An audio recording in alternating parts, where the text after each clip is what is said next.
Anil Menon will be on the left-hand side, and now an above view camera of Anil facing down as the crew again continuing to work through their procedures. They also mentioned HECA cameras. Those are the cameras that are mounted on the spacesuits themselves, the high definition extravehicular mobility unit camera assembly. And that's where we're going to get great views from the astronauts as they venture out into space and perform today's spacewalk.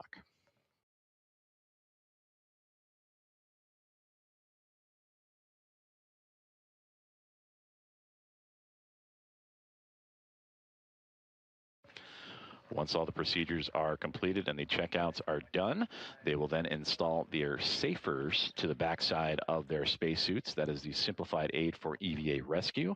Those are nitrogen thruster-powered backpacks that are added to their portable life support systems and worn by the astronauts during a spacewalk on board the International Space Station. And they act as a self-rescue jetpack, providing 6 degrees of freedom and ultimately needed if a astronaut were to become untethered and be able to safely make their way back to the orbiting laboratory.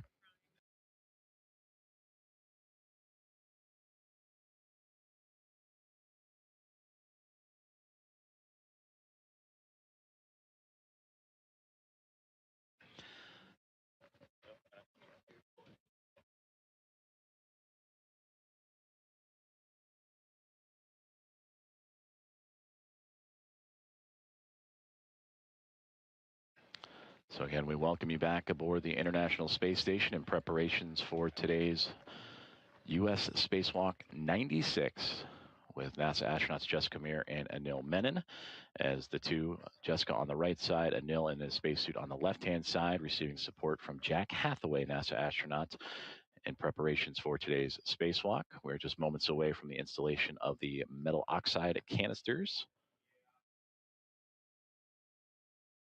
And you can see Jack working through those procedures with the team and the support group on the ground, again, helmed by Ronak Dave, flight director inside of the International Space Station Flight Control Team, and his Momentum Flight Control Team, taking over today's spacewalk duties from Elias Mirmo and the Orbit 1 team and his service flight team.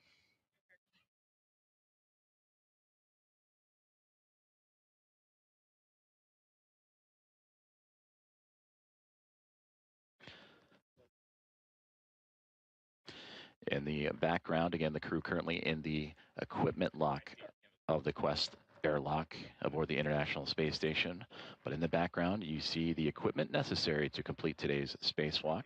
On the portion of the top left-hand side, you can see the struts that'll be required to install the 3B mod kit to the 3P mast canister of the International Space Station. And that involves 6 different struts and a mounting bracket that the two astronauts will assemble from start to finish. That bag is about 8 feet long and over 300 pounds here on Earth. And of course, in space, though seemingly weightless, still carries that mass with it.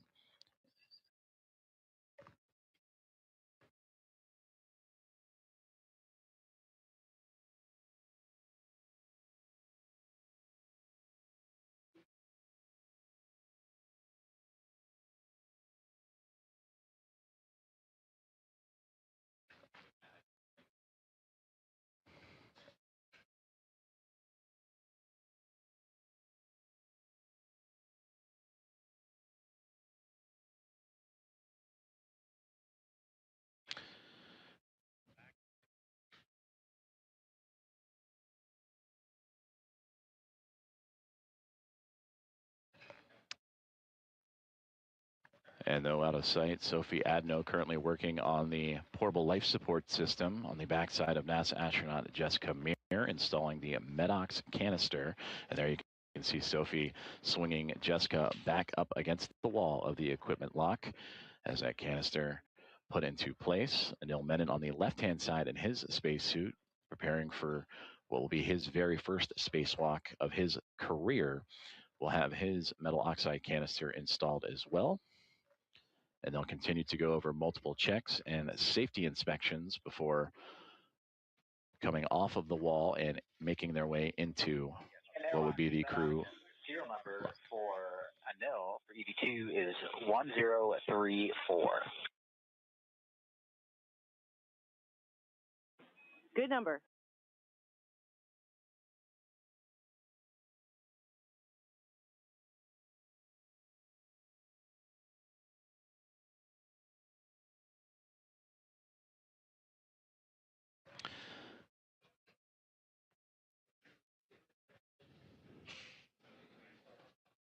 So now you get a great view of Sophie Adno swinging NASA astronaut Anil Menon off of the equipment lock to install his metal oxide canister and unzipping the backside of the portable life support system. That backpack mounted on the back of the astronauts provides everything that they will need for today's spacewalk: self-contained, breathable atmosphere, cooling, power, and all that they can carry with them to work out into the vacuum of space for today's U.S. Spacewalk 96 and install the mod kit to the 3B canister of the International Space Station. And again, that is for the future installation of an International Space Station rollout solar array.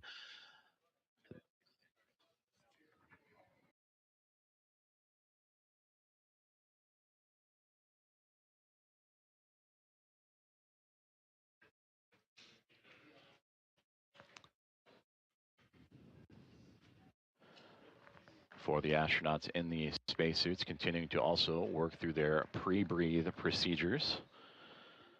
And they did so about an hour and a half ago, began those pre-breathe procedures, breathing pure oxygen to remove nitrogen from their blood supply, and that helps avoid decompression sickness from going to a higher pressure, which is inside the International Space Station, down to vacuum at the lowest of pressures out in space. These astronauts also did some light exercises to help speed up that process and get the oxygen supply into circulation faster.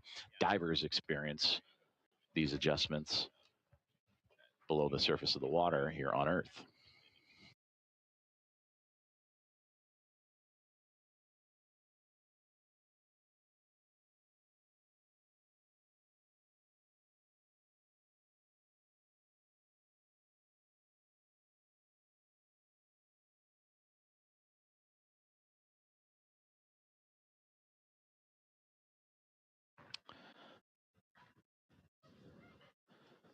Jack Hathaway, NASA astronaut in the foreground. Sophie Adno of ESA working on the portable life support system of NASA astronaut Anil Menon on the left-hand side of our view here today inside the Quest airlock of the International Space Station, installing the metal oxide canisters. The EVU pre-breathe in suit clock, GMT 1121.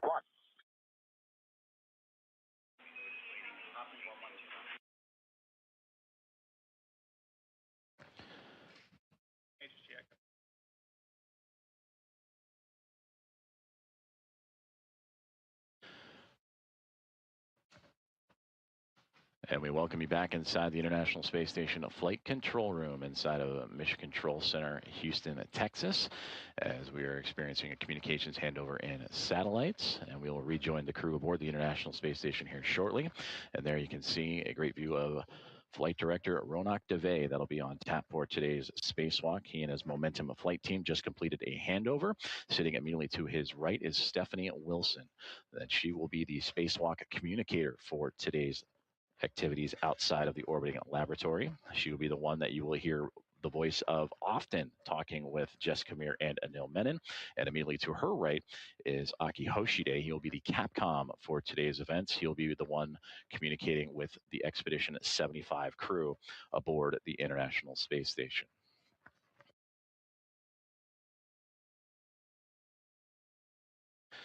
And as we resume contact, we return back inside the Quest airlock of the International Space Station as Jack Hathaway and team continuing to work through today's procedures ahead of U.S. Spacewalk 96.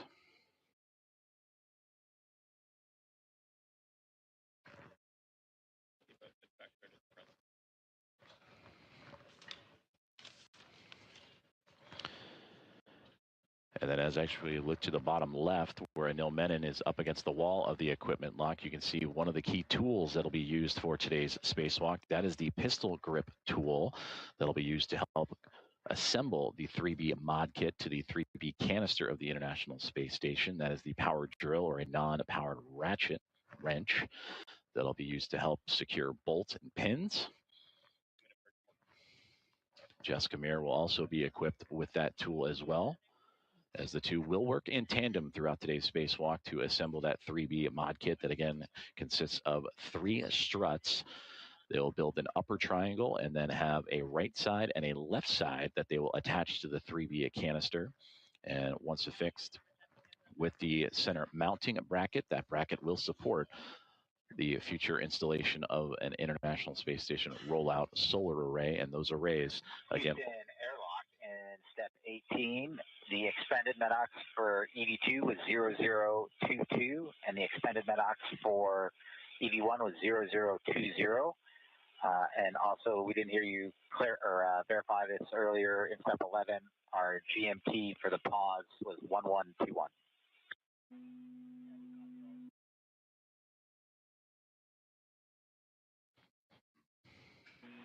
And station, this is flight. We copied 1121. We're getting Aki enabled here.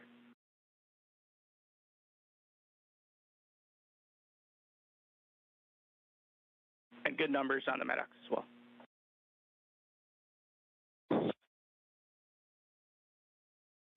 So the teams here on the ground working with Jack Hathaway there in the foreground, relaying the good information relayed about the metal oxide canisters that again will scrub carbon dioxide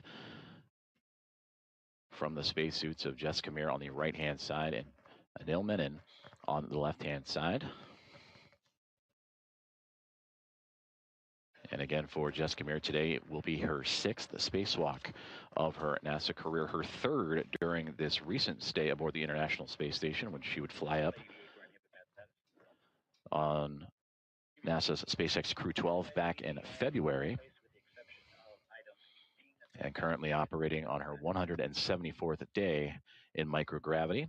And for Anil Menon, he would join the International Space Station's crew of 7 and would briefly be a part of Expedition 74 and officially kick off Expedition. Clock resumed, GMT 1125. Copy 1125. Good morning, Jack. Yes, sir.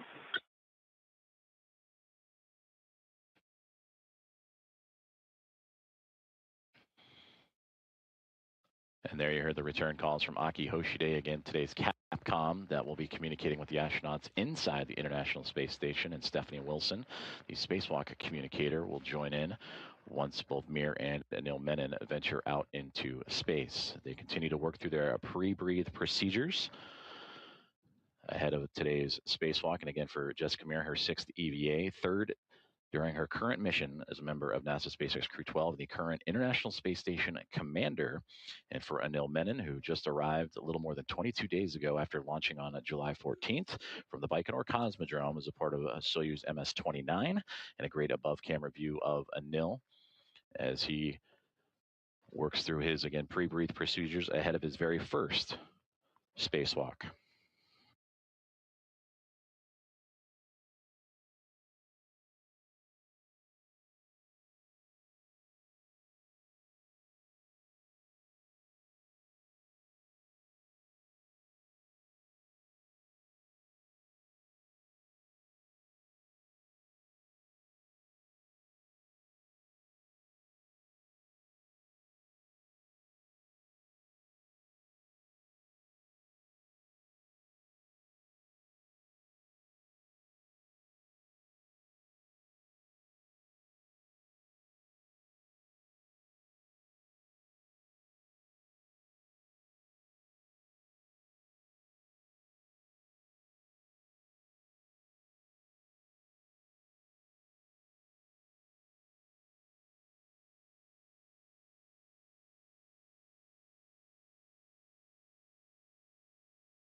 This is Mission Control Houston as we look inside of the Quest airlock of the International Space Station as NASA astronauts Jessica Meir and Anil Menon prepare to venture out into the vacuum of space for U.S. Spacewalk 96 in preparation of a 3B mod kit to the 3B mass canister. We have successful manual leak checks, and we're back into procedure 1.225, step 17.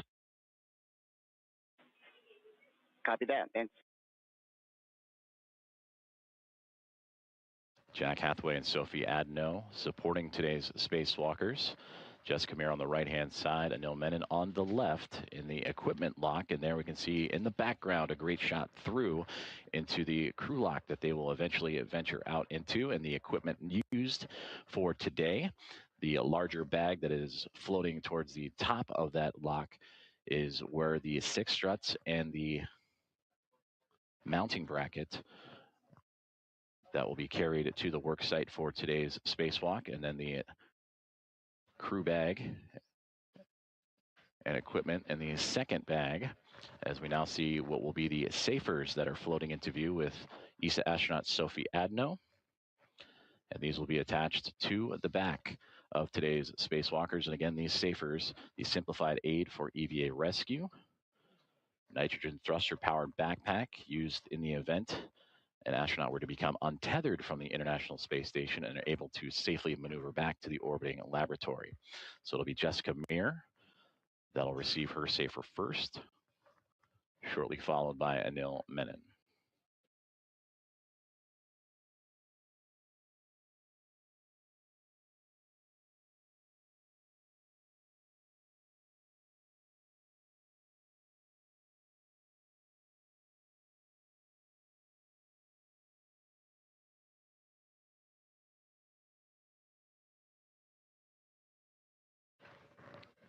Again, we welcome you to today's live coverage of U.S. Spacewalk 96 as International Space Station Commander and NASA astronaut Jessica Meir alongside NASA astronaut Anil Menon will venture out to be a part of what will be a busy run of spacewalks in the month of August. The first of 3 here in the near future.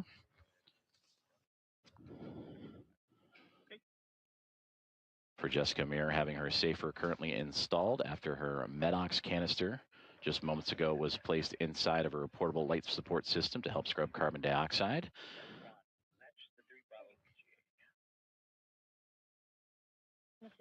Anil Menon on the left-hand side with his arms raised will receive a similar safer as the crew continues to work through its procedures in preparation for entering the crew lock in the background. Hatches will close, and then once that crew lock is brought down to vacuum, currently operating a little more than 14 pounds per square inch, similar to what we here on Earth would experience at sea level, will be brought down to vacuum, and the two will venture out into space. For Anil, it'll be his very first time, and for Jessica Meir, it'll be her 6th spacewalk, the 3rd of her current mission aboard the International Space Station. And that spacewalk will officially begin once the 2 crew members will switch over their equipment to battery power to mark the official beginning of today's U.S. Spacewalk 96.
Inside of the Quest airlock of the International Space Station, NASA astronaut Jessica Meir, with now her back towards the camera, having her safer installed to her portable life support system and spacesuit.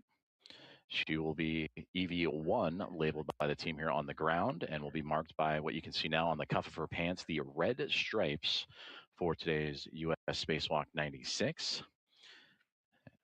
And with her safer installed, they are maneuvering Jessica into the crew lock to continue their procedures and next steps.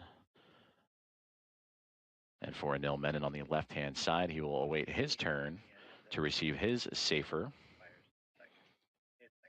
And will then join Jessica in the crew lock.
Inside the Quest airlock, now NASA astronaut Anil Menon receiving his safer unit to the backside of his spacesuit ahead of today's U.S. Spacewalk 96. Jack Hathaway and Sophie Adno, NASA and ESA respectively, helping install those as Jessica Meir is now already inside of the crew lock and in position. For Meir, this will be her 6th spacewalk. And for Anil Menon, this will be the very first of his NASA career.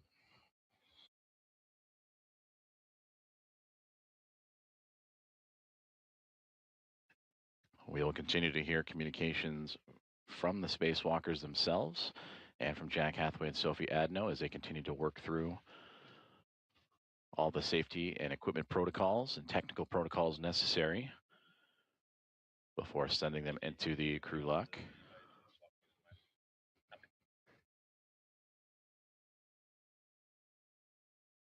And once inside the crew lock, it will begin to depress, bringing the pressure down from what's inside the International Space Station down to the vacuum of space.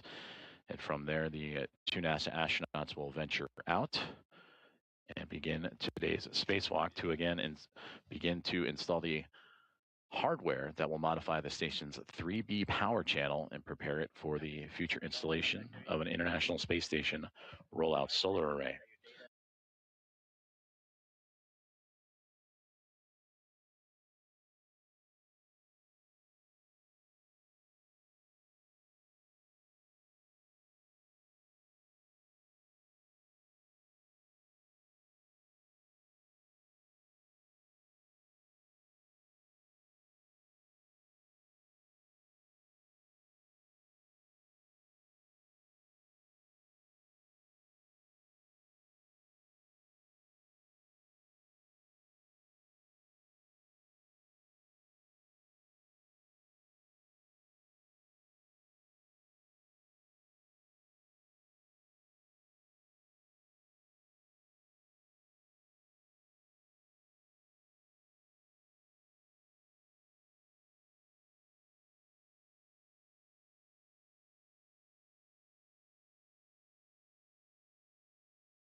ESA astronaut Sophie Adno continuing to work on what is the left-hand side of NASA astronaut Anil Menon in preparation for today's spacewalk outside of the International Space Station. Jack Hathaway floating into the foreground.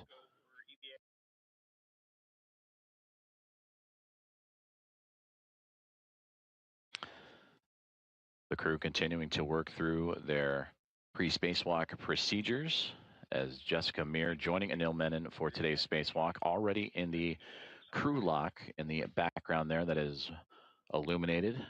This view inside of the equipment lock, setting up Anil Menon for eventual entry to join Jessica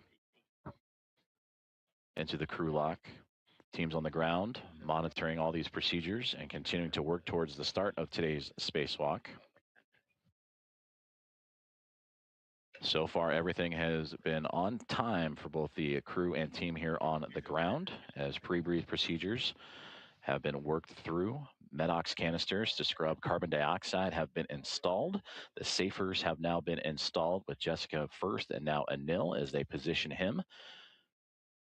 Feet to head is the positioning inside of the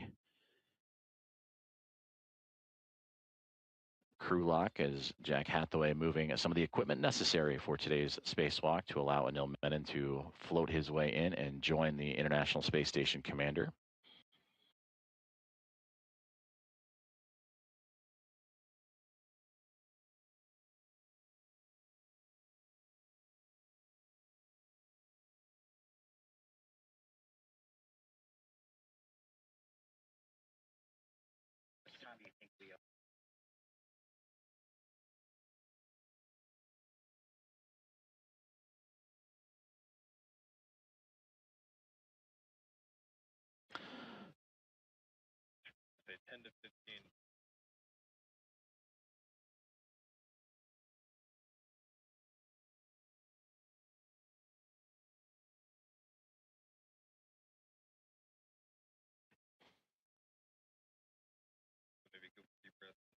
Today's spacewalk support group and Jack Hathaway and Sophie Adno now positioning NASA astronaut Anil Menon inside of the crew lock of the Quest airlock inside of the International Space Station as crew aboard the station as well as here on the ground in Mission Control Houston in the International Space Station Flight Control Room.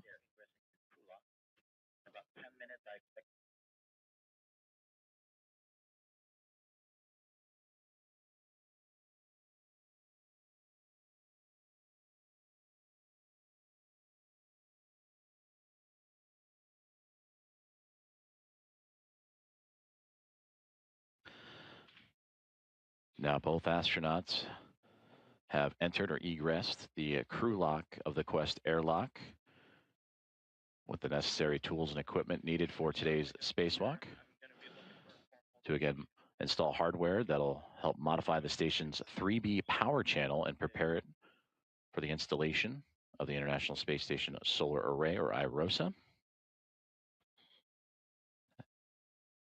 And both The Aerosopher 3B and the 2A power channel will arrive on a future cargo flight that'll happen later this year on NASA SpaceX's 35th commercial resupply services mission.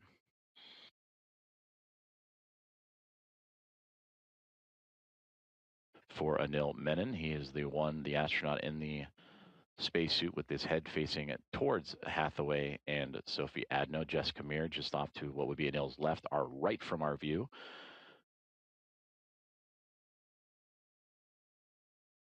Once they are properly positioned and continue to go through their spacewalk procedures, the hatch will close. The go will be given for depressurization of the crew lock, in which it will drop to about 14.5 pounds per square inch, similar to that of sea level here on Earth. To the vacuum of space, we'll also receive the official start time of today's spacewalk once both Jessica Meir and Anil Menon's suits have been turned on to battery power.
Back inside the International Space Station's Quest airlock, we welcome you for today's live coverage of U.S. Spacewalk 96 as NASA astronauts Jessica Meir and Anil Menon prepare to exit the orbiting laboratory and perform the installation of hardware that will modify the station's 3B power channel and prepare it for the installation of a future International Space Station rollout solar array that'll be completed on a future spacewalk. These two astronauts are currently inside of the crew lock portion of the Quest airlock, being assisted by Sophie Adno on the bottom right in the turquoise teal shirt, and Jack Hathaway of NASA helping support the two spacewalkers today. For both Adno and Hathaway, they have supported so far every spacewalk, U.S. spacewalk, that has been on the International Space Station since their arrival as a member of NASA SpaceX Crew 12 back in February. And that is also where Jessica Meir would arrive on station, and the current International Space Station commander. She is preparing for her 6th EVA of her career, the 3rd this mission, and over her career, 36 hours and 6 minutes out in space. And for Anil Menon, he is on his first flight to the orbiting laboratory, arriving just this past July 14th, as a member of Soyuz MS-29. So entering his 22nd day aboard the International Space Station.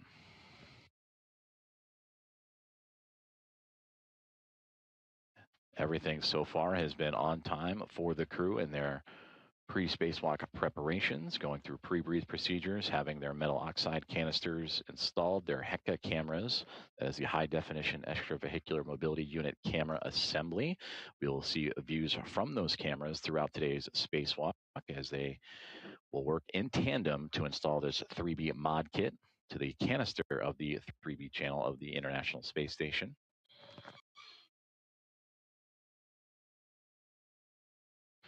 Teams here on the ground in Mission Control Houston continuing to monitor through these steps ahead of the start of today's spacewalk as they continue to communicate down and communicate with the astronauts, making sure everything and every procedure is checked off.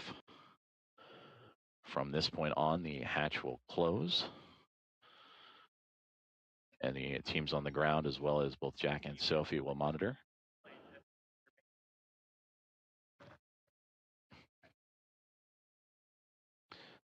And once that hatch is closed, we will get the go for a depressurization of the crew lock. And there we see Sophie slowly lowering it, making sure the crew bag stays inside its proper placement.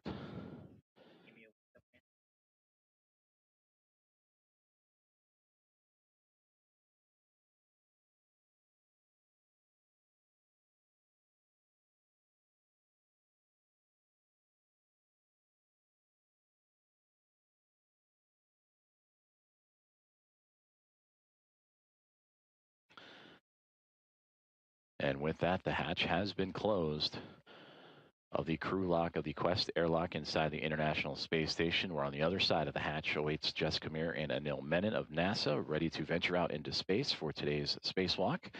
Sophie Adno and Jack Hathaway in the foreground in the equipment lock portion, continuing to work through today's procedures.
So for Jack Hathaway and Sophie Adno, officially closing the hatch of the crew lock, and again taking extra precautions and making sure everything is sealed up properly as the two astronauts, Anil Menon and Jessica Meir, are inside the crew lock, but also with a lot of equipment for today's spacewalk. The 6 struts needed to complete the 3B mod kit and the mounting a bracket necessary for the installation of an IROSA. That is an 8-foot long bag, which here on Earth would weigh well over 300 pounds. 77, the emergency MPAP is closed. The node 1 vacuum access port is connected to the gamma cap. You guys are go for 78. And Houston copies will take care of 78 through 80, and be advised, EV crew will be hot mic after we complete step 80. All right, we copy. You guys are going through 80, and EV will be hot mic once you're done with that. We'll be standing by. Copy that.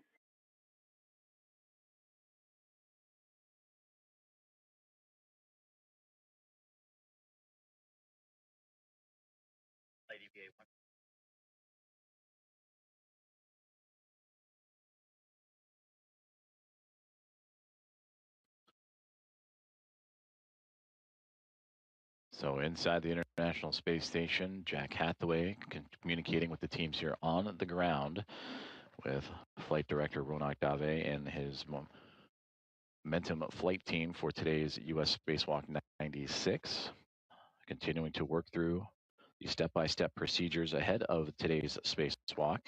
On the other side of that hatchway is NASA astronauts Jessica Meir and Anil Menon, our two spacewalkers for today.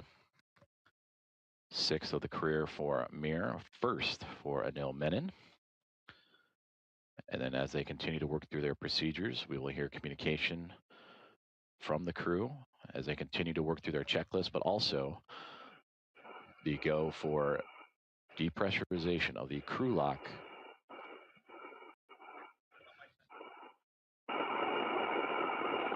And EV crew, you are hot mic on Space Ground 1.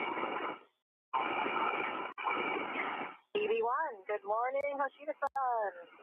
Here too, let's do this. Good morning, Jessica and Anil. Let's do this.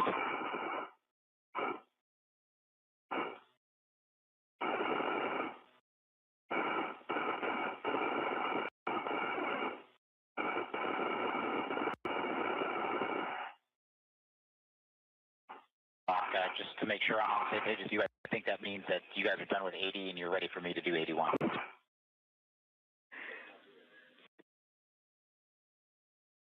And Jack, stand by. We're working on the other steps.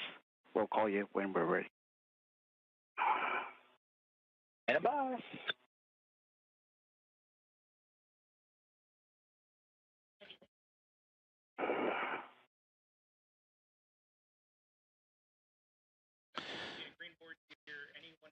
And we heard the first communications down to the ground of today's coverage from Jessica Meir and Anil Menon doing the comms checks with the team here in the International Space Station Flight Control Center. Meanwhile, Jack Hathaway and Sophie Adno continuing to work through their step-by-step procedures ahead of depressurization of the crew lock of the Quest airlock. Pick up in step 81, and in step 84, you have a go to perform the crew lock depress, repress cue card, depress section. Some will go to start in 81, and in 84 we have your go to start the cue card. Okay, copy.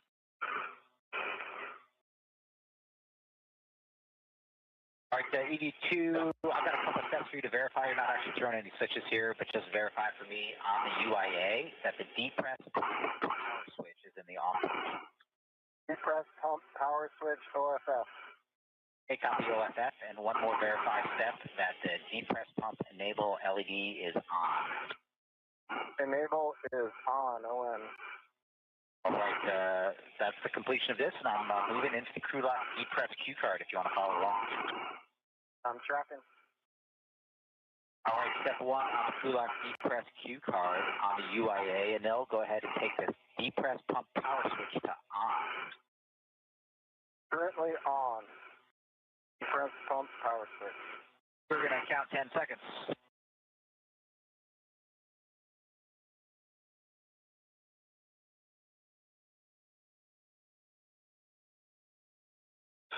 All right, that's a good 10 seconds. Step 2, you're going to take the depress pump manual isolation valve to open. You can expect to get an alert tone. Depress pump manual isolation valve open. All right, continue to monitor your suit P gauge. Stays below 5.5, and if it hits 5.5 or greater, go ahead and let us know. Stop the depress and let us know if the gauge gets above 5.5. V1. 82.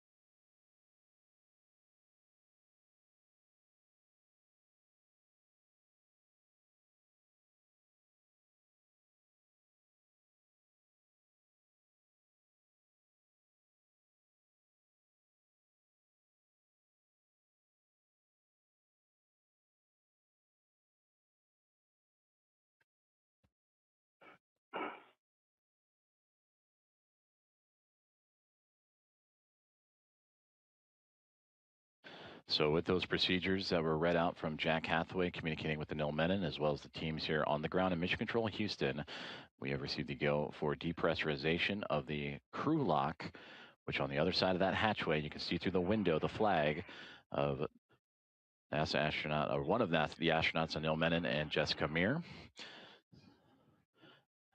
The crew lock started closer to sea level, about 14.5 pounds per square inch. It is currently falling,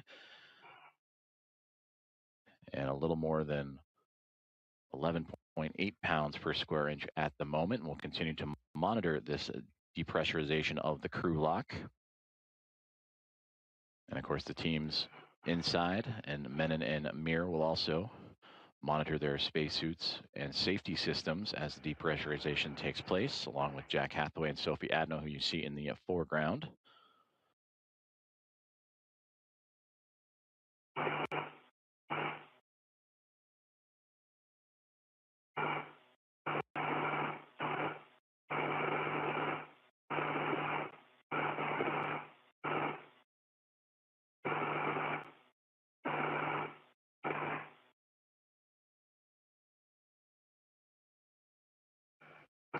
And again, depressurization of the crew lock is underway just shortly before the start of today's U.S. Spacewalk 96, now approaching 10 pounds per square inch.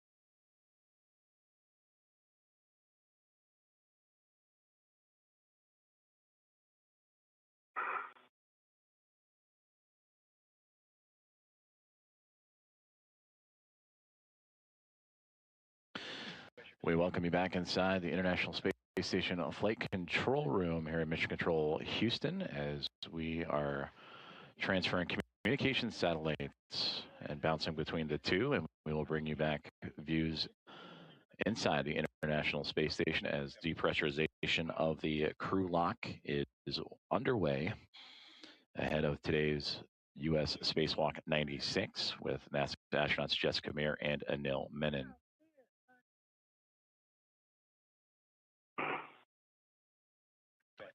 Flight Director Ronak Dave and his Momentum flight team you see before you, monitoring today's spacewalk. Flight Director Chris Dobbins joining in to his left. He will be the flight director for a future spacewalk, part of a busy month of August for the International Space Team and Spacewalk team. Stephanie Wilson, who just departed the screen, and she will be the spacewalk communicator working with Jessica Meir and Anil Menon through today's procedures. And Jack's astronaut Aki Hoshide on the top part of your screen. He will be the CAPCOM or capsule communicator and relaying communications to the Expedition 75 crew that remains inside of the International Space Station.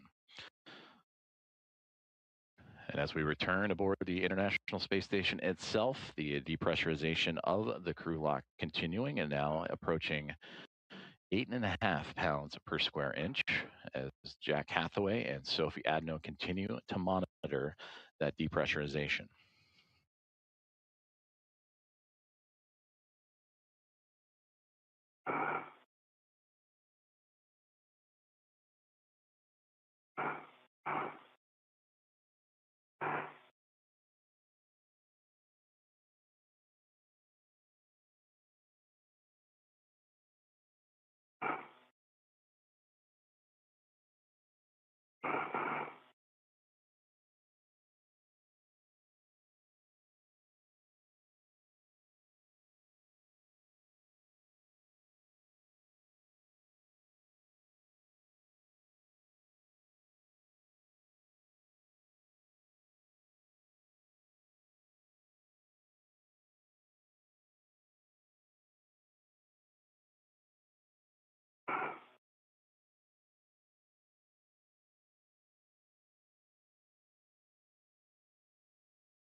Now approaching 7.5 pounds per square inch inside of the crew lock, where Jessica Meir and Anil Menon preparing for today's spacewalk and the installation of hardware to the 3B mod kit and mass canister aboard the International Space Station in preparations for the rollout of a International Space Station rollout solar array to help augment the power of the orbiting laboratory.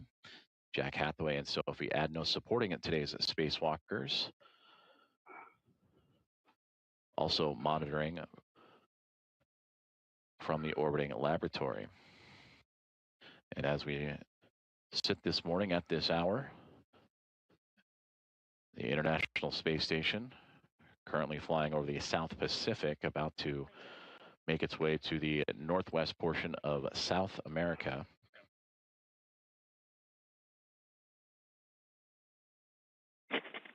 Eric Houston on 1. We expect another 3 minutes until 5 PSI.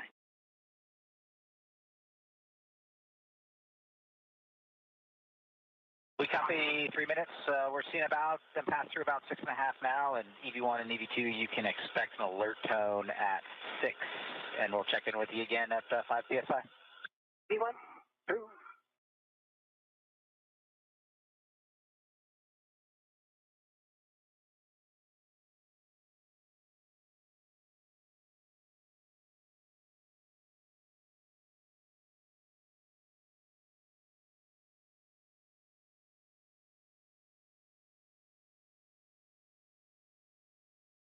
Communications with Jack Hathaway and the team here on the ground inside the International Space Station Flight Control Room.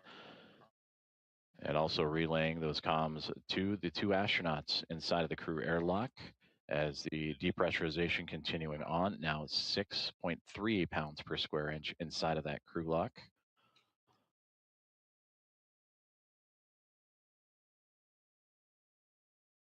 And again, all of these procedures on the checklist ahead of today's U.S. Spacewalk 96. And once the checkouts for both these suits and the safety procedures for both Menon and Mir are complete, the hatch will open outside of the Quest airlock to welcome them out into the vacuum of space, and we'll await the call for the suits to be transferred to battery power, and that will again mark the official start time of today's spacewalk.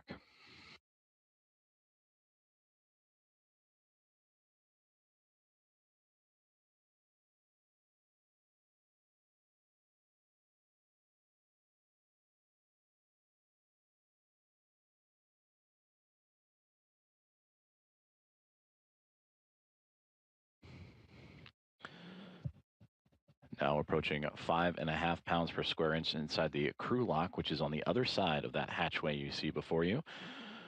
Sophie Adno and Jack Hathaway also monitoring from the equipment lock of the Quest airlock of the International Space Station.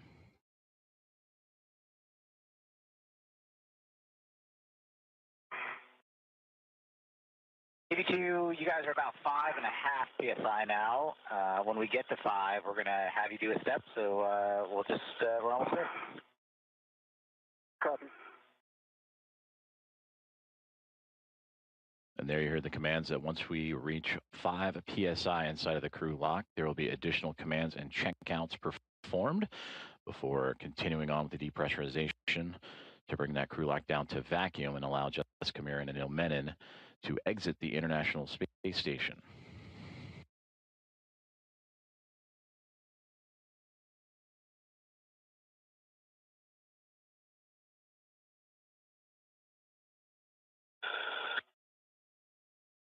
All right, to EV2, if you'd reach out and put your hand on the depress pump manual isolation valve and move it to the closed position, you'll get an alert tone. Depress man ISO valve is closed. We're just going to watch for a second, watch the pressure stabilize.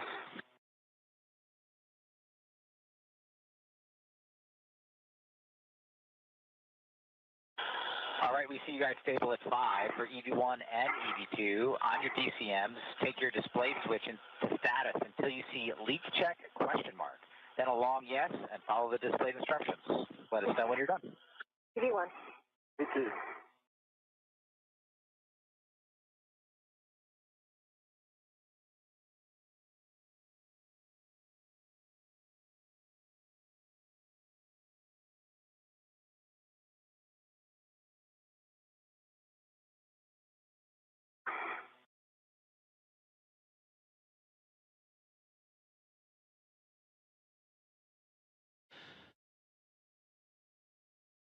Right now, the crew lock continuing to hold stable at close to 5 psi, pounds per square inch, as Jack Hathaway and Sophie Adno working with NASA astronauts Jessica Meir and Anil Menon through today's checkouts ahead of U.S. Spacewalk 96, and of course monitoring from the ground as well and communicating some of these checkouts are today's U.S. Spacewalk 96 team. And there you see in the navy blue suit right in the middle of your screen is Ronak Dave, the flight director for today's spacewalk, and his Momentum flight team overseeing everything. EV2, leak check complete, going to EVA. Copy, 2 good leak checks, and then step 6, let us know when you guys are in EVA.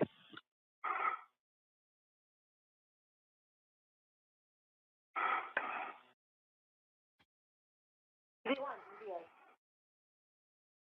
Copy, EV1, EVA.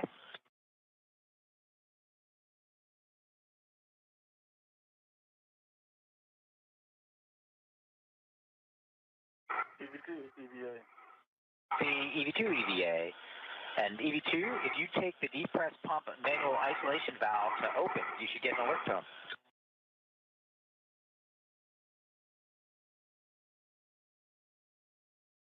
Depress pump manual isolation valve is open. Copy that. Sophie's going to take the emergency MPEV out here to open.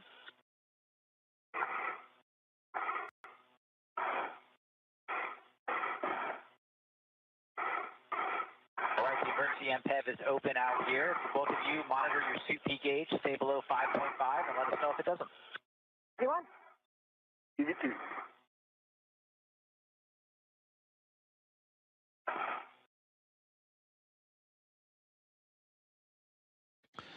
Two good leak checks reported by NASA astronauts Jessica Meir and Anil Menon as they are inside the crew lock of the Quest airlock with support from Jack Hathaway and Sophie Adno, as we have now resumed the depressurization of the crew lock ahead of today's spacewalk, U.S. Spacewalk 96, as we approach now 4 pounds per square inch, bringing down that crew lock from about 14.5 all the way down to vacuum. And from here, we'll continue to monitor on the ground with the flight control team, the Momentum Flight, and Flight Director Ronak Dave. And stand by as we get ready to begin the official start of today's EVA. And again, that'll occur when these suits are moved over to battery power for both Menon and Meir. But at the current moment, the pressure continuing to drop inside of the crew lock, now approaching 3.5 pounds per square inch.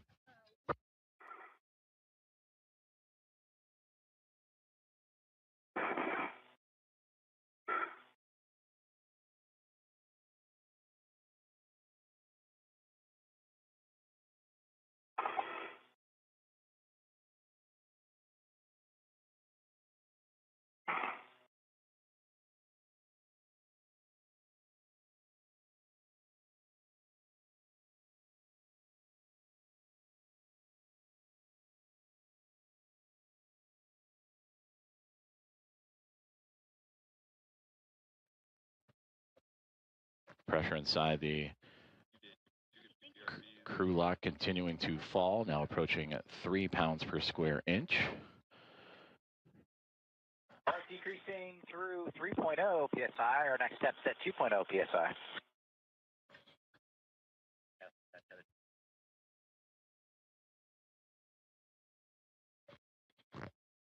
Again, the crew continuing to work with the teams on the ground and the 2 astronauts for today's spacewalk, and Jessica Meir and Anil Menon through their pre-spacewalk procedures. And we heard that the next round of procedures will come as we near closer to 2 pounds per square inch, currently at 2.75.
Again, we welcome you to the live coverage of today's U.S. Spacewalk 96 as depressurization of the crew lock inside of the Quest airlock well underway, now approaching close to 2.10 pounds per square inch, monitored on your screens by Jack Hathaway and Sophie Adno. 2.0 PSI. If you'd reach out, put your hand on the depress pump manual isolation valve and move it to the closed position. Depress pump man ISO valve is closed. All right, we're looking at the pressure for a second or two.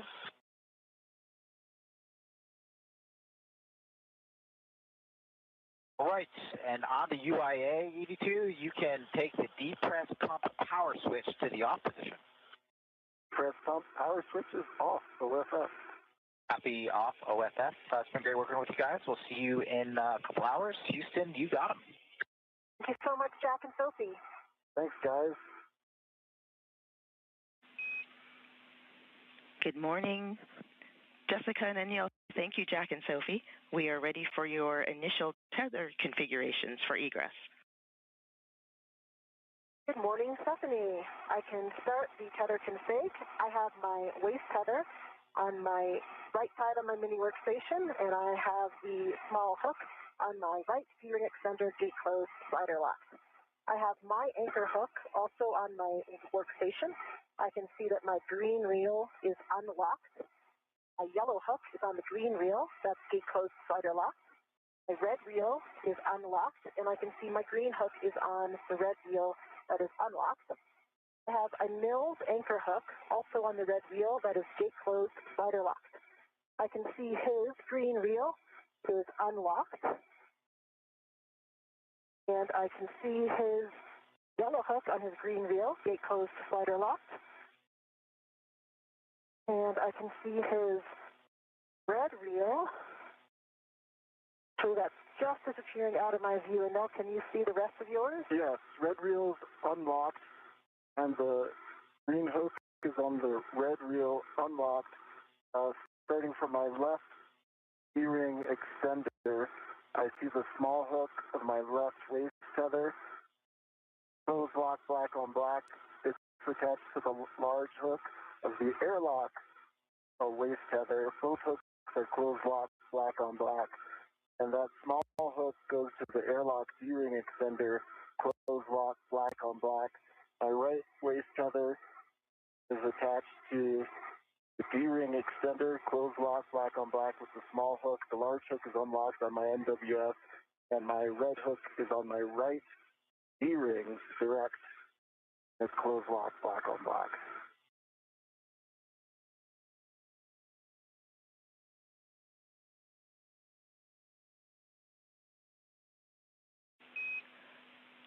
And we copy all. We need EV1's red hook.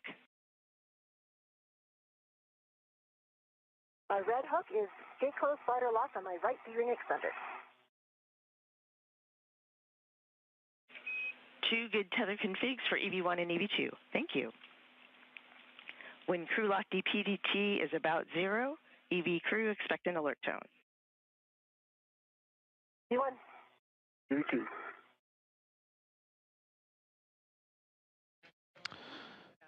Communications from the team here on the ground in Mission Control Houston in the International Space Station Flight Control Room, relaying information shared with today's NASA astronaut and spacewalkers, Jessica Meir and Anil Menon. That was Stephanie Wilson, the voice you heard on the ground after communications was officially handed over. And thanks to Jack Hathaway and Sophie Adno of NASA and ESA, respectively, for preparing both Menon and Meir for today's spacewalk. Currently inside the crew lock where those two astronauts reside, approaching a 1.30 pounds per square inch. And the view you see right now, an external camera aboard the International Space Station looking at the Quest airlock. So as the crew continues to work through its safety tether procedures is what you heard. And again, safety checkouts will be quite often occurring during today's spacewalk. But we will await the suits for both astronauts to be turned on to battery power, and that'll officially mark the beginning of today's spacewalk to install a mod kit on the 3B mass canister to set up for the rollout of an International Space Station rollout solar array to help augment the power of the orbiting laboratory.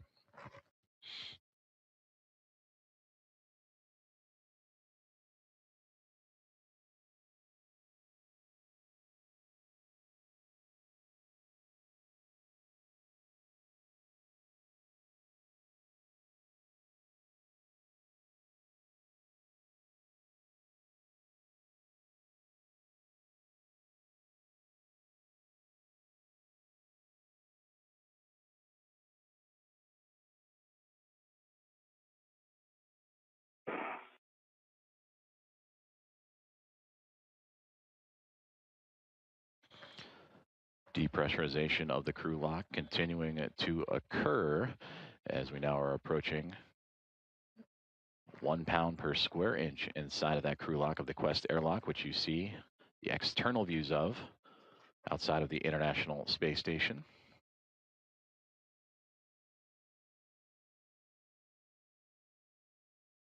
Right now, the International Space Station orbiting 260 miles above the Earth, currently passing over the Atlantic Ocean. And we'll stand by and continue to monitor the falling of that pressure inside the crew lock, now about to hit 1 pound per square inch. And I'll wait for the calls to have the crew and Jessica Meir and Anil Menon switch their suits onto battery power. And then we'll begin the procedures to begin opening the hatch.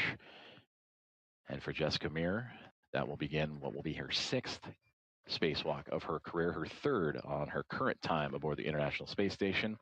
And for Anil Menon, this will be his very first venture out into space.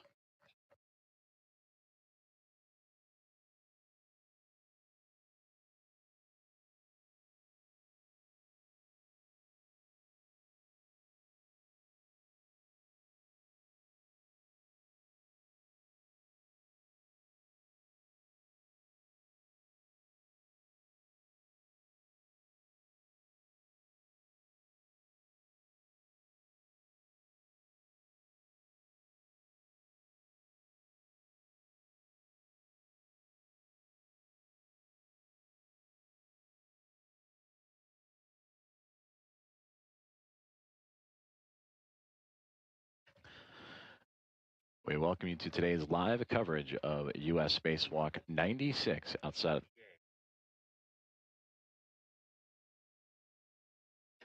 of the International Space Station, featuring NASA astronauts Jessica Meir and Anil Menon as the depressurization of the crew lock continuing onward, now under 1 pound per square inch, 0.88 pounds per square inch currently is the depressurization moving forward. Everything so far in their pre-spacewalk procedures have gone by the book. With the pre-breathe, the install of the safer and Medox canisters, the crew moved from the equipment lock to the crew lock. Additional safety checkouts and procedures performed by both the astronauts themselves and their support groups, both Jack Hathaway and Sophie Adno aboard the International Space Station offering assistance, as well as the teams here in Mission Control Houston.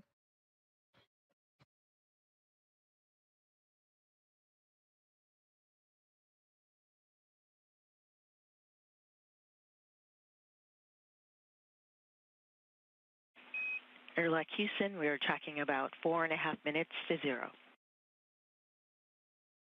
EV1.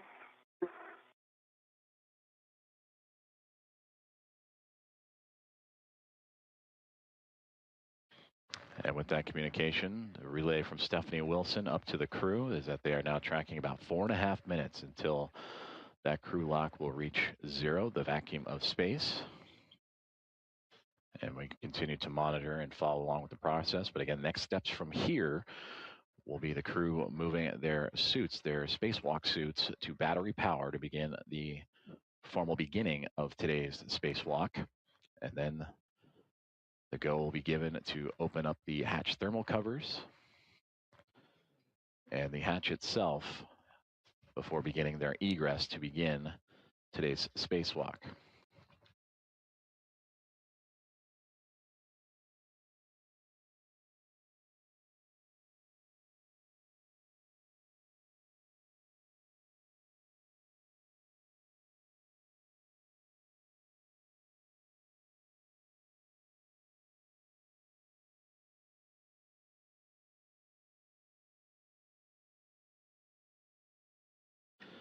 And again, today's spacewalk performed by Jess Kamir and Anil Menon. They will exit the Quest airlock here in only a few more moments, and that will begin their journey to install hardware that will modify the station's 3B power channel and prepare it for future installation of an International Space Station rollout solar array. And that solar array will be scheduled for delivery a little bit later this year aboard NASA's SpaceX's 35th commercial resupply services mission.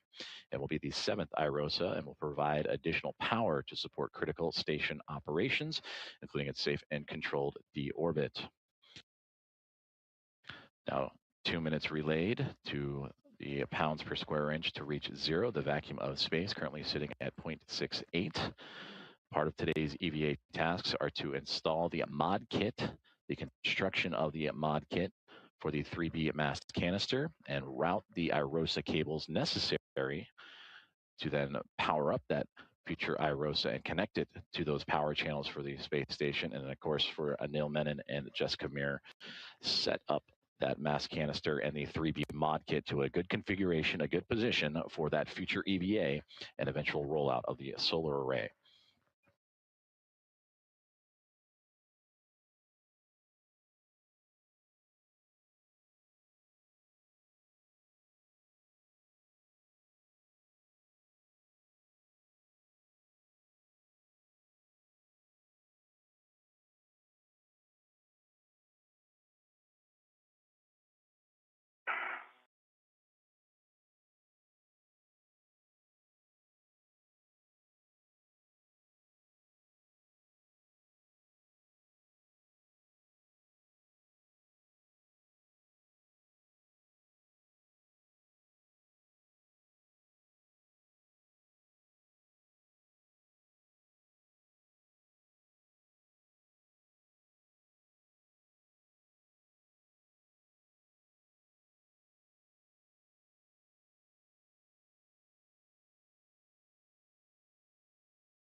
Continuing to monitor along the depressurization of the crew lock of the Quest airlock, which inside the view you see here of the Quest airlock is NASA astronauts Jess Kamir and Anil Menon, approaching 0.60 pounds per square inch as it is being brought down to vacuum.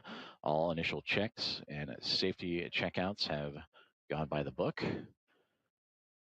and we'll await the commands from the team here on the ground in support of today's U.S. Spacewalk 96 for instruction to move their spacesuits to battery power, which will bring the official start of today's spacewalk, and then the commands to begin opening the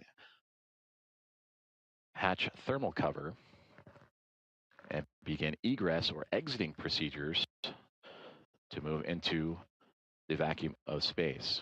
And for Jess Kamir, again, this will be her 6th spacewalk of her career, the 3rd of her current mission as a member of NASA SpaceX's Crew 12 and the current International Space Station commander.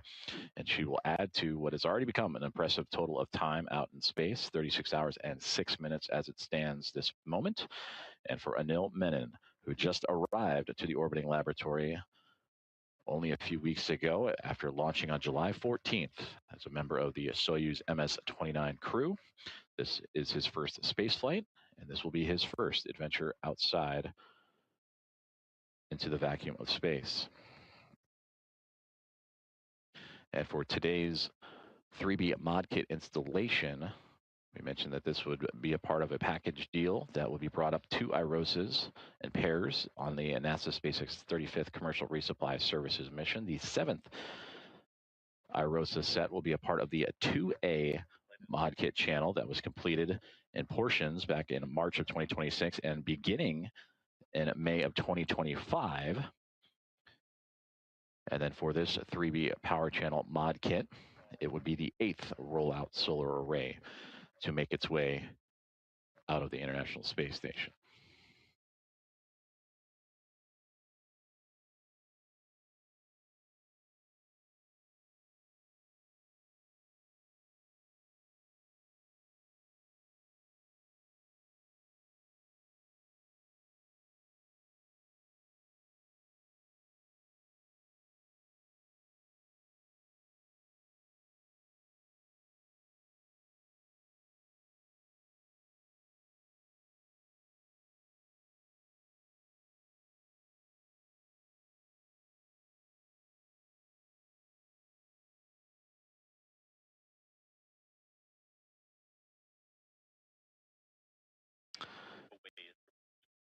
Now reaching 0.50 pounds per square inch, half a pound per square inch as it currently stands inside of the crew lock of the Quest airlock of the International Space Station.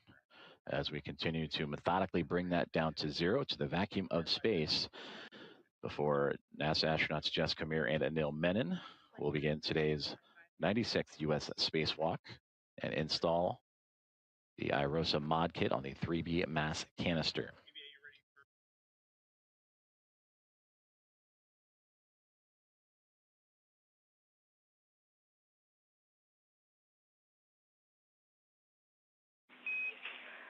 Airlock Houston, we see crew lock P less than 0.5.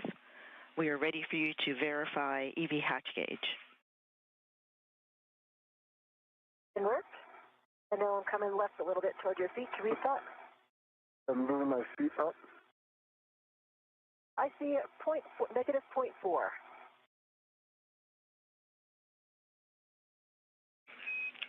That is a good number. You have a go to open the EV hatch and stow it. Can work.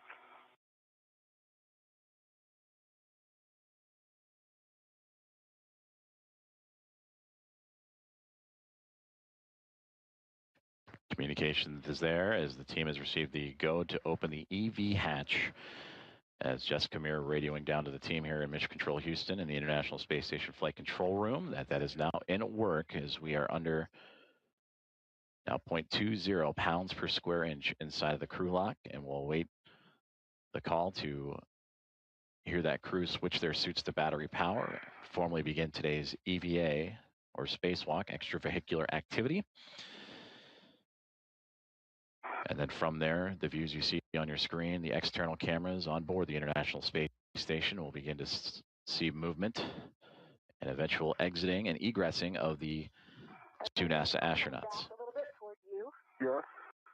I'm moving the cable bag out of your way to create space. The hatch is open. I'm just trying to slide it back to the hatch key. Yep. Okay, you should have more space for your feet. You have about a foot if you need to go a foot. Body. Okay, I got the right position now. Got it. Thank you. All right, hatch is open.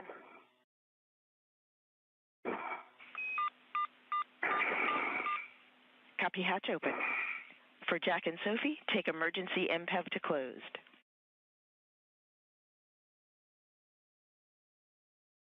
Emergency MPEV closed. Copy that. That completes crew lock depress. Moving on to post depress. On your DCMs, take your power switches to bat. Stagger switch those. Expect in a warning tone. Okay, copy and work. And power back. 2, power is back. Take display switches to pro to verify functional display.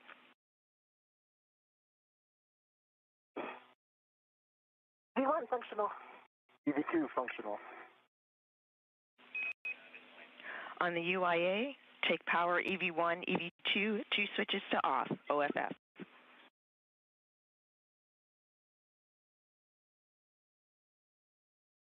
EV1 power off. EV2 power off. Copy, Expected check. water off message. Copy expected water off message. Check power EV1, EV2 LEDs, 4 of them off, OFF. 4 off, OFF. EV1 has the expected CP high. Also copy expected suit P high. On your DCMs, just connect the SCU from the DCM and install the DCM cover. Good work.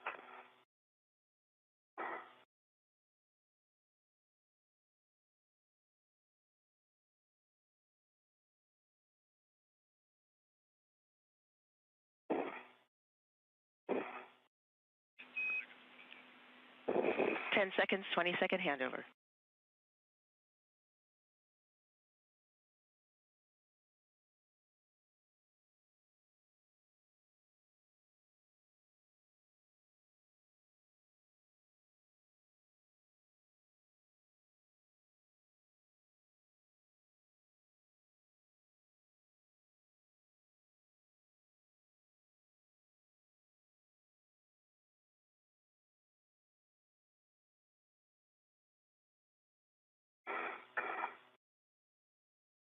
the LOS, but EV1 has SCU disconnected and in the pouch, and DCM covers up.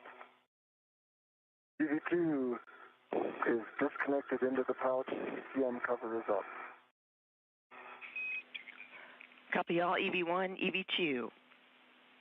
On the crew lock, check depress pump man ISO valve is closed. Press pump man ISO valve is closed. On your DCMs, take temperature control valves to max hot.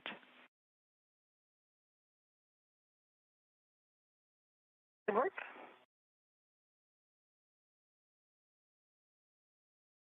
EV1 max hot.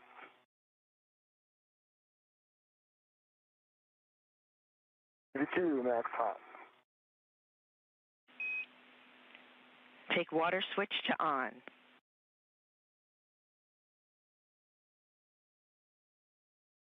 EV1 water on. EV2 water on. Check DCM blank, bite off. DCM blank, bite off. DCM blank, bite off. Take your temperature control valves as you desire and report the settings to us.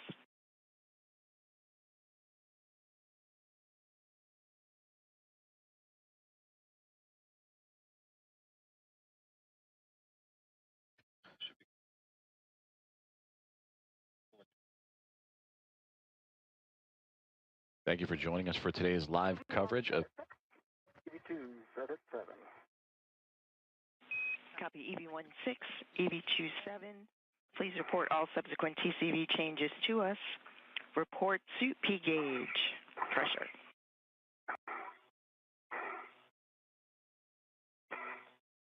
EV1 4.2 on the suit P gauge. EV2 is 4.2 gauge.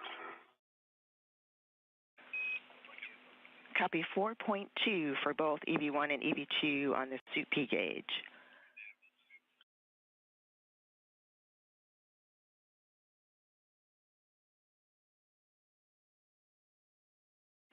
You can set your visors as required for day.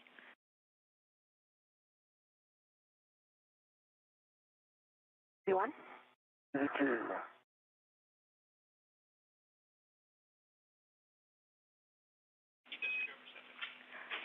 And we have good suit parameters on the ground. We will take the airlock VRIV step also from the ground.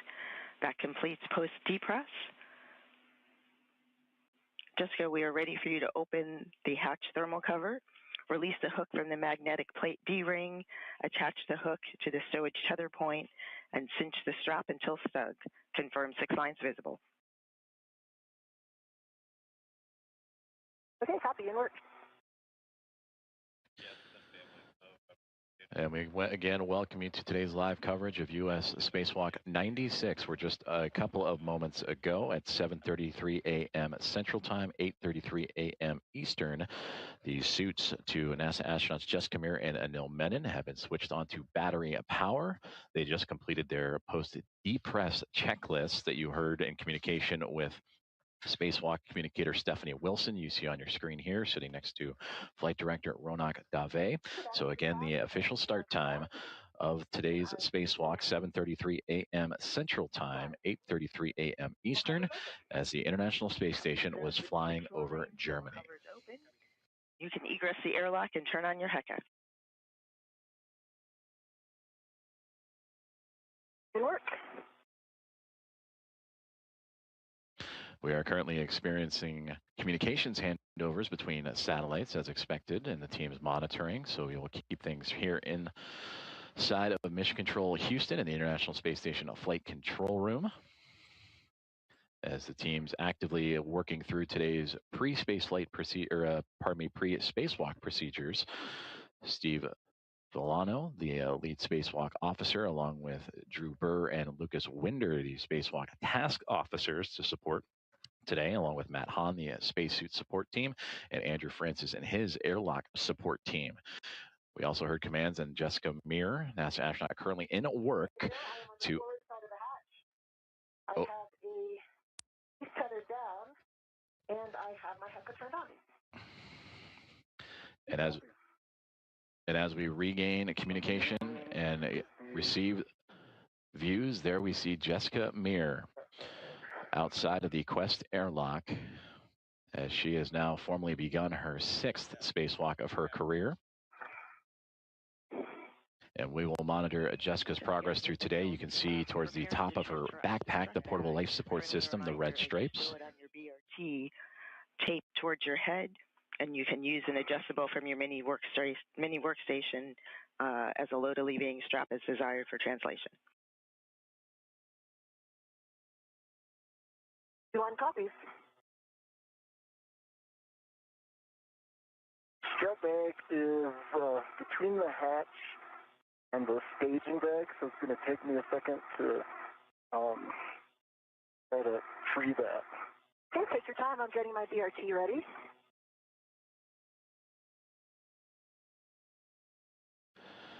So Jessica Meir now outside of the Quest airlock. NASA astronaut Anil Menon still inside.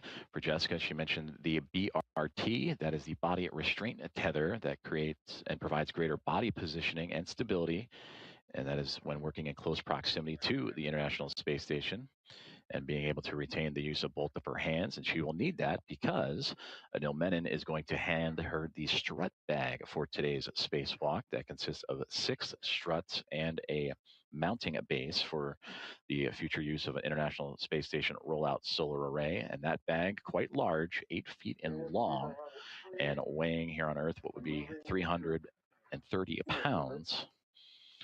And that mass will be handed over to Jessica Meir to then have connected to her suit. And then once that is handed over, Anil Menon will make his way out of the hatchway and get his first views and begin officially his first spacewalk.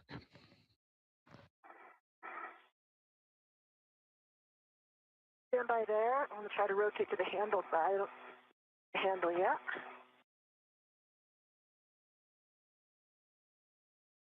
If you could keep turning it that direction. Yep, I can. Okay, I've got my hand on the handle. Okay. Stand by. I'm going to get my BRT ret on it. Pause there.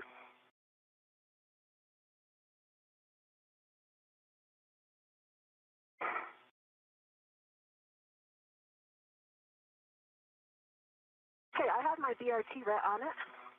I'm going to release this.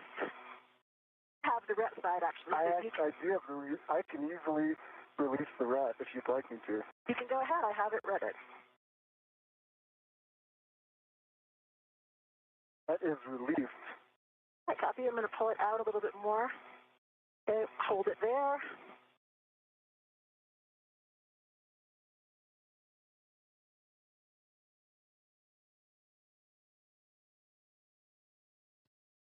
And we get our first views from the helmet cam of NASA astronaut Jessica Meir outside of the Quest airlock being handed the strut bag for today's U.S. spacewalk. Being handed over to her from NASA astronaut Anil Menon. And you can see those body restraint tethers attached to the side of the space station. And there in the background, you can see the solar array wing and the Northrop Grumman NG-24 vehicle and cargo craft attached to the station.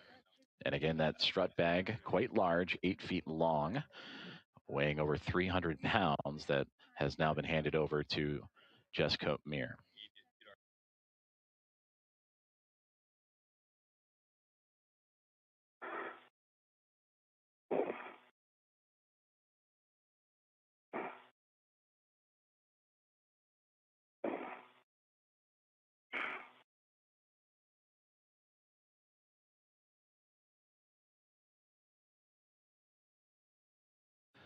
So Jessica Meir continuing to maneuver her body and the strut bag for today's spacewalk. And you can see on the handle of that strut bag for 3B, that is the task for today's spacewalk, to install the IROSA mod kit on the 3B mass canister for her and NASA astronaut Anil Menon.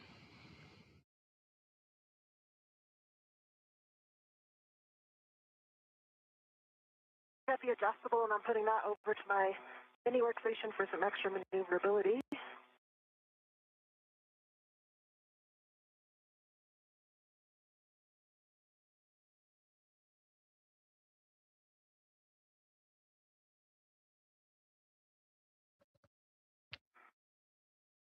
And this view again from the helmet cams, the HECA cams from NASA astronaut Jessica Meir. Bag transfer to EV1 is next.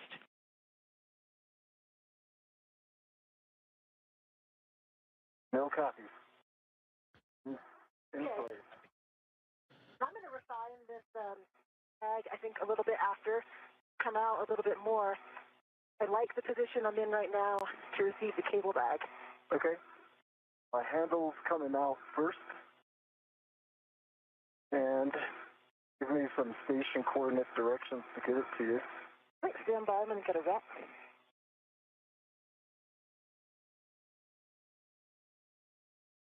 Todd, stay right there. I'm going to get my red on it. All right, no problem. I Can can you come down a little bit more? Yeah, I'm going to try to get a red. I wanted to get a red on the other side. On the other side, I can help you with that. Hold on.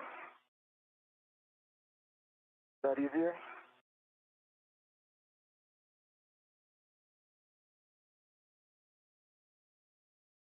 Handle.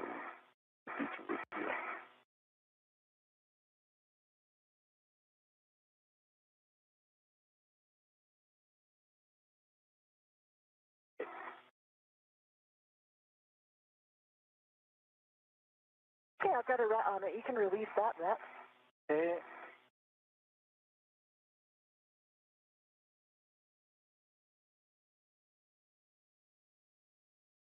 Thread is off, and I'm putting it on the UIA. It is now on the left side of the UIA and out of the way.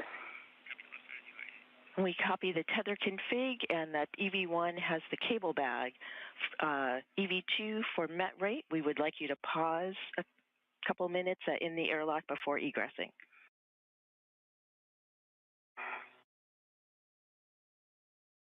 Copies. So no, just to plan out this egress, I am immediately on the forward side.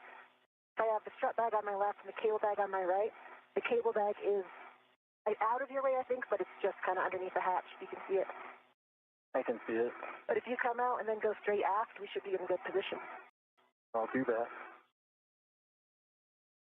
I think a driver for the net rate might be. I had to really get that net bag from behind the hatch. Copy. We understand. That's why it's notated as EV3 in the procedures. It's a big bag. Yeah, and I think on that egress, that was what was preventing me from closing the hatch all the way. I couldn't see above it. Sorry, from opening all the way. Then we got past it.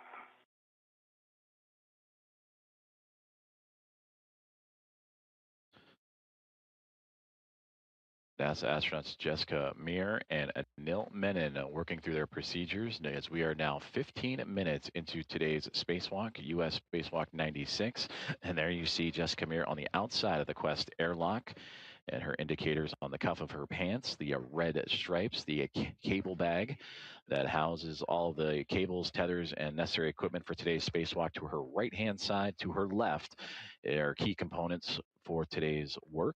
Outside on the 3B mast canister, where her and Anil Menon will install a mod kit to that canister and set up for the future installation of an International Space Station rollout solar array that will provide additional power to support critical space station operations. So Meir currently outside of the airlock, Menon still inside as they have transferred the appropriate equipment bags and are currently pausing for a moment before Anil Menon will make his way out of the Quest airlock and get those first views of what is now 15 minutes into his very first spacewalk.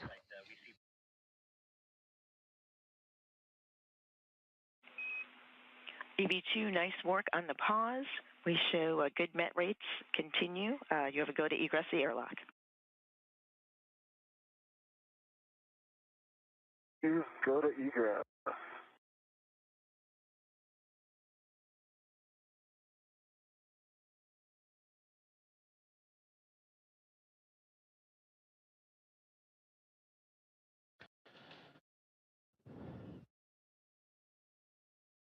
And with that communication, we are seeing the first movements of Anil Menon out of the Quest airlock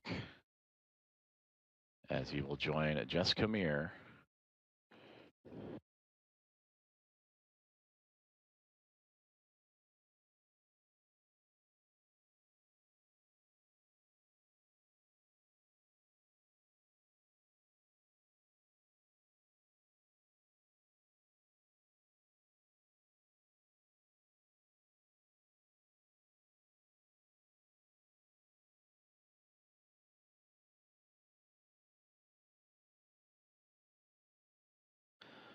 So now both Menon and Meir have exited the Quest airlock. Meir with the red stripes on her cuff of her pants closest to this camera view. Anil Menon just on the other side to her right as they will continue to maneuver into position. They have already transferred today's equipment and tools necessary, the cable bag and the strut bag for the installation of the mod kit on the 3B mass canister. And then soon they will step into buddy checks, and that is when they will look over each other's spacesuits and check in on each other, make sure everything is okay before proceeding on with today's spacewalk. And if you have the handle, Andy. Here we go.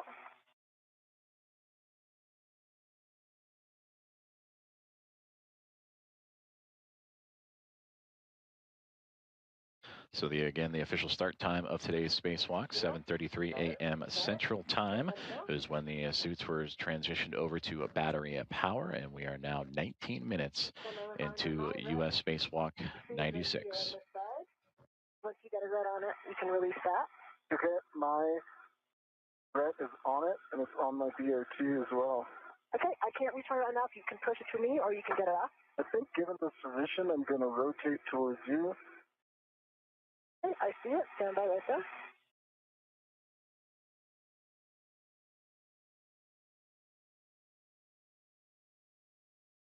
I've got my red off. Thank you for the help.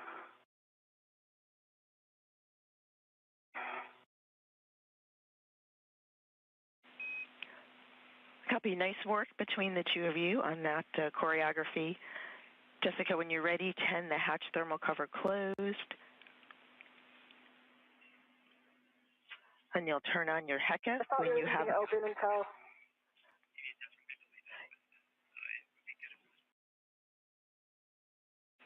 Okay. You just want it partially closed? Definitely. Yes, it's just a partial tending it in the closed direction. Okay, copy, inward.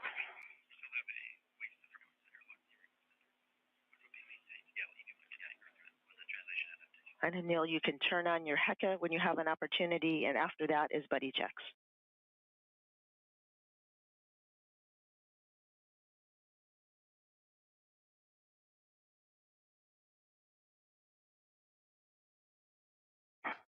Bill's HECA is on.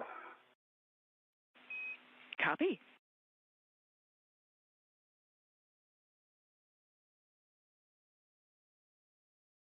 Here comes the thermal cover. If you can move those tethers a little bit. Bring them.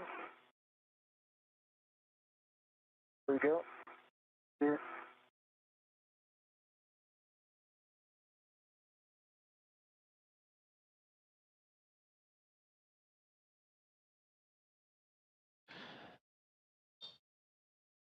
The tandem of NASA astronauts Jessica Meir and Anil Menon have now successfully exited the Quest airlock and are closing the thermal hatch cover. Jessica Meir would depart first. Anil Menon would hand her the cable bag and strut bag for today's US EVA and spacewalk. Okay, let me move the cable bag out of my way.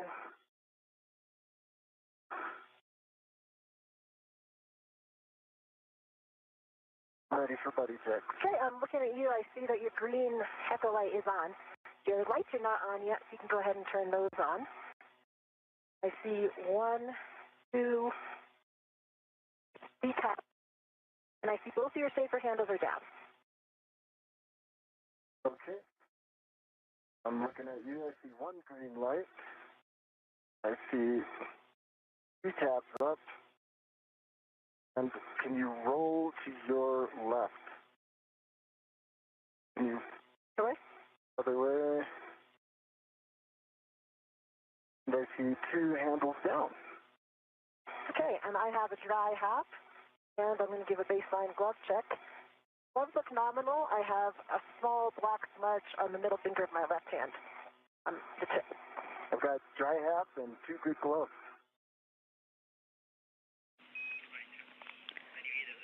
Copy. Good buddy checks, good hap, and good gloves. And for EV1, we copy nominal with the small black smudge on the finger.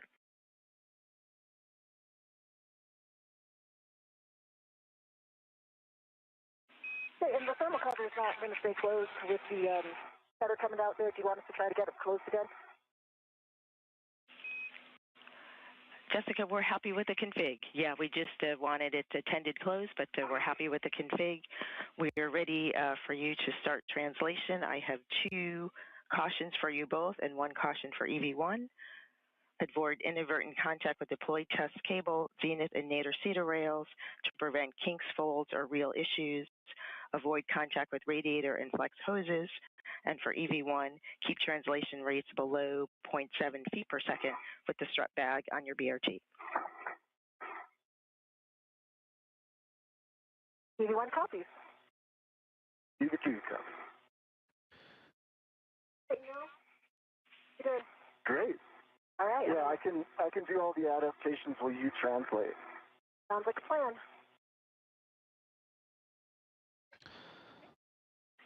We concur with that plan.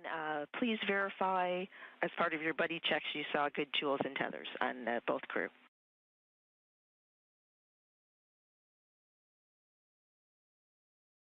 Confirmed. The tools and tethers on Anil. And a reminder, we've got our slingshot here, so all those wheels are in the middle. I don't see any twists that we don't need. Concur. Good tools and tethers. Hey, copy. Copy. Good tools and tethers. Jessica, you are en route to the anchor hook locations on S1.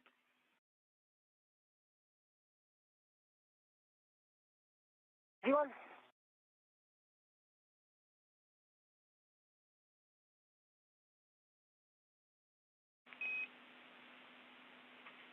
For Anil, for translation adaptation, you can attempt a body rotation, pitch yaw roll, various hand grips, stable light fingertip hand between handrail and structure, translation without rotation, and attaching local tether and releasing both hands.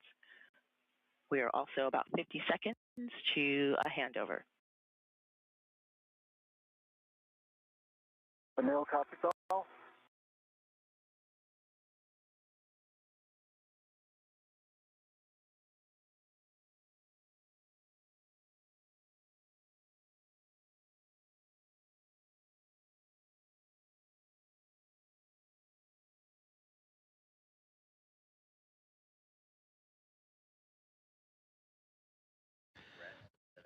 Side-by-side views of NASA astronaut Jessica Meir and Anil Menon as they have just recently completed their buddy checks after exiting or egressing the Quest airlock, successfully handling over the tools. Some of the procedures they went through is to make sure their tethers were attached properly, their safers were in a good setup, and also their HAPS, the helmet absorption pad, the safety device developed by NASA to address any possible risks of water inside the helmets. Everything went well as we now welcome you back inside the International Space Station Flight Control Room, where the teams on the ground continuing to monitor the progress of today's spacewalk, as we are now 26 minutes, 20 seconds, and counting into today's 96th U.S. spacewalk.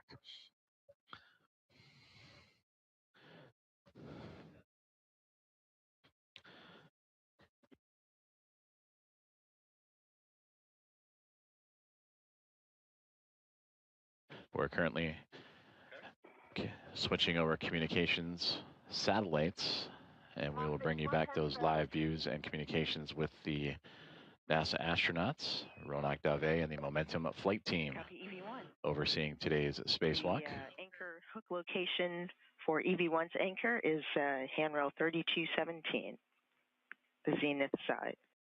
B, 3217.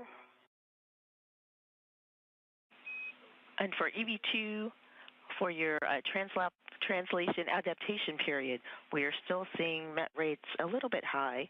So we'd like you to perform the translation adaptation that you need, but be sure to build in a rest before beginning translation for the procedure. Copies. Thanks for the feedback. Will do.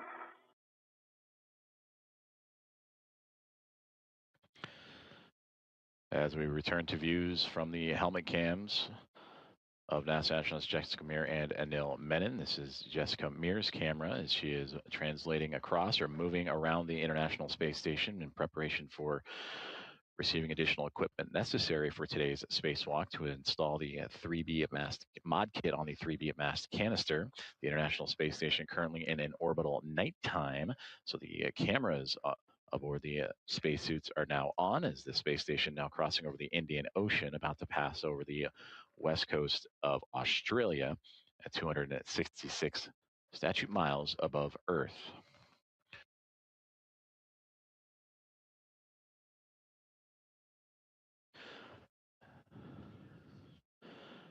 And that is a view of Anil Menon that is still close to the Quest airlock, continuing his translation adaptation as necessary. As for Jessica Meir, continuing to make her way across the space station in preparation for today's install.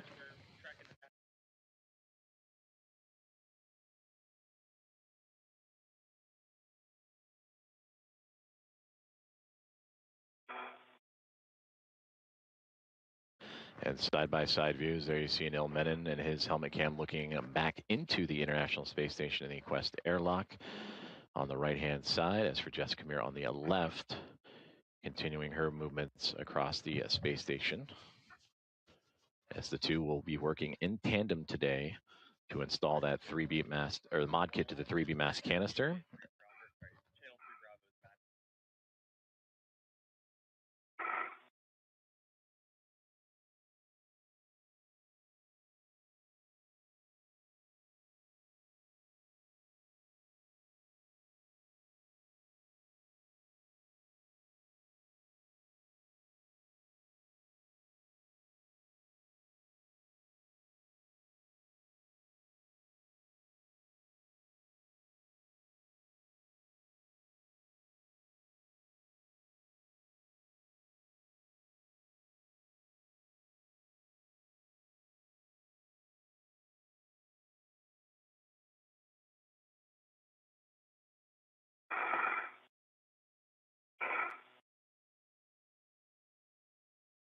All right, I am at the starboard seat of cart, going very slowly with the strap bag, and I'm going to come find our handrails.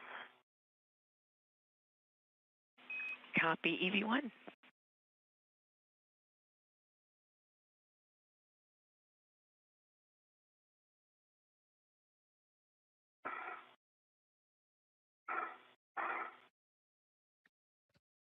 And again, side by side. 17, I'm going to put my anchor on 3217.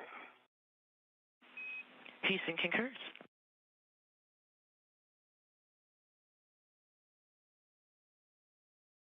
My anchor hook is on 3217, gate closed, slider left.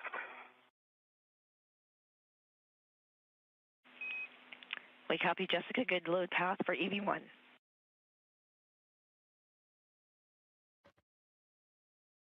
"31 minutes into today's U.S. Spacewalk 96, as Anil Menon, still in his translation adaptation near the Quest airlock, and you're hearing communications between Jessica Meir and the teams on the ground as Jessica has arrived to a crew equipment translation aid cart, a seat cart.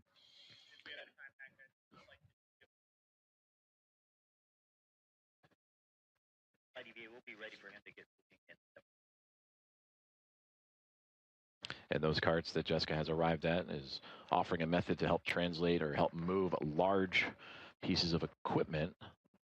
And for Jessica Meir today in her spacewalk, currently tethered to her spacesuit, is an 8-foot strut bag with a mass of 300 pounds, over 300 pounds.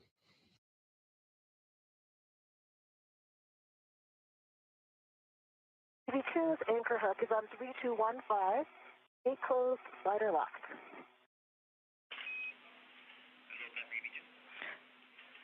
Copy all, Jessica. Good load path for EV2. You can give EV2 a go to release the waist tether. All right, EV2, I see a good load path here. You have a go to release. Copy, go.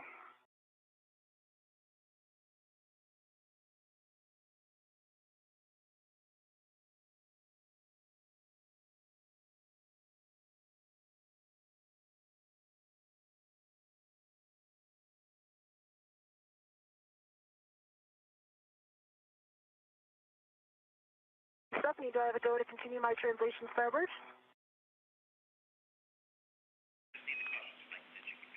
Yes, and while you're translating, I have 2 cautions and a warning to read. Do not translate on SARG DLA. Do not load DLA cable under MLI. Avoid contact with ECU and SSU on unlatched BGA mass canisters. The one warning, avoid inadvertent contact with grapple fixture targets and target pins to prevent suit damage. V1 copies.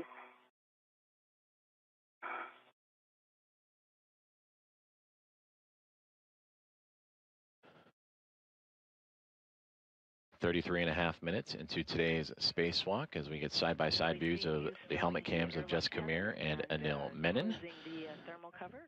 Thank you. Thermal cover is closed. Copy closed. Translate to port CETA cart with 2 for the WIFX bundling to the cable bag. CETA port translating now. E2.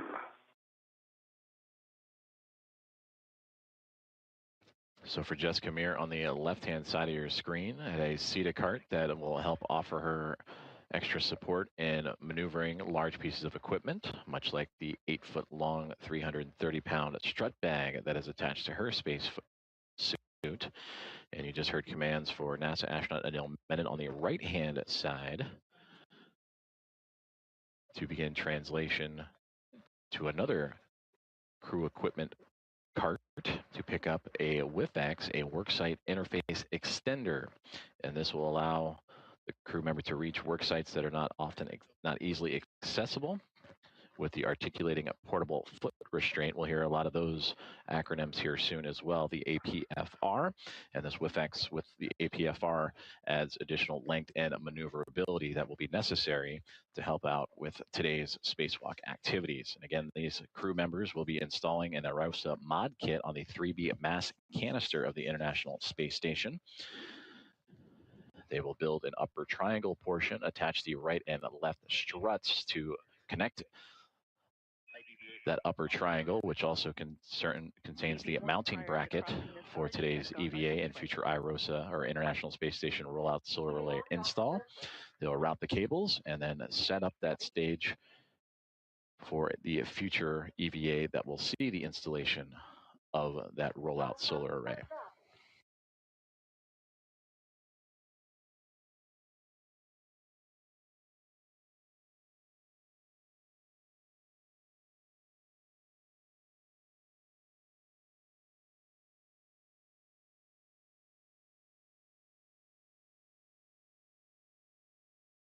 EV2 is at CETA rail.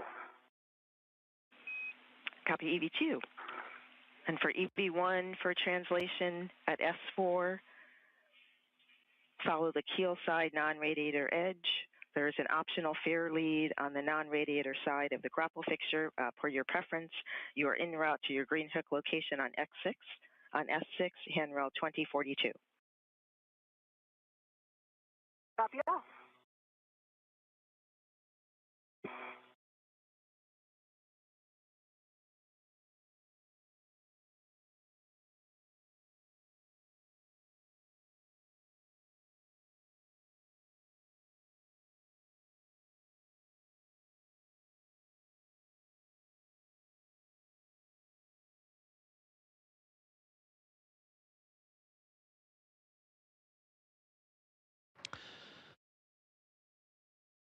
That is NASA astronaut Anil Menon with the cable bag attached to his left, currently translating along the truss of the International Space Station, where he will pick up some additional equipment necessary for today's spacewalk.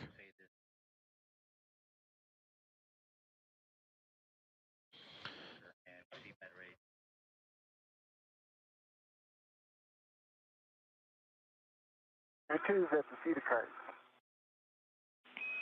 Copy EV2 at the feeder cart.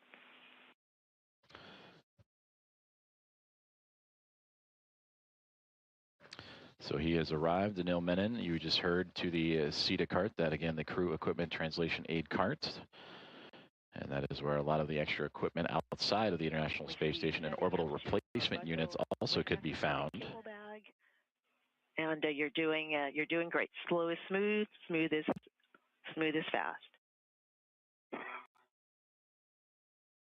It is on this CETA cart that Anil Menon will pick up a WIFEX, a work site interface extender that'll help add extra length and maneuverability with the articulating portable foot restraint that the astronauts use to lock their feet into place as they will work on the 3B mast canister and the 3B mod kit for today's spacewalk. And you can see the ties that are angling off that cable bag. That is where he will bundle that WIFEX extender.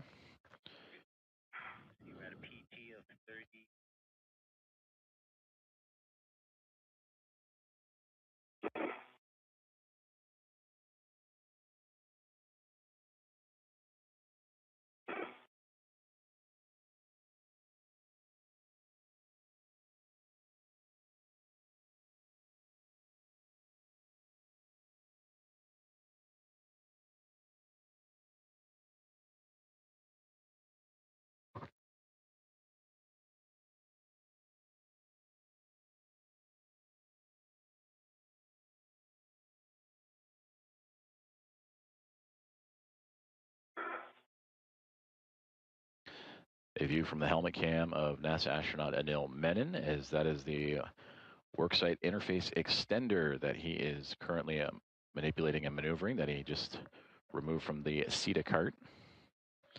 And he will now bundle to the cable bag that he has in tow. And we copy, per your discretion. And by bundling, he will take those wire ties that are attached to the cable bag to secure it before maneuvering any further in today's spacewalk tasks.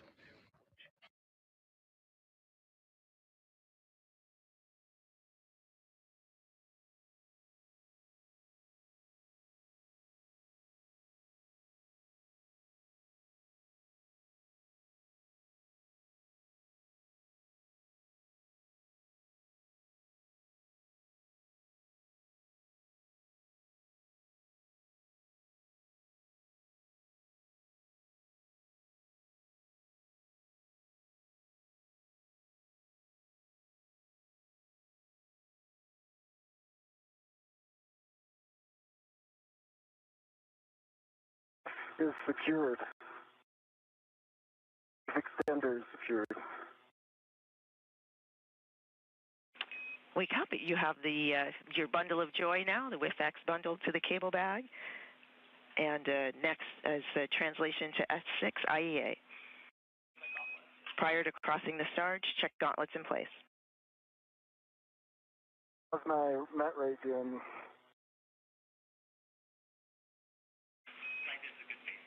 And this is a good pace here. You're doing a nice job.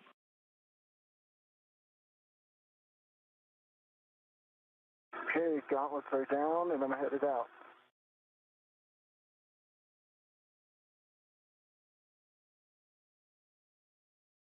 I'm at 2042, Stephanie. I'm working on my green hub. Copy that. Inboard stanchion. Just over 41 minutes into today's U.S. Spacewalk 96, as NASA astronaut Anil Menon has successfully bundled the worksite interface extender to the cable bag.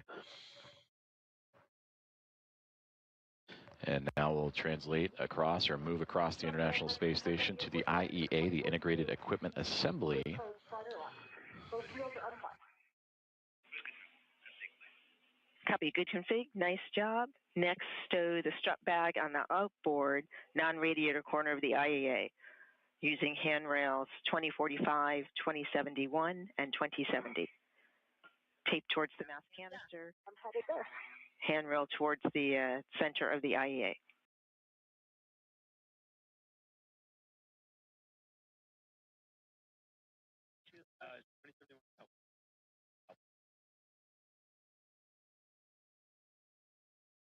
I will be very happy to do this strap bag. Yes, you also have an opportunity to drop your bundle of joy.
All right, EV2 has passed the MT, and it's 1,000 times easier than in the pool.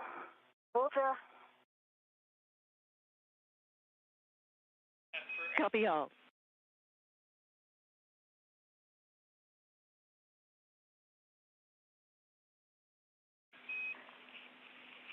For EV2, for your translation at S4, you'll follow the keel side non-radiator edge. Also optional fair lead per your discretion on the keel side of the grapple fixture. En route to stowing the cable bag on the inboard non-radiator corner of S6.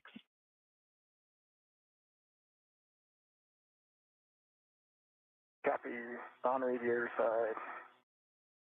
Optional fair lead, EV2 copy.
"45 minutes into today's U.S. Spacewalk 96 as NASA astronauts Jess Kamir and Anil Menon continue preparations for the construction of the 3B mod kit, the mass canister of the International Space Station. After exiting the Quest airlock and doing quick buddy checks, they would begin their movements across the station to pick up additional equipment necessary, including the WIFX, the worksite interface extender, also a quick stop off at the crew equipment translation aid cart or CETA cart, and that helps them move large equipment across the International Space Station as needed. And part of that equipment does include an 8-foot-long, 330-pound strut bag that is a part of today's spacewalk activities. And now the two making their way to an IEA that you may have heard in communications with the team on the ground here at Mission Control, the Integrated Equipment Assembly. That's the assembly of several power system orbital replacement units, or ORUs, that transform and control power from the solar array wing to the power channel. So direct access to some of the tasks required for that future rollout of an International Space Station rollout solar array. We copy. That hook on 2071 is a large, small, adjustable large hook. Large, small adjustables on 2071. The crew currently working in an orbital nighttime for the International Space Station, which orbits the Earth every 90 minutes, so a sunrise and sunset every 45. And you see lights off the helmet cameras of the two NASA astronauts. You see Jessica Meir ever so faintly off on the left-hand side. And you can identify her by the red stripes on the cuff of her pant leg of her spacesuit today. And for Anil Menon in the foreground, you see his helmet lights really shining and reflecting off of the International Space Station, as those two will be working in tandem to build today's modification kit to the 3B mass canister.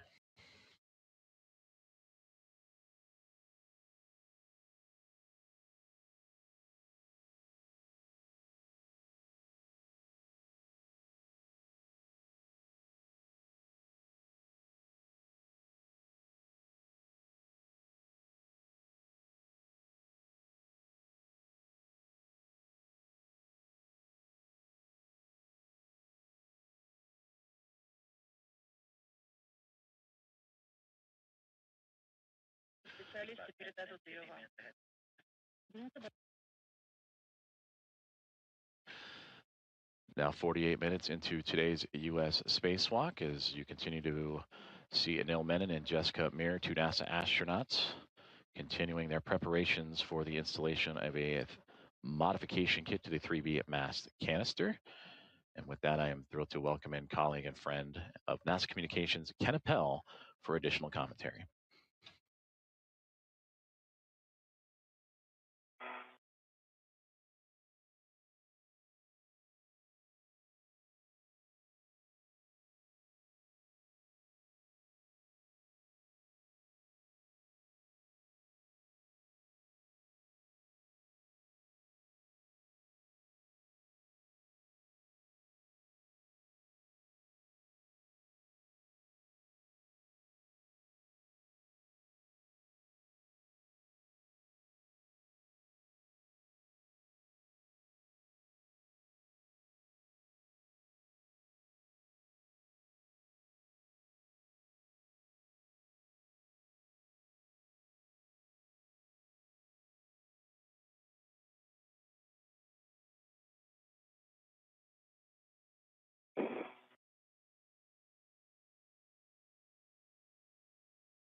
All right, Jessica, I'm here.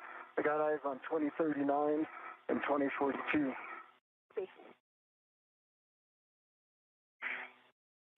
Those are good handrails for EV2 for the cable bag.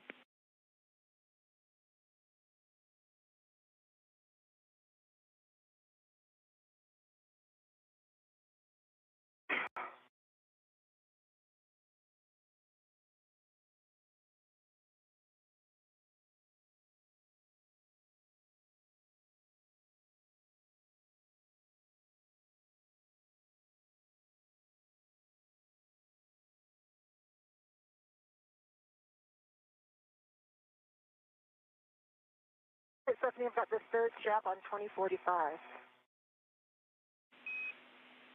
Copy third strap 2045. Nice work stowing the strut bag. At your convenience or when you're ready, we'll take a glove, hap, and gauntlet check. We also would like to check that your HECA green light is on. Click this way, I can check. I see my green light. Light is on. And I have a dry hap. And still no change to gloves.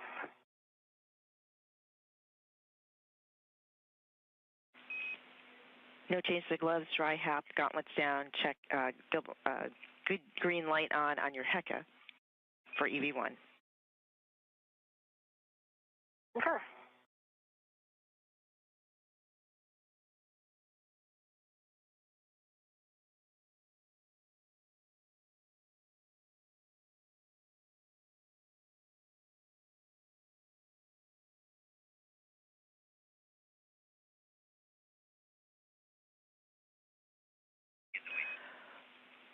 For EV1, we would like a power cycle on your HECA.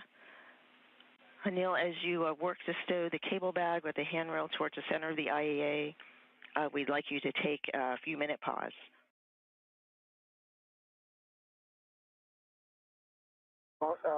Clarification, you want me to pause now or continue with bag stow?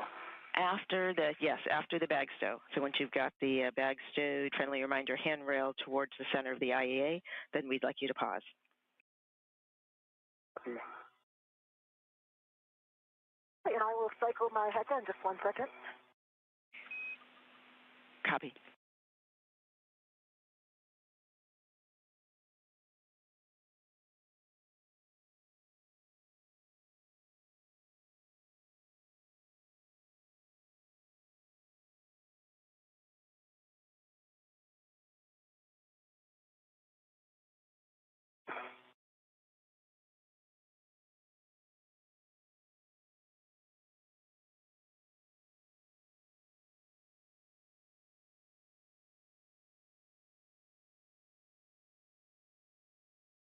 HECA is off, and I need to wait a certain number of seconds to just right back on.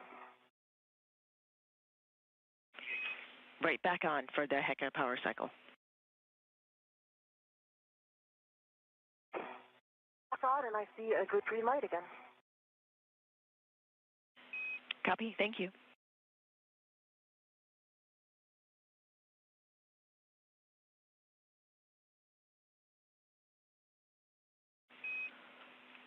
With that work, Jessica, we are ready for you to begin working to build the upper triangle. Open the strap bag, securing the straps as needed. Retrieve the mounting bracket from the strap bag, keeping that tethered to the bag, and you may lock out the ret if required. Copy.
My cable bag is fully stowed.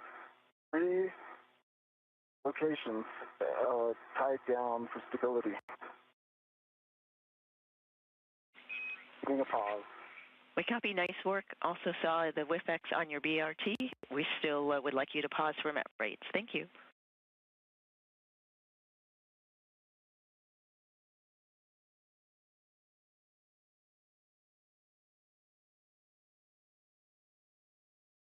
I'm going to increase my TCV during this pause. We'll report. Copy.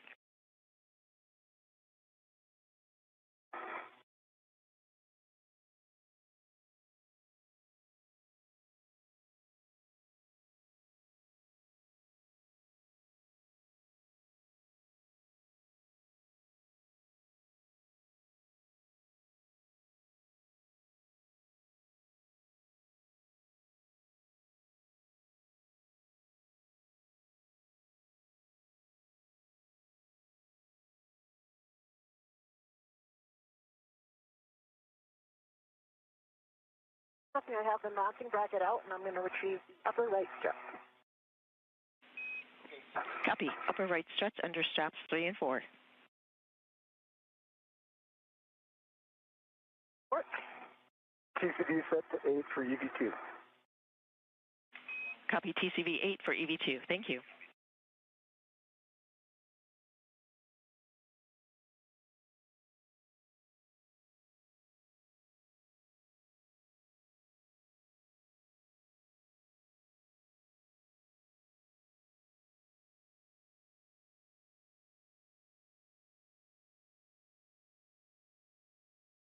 Stephanie, just for feedback from the team, when I do something like install an APFR, I'm going to try to do it a little bit slower.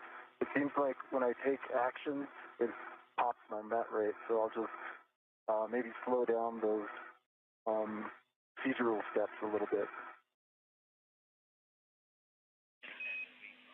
And we copy, you know. We think it'll stabilize as you ingress the APFR and work throughout the EVA. We're just trying to be conservative with the pacing. Copy. Let me know if that hypothesis is accurate. Else I'll just continue doing as I'm doing until the APFR with your pauses. And your hypothesis is correct.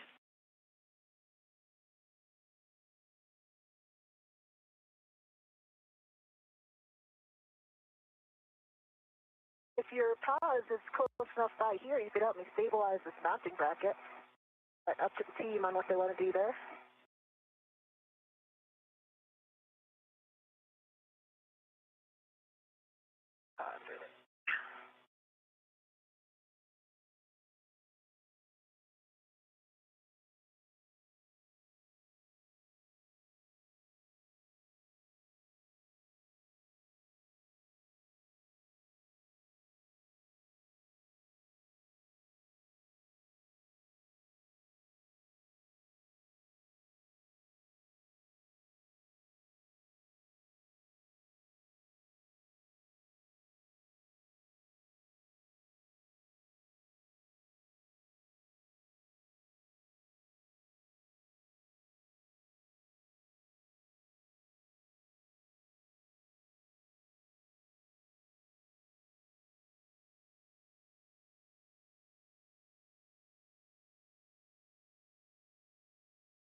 Stephanie, I don't know if you caught that. Do you want me to help Jessica stabilize the mounting bracket while paused?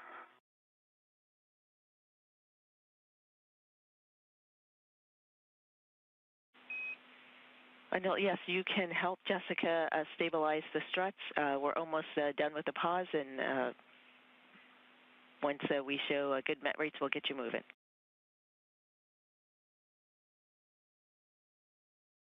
Still want the help, Jessica? Let's see when we're ready to pause, and we'll make a call then. Okay. Popping my visor.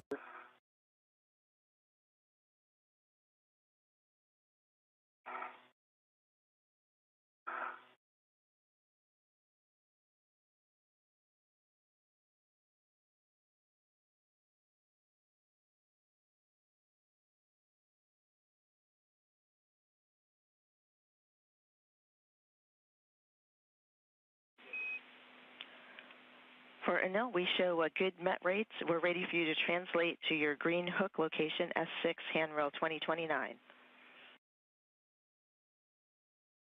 Going to the green hook, handrail 2029. It's a good copy. Hey, Stephanie, I've got the lip underneath the guide here, lining up the black lines. See if I can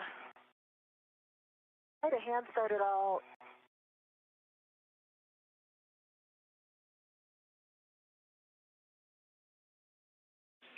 Jessica, we copy. And Anil, as you translate, there are 3 cautions. Do not translate on the S6 PVR base handrail. Avoid inadvertent contact with PVR pit pin near PFCS. Battery adapter plate cables on IEA or potential snag hazards. No copies.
I'm just pausing for tether cleanup.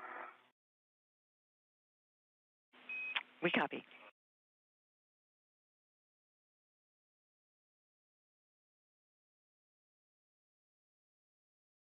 Stephanie, this is kind of a three-handed operation to try to line these up, keep them both in position, and then go for my PGT. So any suggested strategies are welcome. I'm right here in case you need to pivot now. Copy, checking.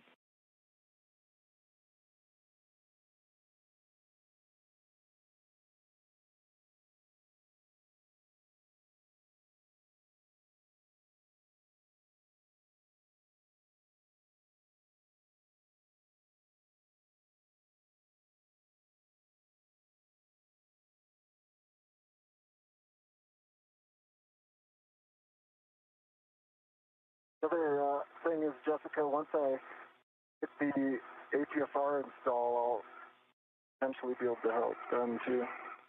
Yeah, trying to stabilize two free-floating objects, then get the PGT is a challenge.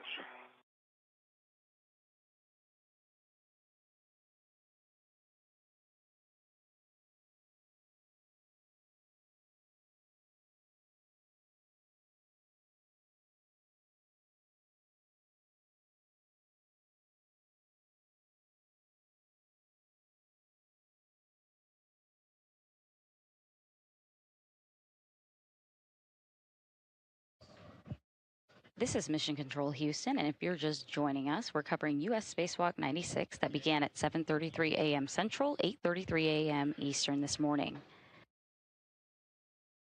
We are currently just over an hour into today's spacewalk, and all procedures have gone by the book. Actually, a bit ahead of schedule this morning, about 10 minutes or so. 2029 reel unlocked. Also double check on the outboard. Today's spacewalk prepares the 3B power channel for the future installation of new rollout solar arrays. Once installed, the arrays will provide additional power to support critical station operations. Of that handrail is not.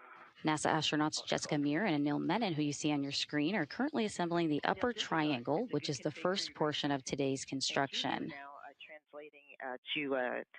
This assembly consists of the IROSA mounting bracket and two struts that'll connect to the 3B canister. This 37.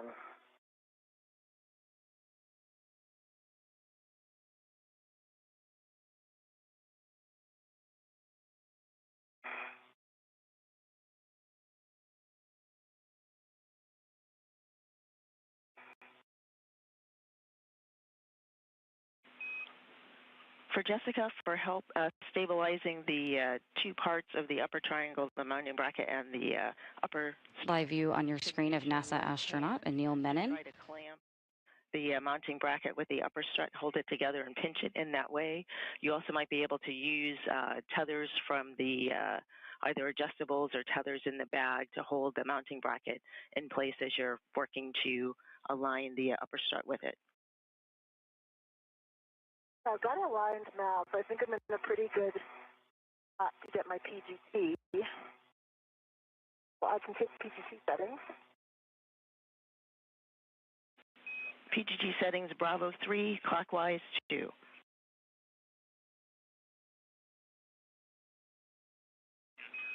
And this is the EV3 PGT. It is the PGT from the strut bag.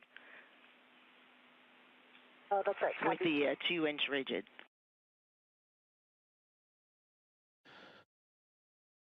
So as you just heard, that we are over an hour into today's U.S. Spacewalk 96, an hour and 7 minutes to be exact, as NASA astronauts Anil Menon and Jessica Meir have maneuvered into position to today's work site, the mass canister, to start construction of the 3B mod kit on that same mass canister. The upper triangle is the initial stages of that construction, which includes the mounting bracket for the future International Space Station rollout solar array, and then two upper struts, and when angled together will create that triangle with the point connecting to the mass canister that will, a mounting bracket that will attach to the mass canister.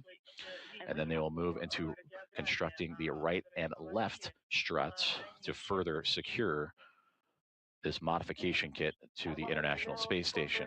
And with this view, you see the teams working in tandem together, and you had a great view there. And then now in the hands of Jessica Meir, who in this view looks like she is upside down, but we can identify her due to the red stripes on her pants and backpack of her spacesuit, the portable life support system. She has the pistol grip tool, or PGT, the powered drill that will help assemble today's struts to the mounting bracket and attach it to the mass canister. 3 clockwise 2.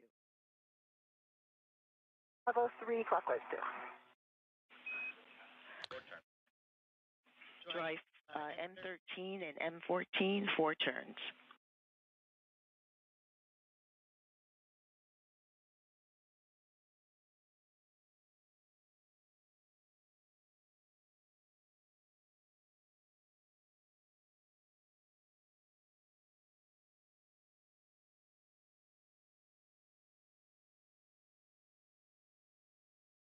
Actually, looks like I was successful in getting a hand start on M13, probably about a half a turn.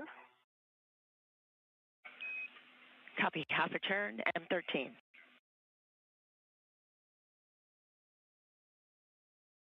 See, I'm at whiff 37. With 37, the WIF-X takes a clocking of 6.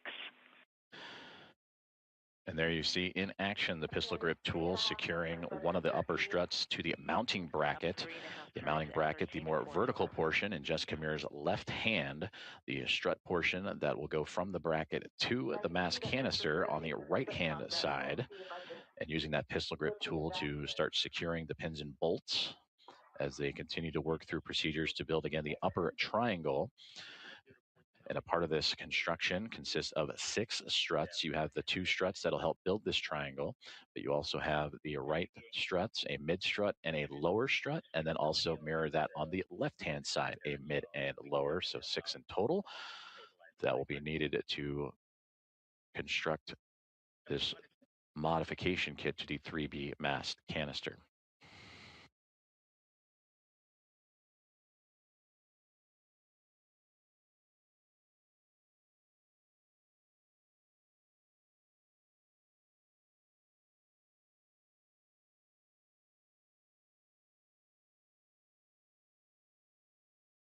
And I've got a hand start,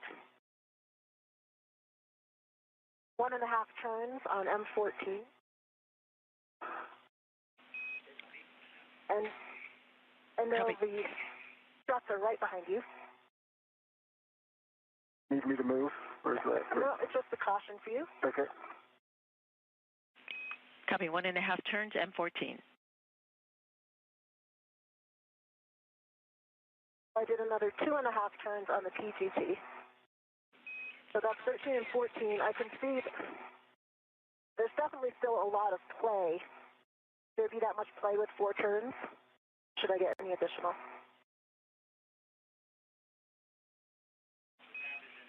This is as expected. We copy a 4 turns total on M14. And verify the tab is in the groove. Tab is in the groove, and I can no longer see the first black line. We copy, that's a good config. Next, retrieve the left upper strut from the bag. Copy left upper, and that'll be center pad first. And I'm going to change my settings first because I think this one is Bravo 1, correct? That's correct. Bravo 1, clockwise 2 on the strut bag PGT, 20 seconds to a handover. 2 minutes to a handover. Stephanie, the whiff extender is 6, off, 5, full twist test, black on black. Copy 6, Golf 5. Black and color, black on black. Good pull twist test.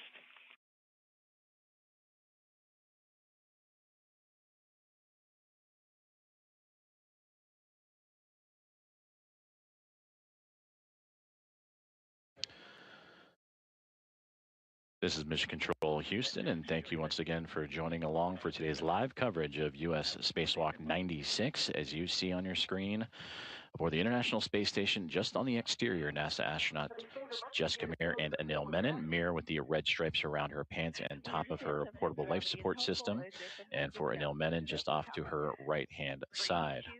We're ready for you to translate to with 31 to retrieve the APFR. So fair lead on handrail 2066. And you're moving zenith on the outboard side of the trunnion pin. Zenith outboard side is T, and I'm headed to with 31, the opposite side. Copy, fair lead 2066. Good read back. So tasks so far have included a full translation from the Quest airlock all the way to the 3B mod kit and power supply that the mod kit will then attach itself onto for the International Space Station rollout solar array. Jessica Meir, with some additional assistance from Anil Menon, have started the construction of the upper triangle, which you see Meir holding on to right there. But as we have transitioned communications between satellites, we welcome you back inside of the International Space Station Flight Control Room here in Mission Control Center, Houston, Texas, as the Momentum Flight Team, manned by Ronak Dave, Flight Director, with Stephanie Wilson as the spacewalk communicator. That is her voice that is relaying instructions to Anil Menon and Jessica Meir. There you see her sitting just to the right-hand side of Ronak Dave. And to the right side of Stephanie Wilson is Aki Hoshide, the Capcom. He has taken over communications with the crew inside of the International Space Station and the Expedition at 75 team. And then for Ronak Dave, you can identify him in the Navy suit. Just to his left side is Flight Director Chris Dobbins, who is on tap for a future spacewalk coming up here quite shortly. Again, this is the first of 3 in the month of October, all outside of the International Space Station. Today, the 281st in support of ISS assembly, maintenance, and upgrades. The 6th in the career for Jessica Meir, and the very first for Anil Menon. Houston's back with you. Jessica, how's it going with the left upper strut L2 clevis to the center pad L2? I'm working on the clevis right now. Excellent, thank you.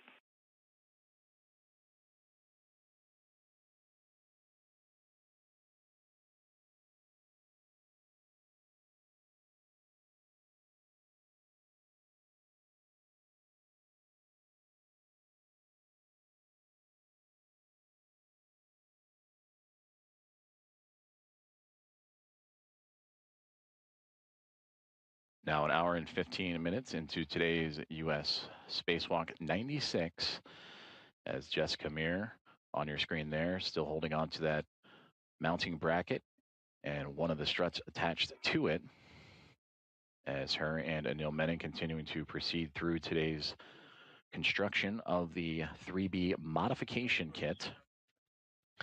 Again, this modification kit will modify the station's 3B power channel and ultimately prepare it for the future installation of the International Space Station rollout solar array.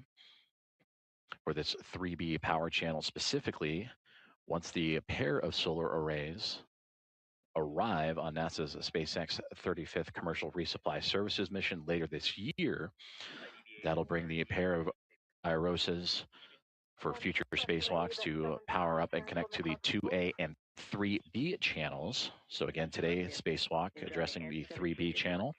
2 prior spacewalks helped construct what is the 2A channel on the International Space Station. Those were done back starting in May of 2025, thanks to NASA astronauts Nicole Ayers and Ann McLean. And the rest of that construction of that modification kit on the 2A channel was just this past March on U.S. Spacewalk 94, in which Jessica Meir, who you see on your screen there with the red stripes, was joined by NASA astronaut Chris Williams to complete that construction. But for today on the 3B mod kit, it'll be from start to finish, as again, they are working on that upper triangle.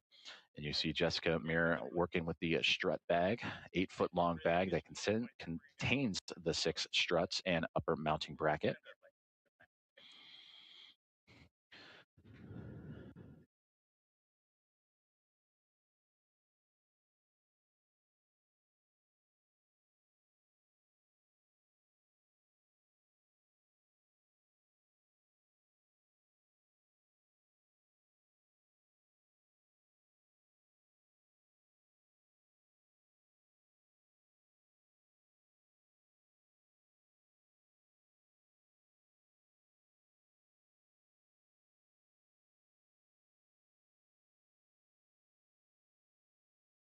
APFR is secure. Copy. APFR is retrieved. Translate back to width 37 and install it in the WIFX with a clocking of 12. Clocking at 12 in WIFX.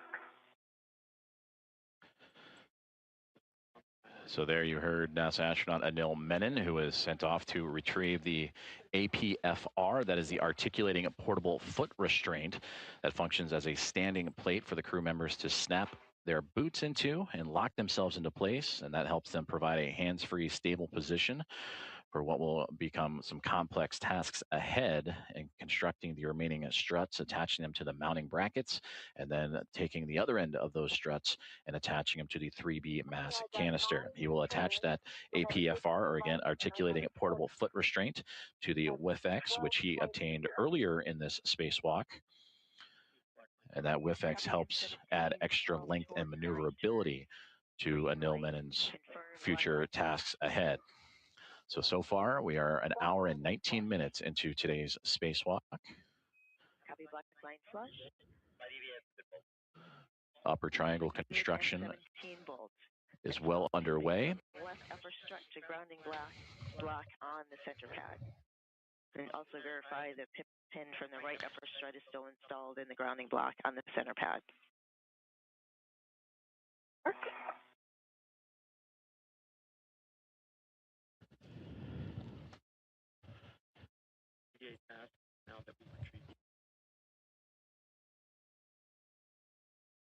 I can confirm that the right side is installed, and I'll work on the left. Copy.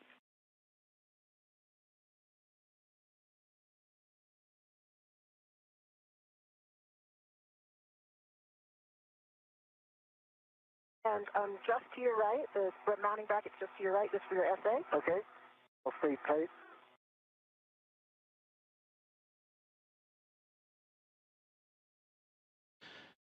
And there you can see that upper triangle is starting to take shape, that mounting bracket, the base of the triangle, if you will, just off to the right-hand side, angling outward into the hands of Jessica Meir, as the right and left upper struts being assembled. And then soon they will add the center pad, which is the top point of that triangle, the one that is in Meir's hands at the moment. That is what will attach to the 3B mass canister. MLI and center pad covering L2 clevis.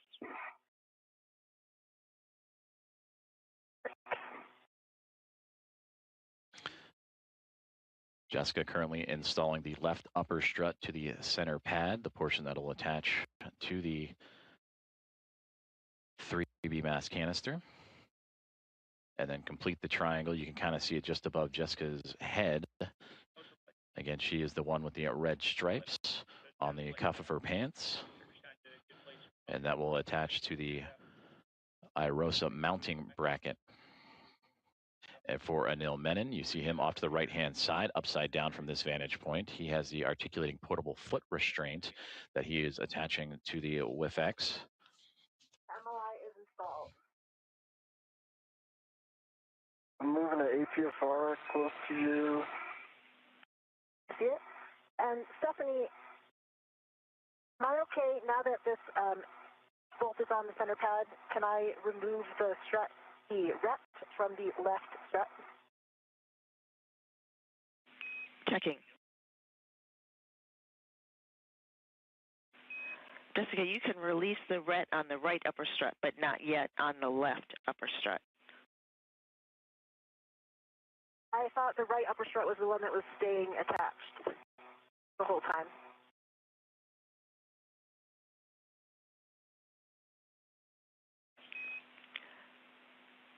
Jessica, the ret on the mounting bracket will stay attached the entire time. Okay, copy that. One remaining step for MLI, verify right upper strut MLI on center pad covering L1 clevis.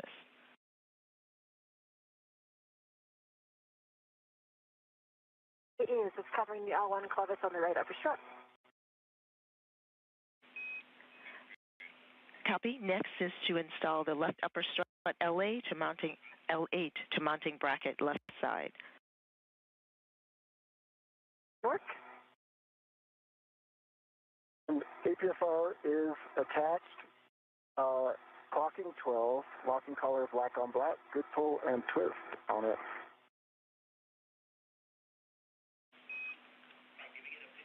Copy 12, black on black, good pull twist. Remaining settings, Tango Tango, Foxtrot 12.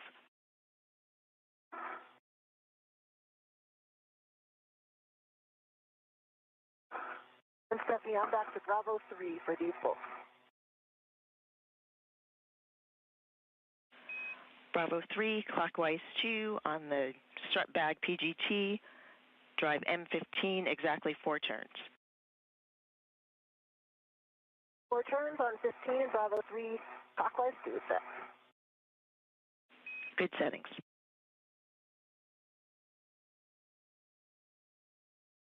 All right, Adele's going for Tango Tango, Foxtrot 12. Those are good settings. Verify pitch knob can be depressed. Oh, sorry, I'm initiating that. I haven't done it yet. Copy. Thank you for the clarification.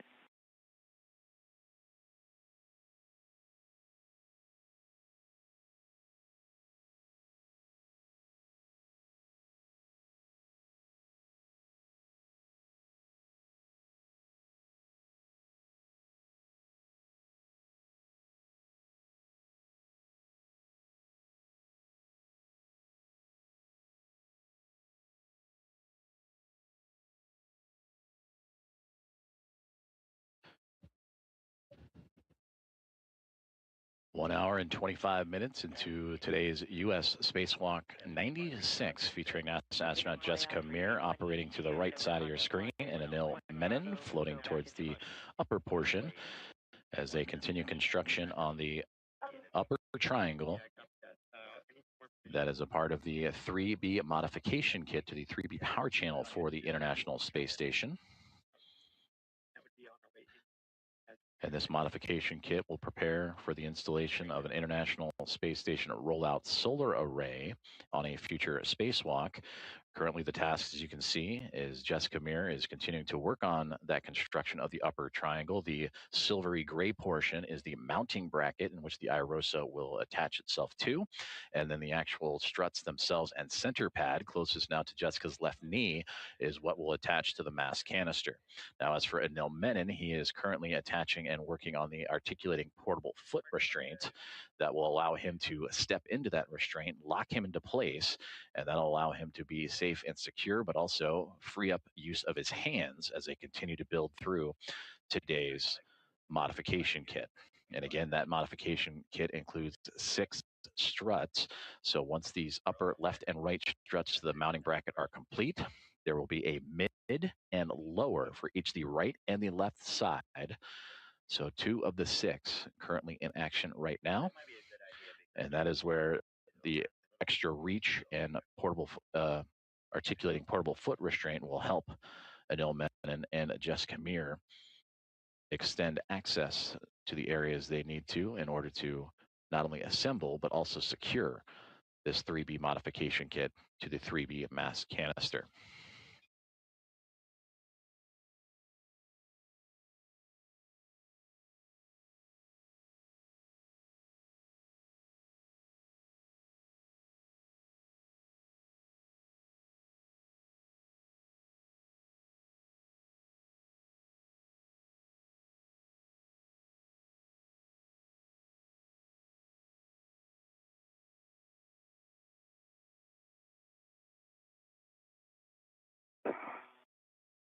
And I know I'm right behind you. Yeah, I'll be out of your way in a second. And again, Jessica Meir and Anil Menon on the left and right sides, respectively, upside down from our vantage point here on NASA Plus and the NASA channels, constructing that upper triangle for the 3B modification kit. Today, the 281st spacewalk for support of the International Space Station assembly, maintenance, and upgrades. For Jessica Meir, this is her 6th spacewalk, and the crew member wearing the red stripes on the left for Neil Menon. This is his very first. It is the fourth spacewalk of 2026, in which Mir had previously participated in 2 of those previous 3, and then the first spacewalk of Expedition 75. Copy Tango Tango and pitch knob depressible.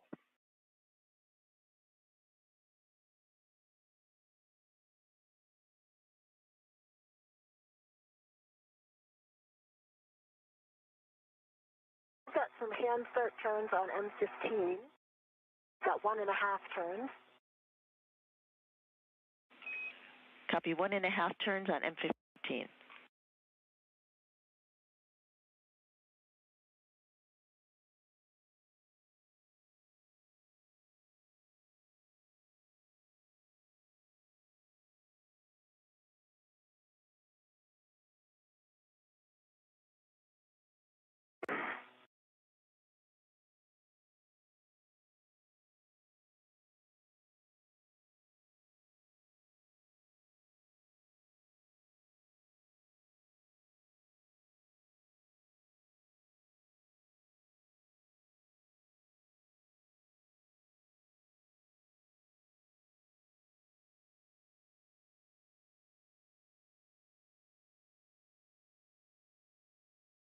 Two and a half more turns on M15 with the PGT.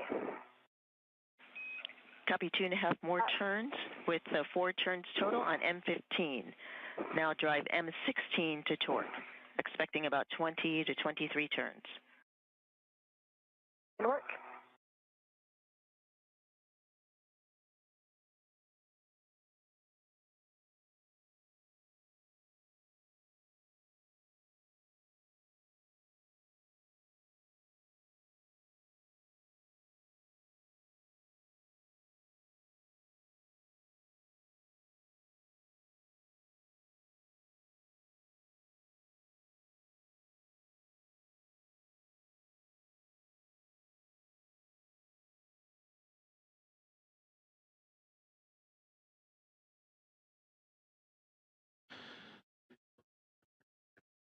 We have hit the 90-minute mark. 1 hour and 30 minutes have gone by in today's U.S. Spacewalk 96, as NASA astronauts Jess Camir and Anil Menon continue working on the 3B modification kit for the 3B mass canister. For Jess Camir in the top left, she is working on the upper triangle. As for Anil Menon, with the white stripes on his right-hand side, his pant leg, he is working on the articulating portable foot restraint. So far, after beginning their spacewalk at 7:33 a.m. Central Time, 8:33 a.m. Eastern Time, the crew has not only departed the Quest airlock of the International Space Station, but also maneuvered its way down the truss system to the 3B power channel, picking up some extra equipment along the way, including that articulating portable foot restraint and the WFX worksite interface extender to help with today's construction. And as you can see, Jess Camir continuing to diligently work on the upper triangle. That is the mounting bracket and 2 of the 6 struts required for today's tasks. Also a part of today's tasks, not only the construction and attachment of this modification kit for the future installation of an IROSA, or International Space Station Rollout Solar Array, but also routing the cables necessary for that connection of the IROSA to help augment the power of the orbiting laboratory.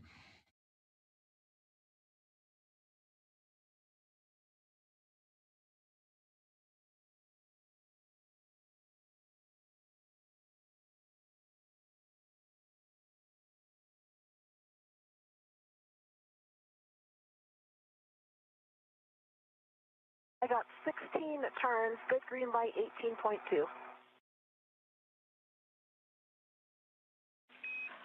On M15, 18.2 torque, 6 turns, green light, 16 turns. 16 turns, sorry. Check black line flush. Confirm, black line is flush. Right. Stephanie, I'm all set on the APFR.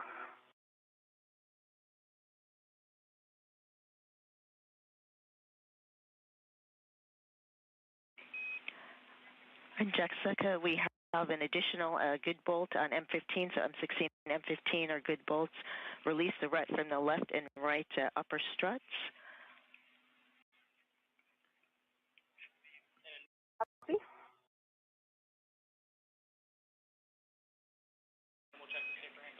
And for EV2, we'll take a glove, hap, and gauntlet check from you. Gauntlet's down, gloves look good, and hap is dry.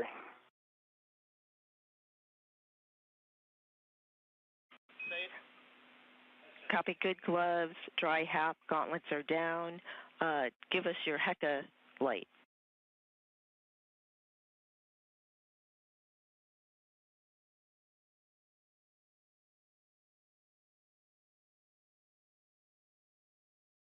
I see green light. Copy, green light, verify, left safer handle down.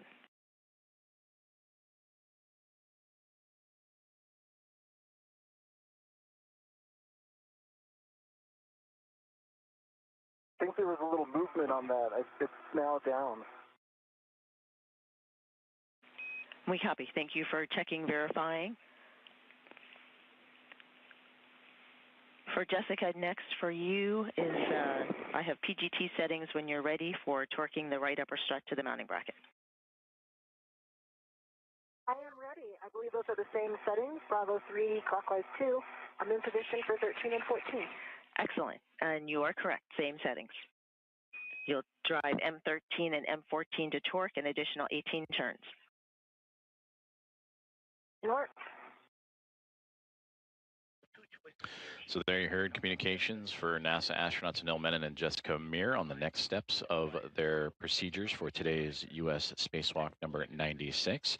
For Jessica Meir on the bottom right side of your screen, she continues to work and now torque down using her pistol grip tool or the space drill to connect the upper struts to the mounting bracket for today's spacewalk tasks of constructing a modification kit to the mass canister. And there you actually see a great view as we just translated up and panned up to the mass canister. On the upper left and right hand sides, just for perspective, that is NASA astronaut Neil Menon stepping into the articulating portable foot restraint, but just off to his left shoulder and then off to his far right are the solar arrays for that 3B power channel for the International Space Station. And that is the canister that they will attach this collection of 6 struts and a mounting bracket for a future IROSA install. Now, 1 hour and 35 minutes into today's spacewalk, the International Space Station currently flying over France. Jessica, I copied on M13, 18.4 on the torque, 17 turns, green light, black line flash. Good copy, starting 14. Copy.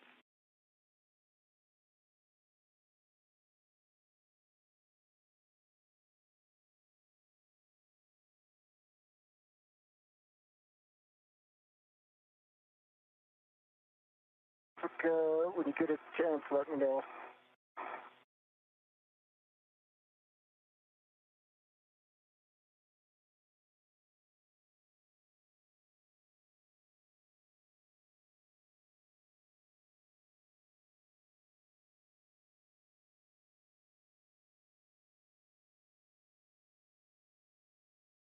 Stephanie, I got 17 turns again, 18.2, good green light, black line is flush on M14.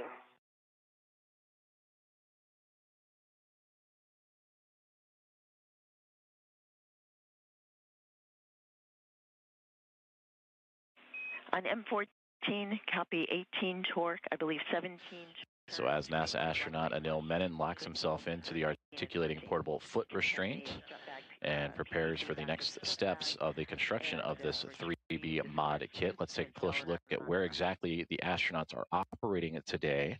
They're on the starboard side of the International Space Station, down the backbone of the truss system, the S6 portion of the truss system, and where you see the 3B highlighted in yellow, they are all the way at the tail end of the orbiting laboratory. And at the base of that 3B construction along the truss structure is where the 2 astronauts are currently operating to assemble the collection of 6 struts and the mounting bracket for a future rollout of an International Space Station rollout solar array. Now, what do those look like, you may wonder? If you look at the far right-hand side of this graphic, there is an example of what that IROSA, or International Space Station Rollout Solar Array, would look like once fully unfurled. And again, those will arrive to the International Space Station for both the 3B and the 2A power channels later on this year. I'm going to release the adjustable that's on the scoop. And as we were explaining that breakdown of where Jessica Meir and Anil Menon are, we just received confirmation that the upper triangle has been completed. And there you get a great illustration at the bottom of your screen right there of what that looks like. It is the mounting bracket with 2 struts, and then the center pad, that is the small gray structure. That is what will attach to the 3B mass canister. And then the mounting bracket is where the International Space Station rollout solar array will be affixed to on a future spacewalk. Half is dry. My gloves are nominal, no change. Copy dry hap, no change on the gloves and your gauntlets. My gauntlets are down. Copy gauntlets down. Nice work, both of you. We are now in the upper triangle handoff portion. I have 3 cautions, which I'm going to read to you within the 2 minutes that I have till handover. No sudden movements on the ECU 4-bar linkage, BGA, mass canister, or mod kit. Maintain less than 0.45 feet per second on BGA. Limit loads to 40 pounds. Avoid cyclic loading. Do not impart forces into the mod kit struts before they are fully installed. V1 copies all, and I am changing my TCV. I am now at a setting of 4. Copy TCV 4, EV1. And copy EV2, copies the cautions. When you're ready, EV1 present non-tethered left side of upper triangle to hand off to EV2. Okay, stand by now. I'm going to come get into position for that. Can you do a quick boot check to make sure my heels are in? Sure thing.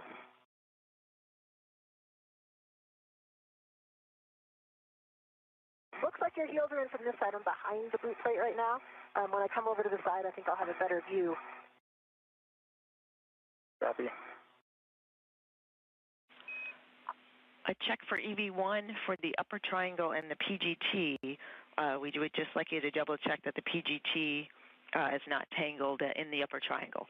30 seconds to a handover. Yeah. Copy.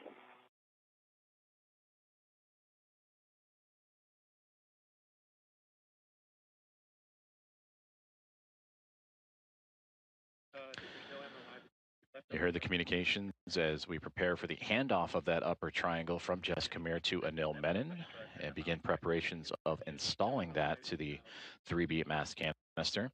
You have also heard from both Anil Menon and Jessica Meir some safety checks as they check over their gloves, their gauntlets, their HAPS, which is the helmet absorption pad, the safety device developed by NASA to help address the possible risk of water inside the helmets as they sweat through today's EVA opportunities and task list.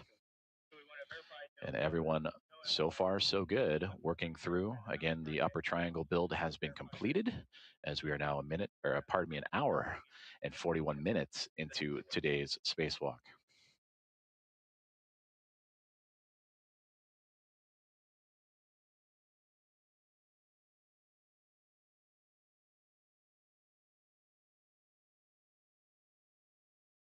Okay, I've got that PGT free. Like that. EV1, EV2, Houston is back with you. We copied partial comm. Sounds like the PGT is free of the upper triangle. We welcome you back inside the International Space Station Flight Control Room here at Mission Control Center in Houston, Texas, as Flight Director Ronak Dave in the Navy suit, overseeing today's spacewalk operations. To his right-hand side is NASA astronaut Stephanie Wilson, who has been the one that you have heard communicating with Jessica Meir and Anil Menon today. Aki Hoshide, immediately to her right, is operating and talking to the crew that are not participating in today's spacewalk. Jack Hathaway and Sophie Adno, along with Andrei Fedyaev, Pyotr Dubrov, and Anna Kikina, the other members of the Expedition 75 crew aboard the International Space Station. So now we make our way back outside as the upper triangle will be passed from Jessica Meir in the red stripes spot at the bottom of your screen up to Anil Menon, who is preparing to secure that upper triangle and the center pad, that is the smaller portion of the triangle that is now being pointed his direction. And that will make its way to him and eventually attached to the 3B mass canister. Anil Menon is in the articulating portable foot restraint, which is also attached to a workspace interface extender, almost like a step stool or step ladder, to extend his ability to reach the top of that 3B mass canister.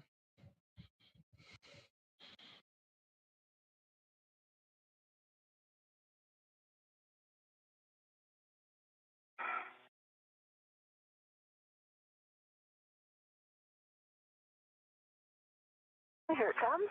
Great. Keep coming. Keep coming. Can you get it up any higher? Oh, so close. I got it. Okay, you got it. Control. You've got control.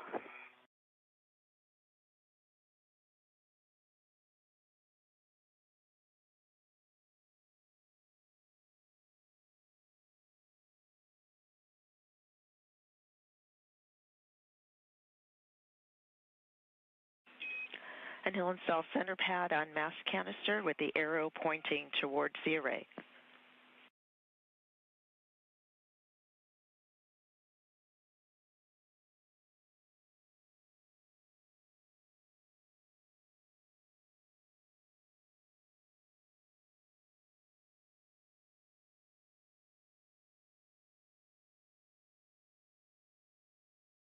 Okay, it's installed and in soft dock. Copy installed and in soft dock. Verify upper triangle to neutral down for later access. I came out, Stephanie, so I must have been wrong about that. Let me just give it another try. Copy that. As you're working with it, engage left side, then press in on the right side to engage the soft dock detents. Okay.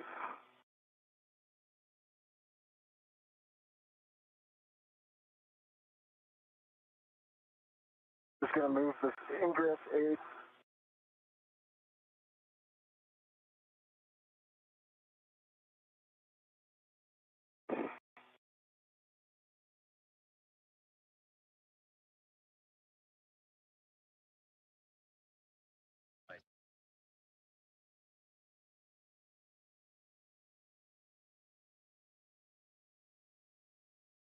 Stephanie, I have stowed the ret for the scoop, for the PGT and the torque wrench onto the WIFX. So in a position where I think I'll be able to reach them.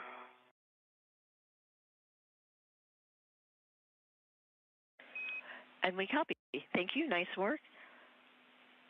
Next, visually inspect and report spherical bearing alignment on both sob brackets.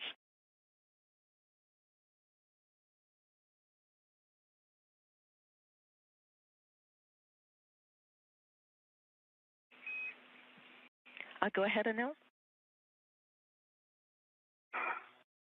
We are in soft dock. Copy soft dock. Nicely done. I see you retrieving your PGT settings alpha 2, clockwise 2.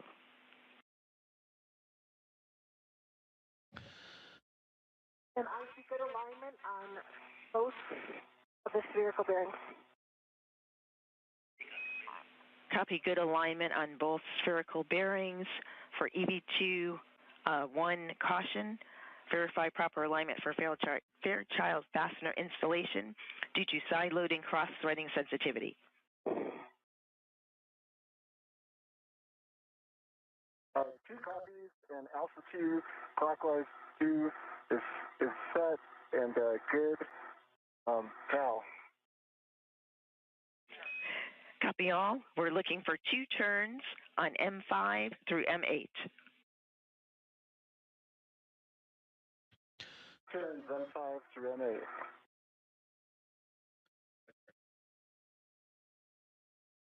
Communications between NASA astronauts Anil Menon and Jessica Meir to the teams on the ground, and Spacewalk communicator Stephanie Wilson. And all good news to report so far, as Anil Menon has received the upper triangle. He is now at the bottom portion of your screen, and will begin the formal attachment of that upper triangle to the 3B mass canister.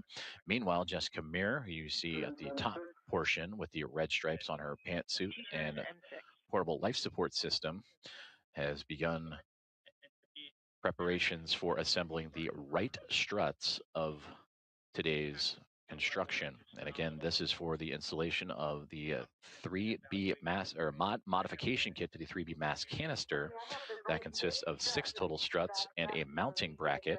You see the mounting bracket at the knees of Anil Menon towards the bottom of your screen, with the first 2 struts now connected, and he will attach that to the mass canister.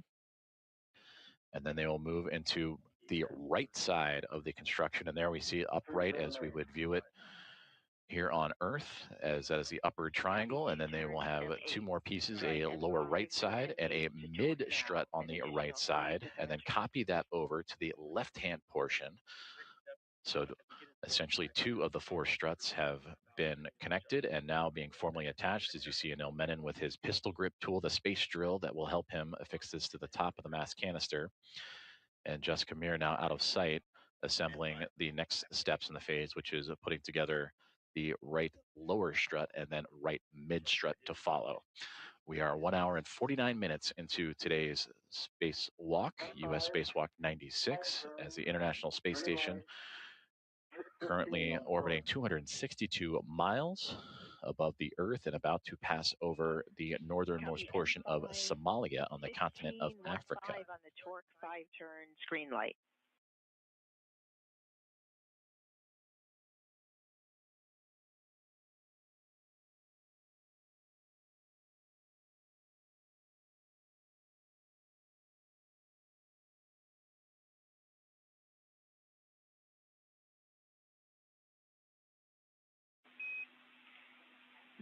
Anil, verify your PGT settings, Alpha 2, clockwise 2.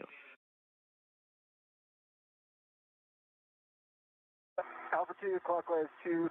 Let me just read you this. M6 was 5 turns, green light, and it was 3.7 on the torque.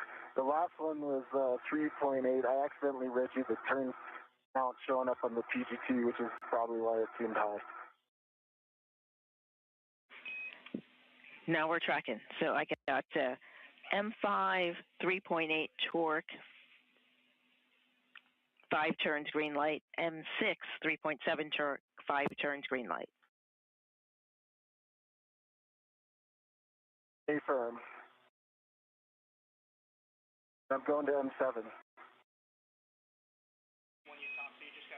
We concur.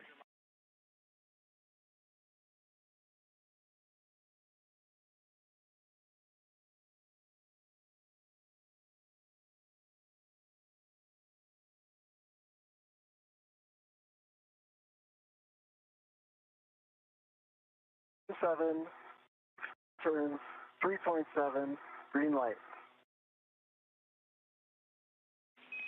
Copy on M7, 3.7 torque, green light, and the turn count was clipped.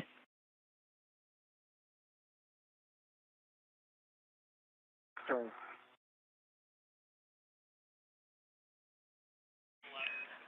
I believe 6 turns.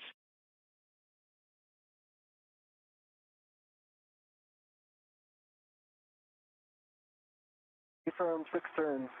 M8 is now 6 turns as well. Green light, 3.8 torque. M8, 3.8 torque, 6 turns, green light. Copy also 6 turns on M7.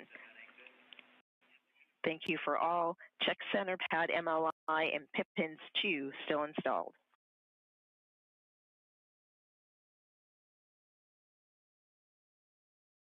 Okay. Also M5 through M8, all good bolts.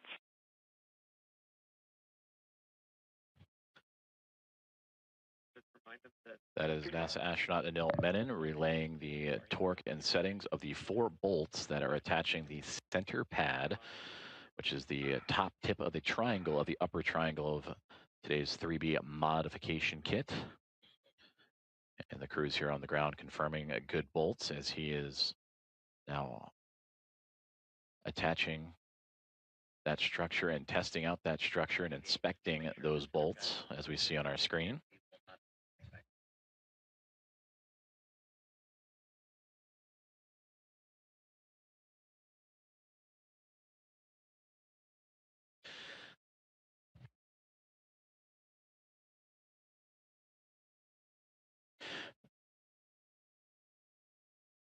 Meanwhile, NASA astronaut Jessica Meir, just off screen, preparing for the right struts to be assembled to the 3B mass canister. And there you now see her appearing to the upper portions where she has the strut bag that she brought from the Quest airlock all the way down to the very end of the starboard side of the International Space Station where the 2 astronauts are working today. And those struts will attach themselves to the mounting bracket and the upper triangle and provide additional support to the 3B mass canister. And we copy. That is a good config. Thank you. And with each task, you hear communications from the ground for regular updates on the status of their gloves, the status of their HAPs or helmet absorption pads, all part of the ongoing safety checks as each step continues to make its way down the timeline for both astronauts. Now an hour and 54 minutes into today's spacewalk. Copy EV1.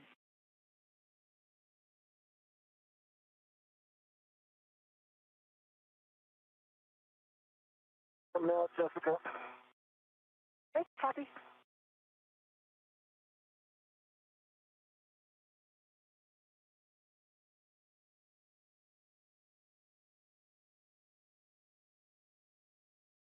I'm going to go ahead and adjust the APFR with X. That's okay. Okay, sure thing.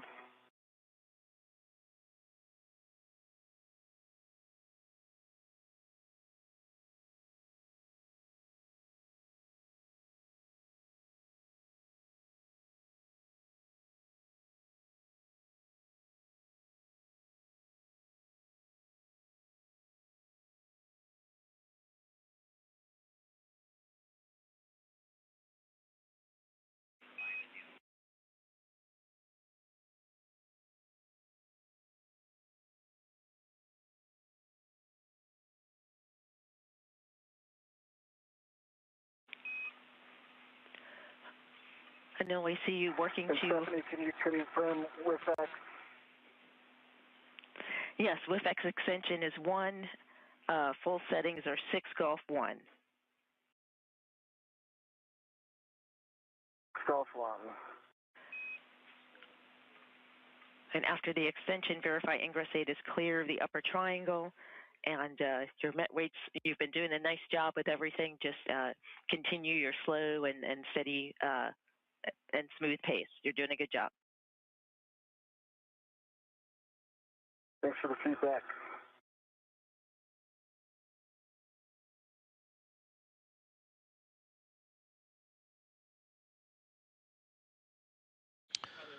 Communication with NASA astronaut Anil Menon as he has removed himself from the articulating portable foot restraint and is now adjusting the WIFX that is attached to the worksite interface extender. He had a bit of a higher setting in relative to his positioning along the 3B mass canister.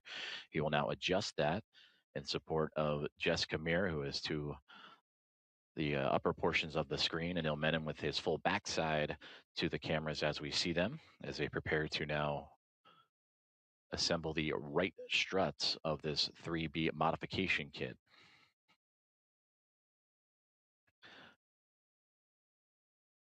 Closing in on 2 hours for today's spacewalk, an hour and 57 minutes at the moment. The 6th spacewalk for Jessica Meir's career, the first for Anil Menon. For Anil Menon arriving just 22 days ago launching just 22 days ago aboard Soyuz MS-29 back on July 14th from the Baikonur Cosmodrome.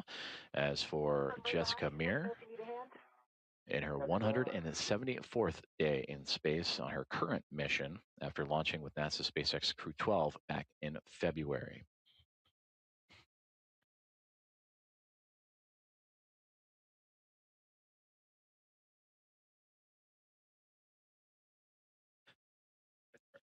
And you can see just past the portable life support system, or the backpack, the spacesuit backpack of Anil Menon, right in the center of your screen, the next strut assembly that Jessica Meir is repairing. And again, we're going to be working on the right side next. So this will be in total strut 3 of 6 that will be next to be attached to provide additional support to this modification kit to the 3B power channel for the International Space Station. Anil, APFR settings 12, Papa Papa, Charlie 12. 12, Papa Papa, Charlie 12.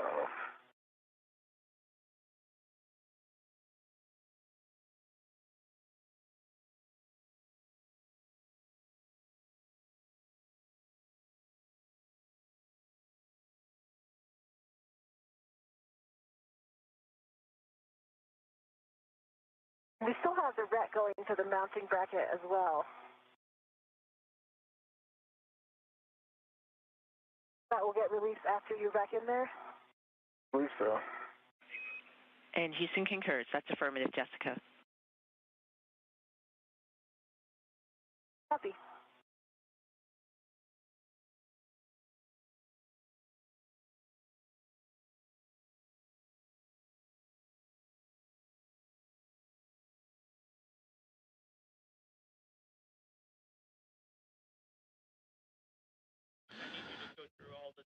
As we see on the screen, it is becoming a little bit darker outside of the International Space Station as they are making their way into an orbital nighttime pass.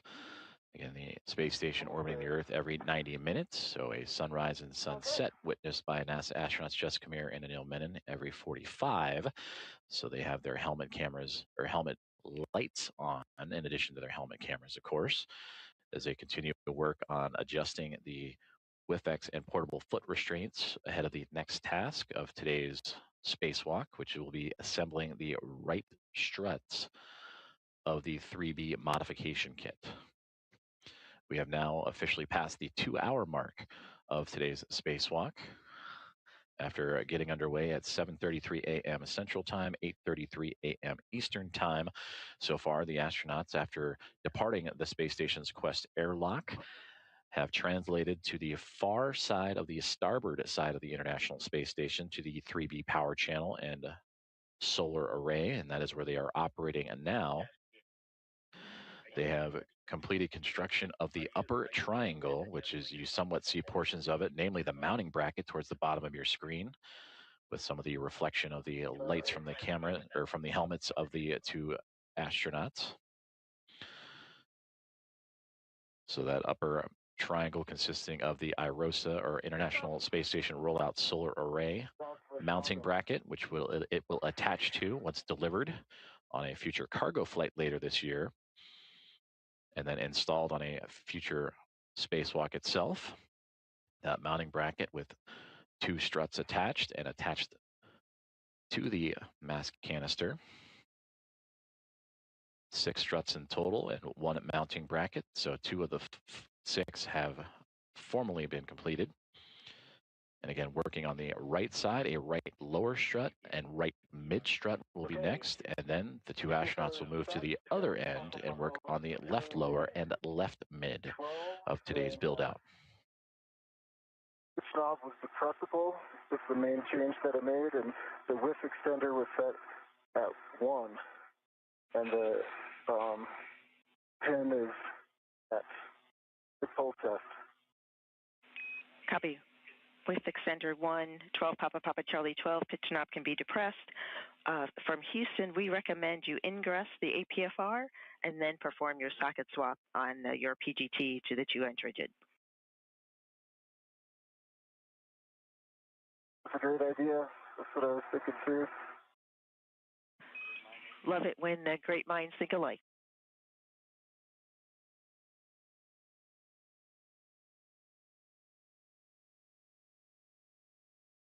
and I see that ret in front of you. And also a friendly reminder, prior to ingress with the safety tether reel behind you, you may want to clear it or put it in a different position.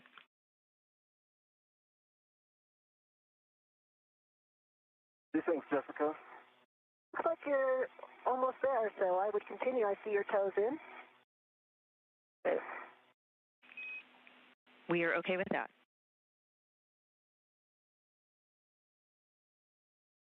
Please come more forward.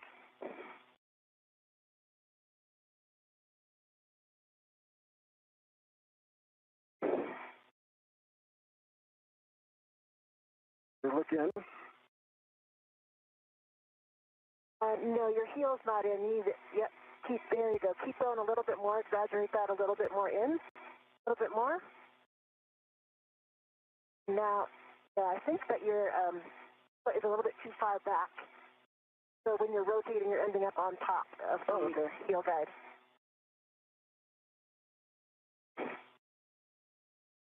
That looks better. That looks good. All right. Thanks for the assist. Where does my safety tether go? Your safety tether is between your legs behind you. Okay. I think I'm okay with that. Yeah, I think just when you come out next time, just watch where it goes and get it on the other side of your leg.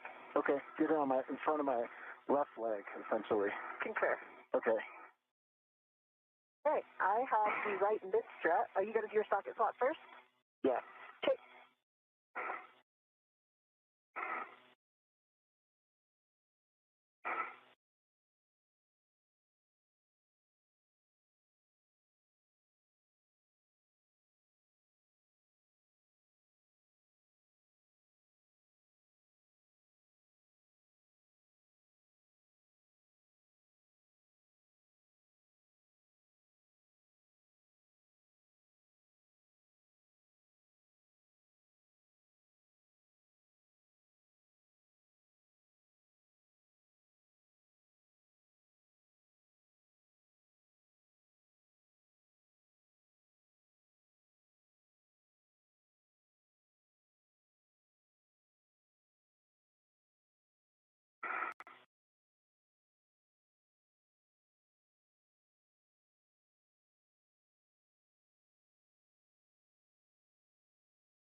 Big inch off. Good pull test.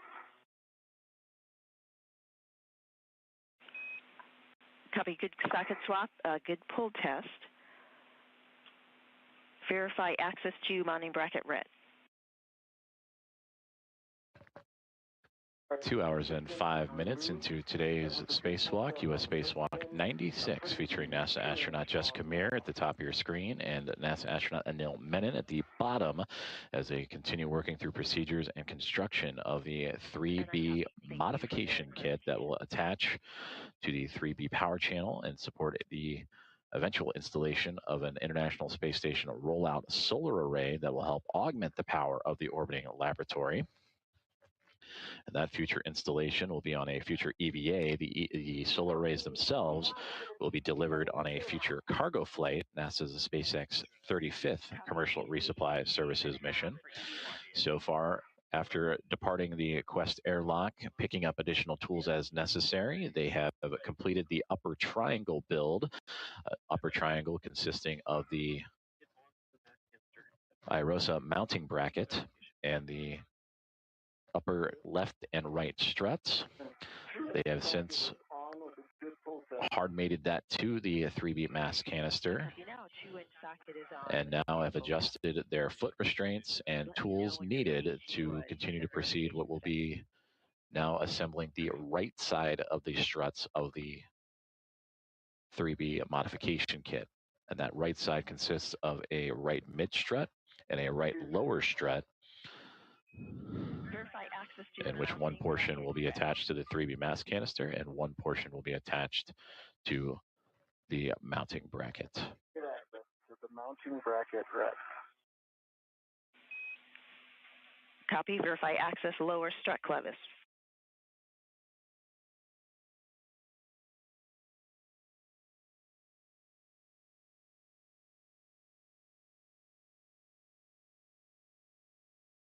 Good access, lower strut clevis. Verify access mid-strut clevis.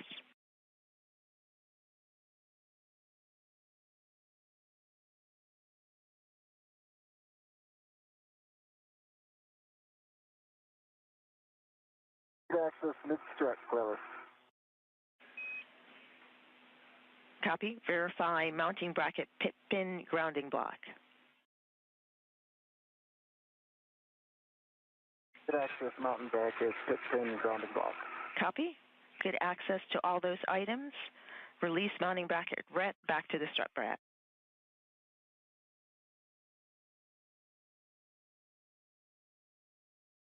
All right, Jessica. We've got it all. Okay, I've got a hand on it. I'm tending it. Okay, I'm releasing. Okay, it's back in the bag.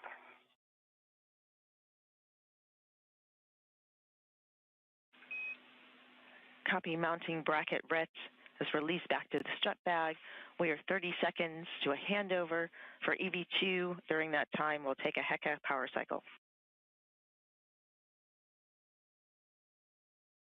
EV2 is cycling HECA.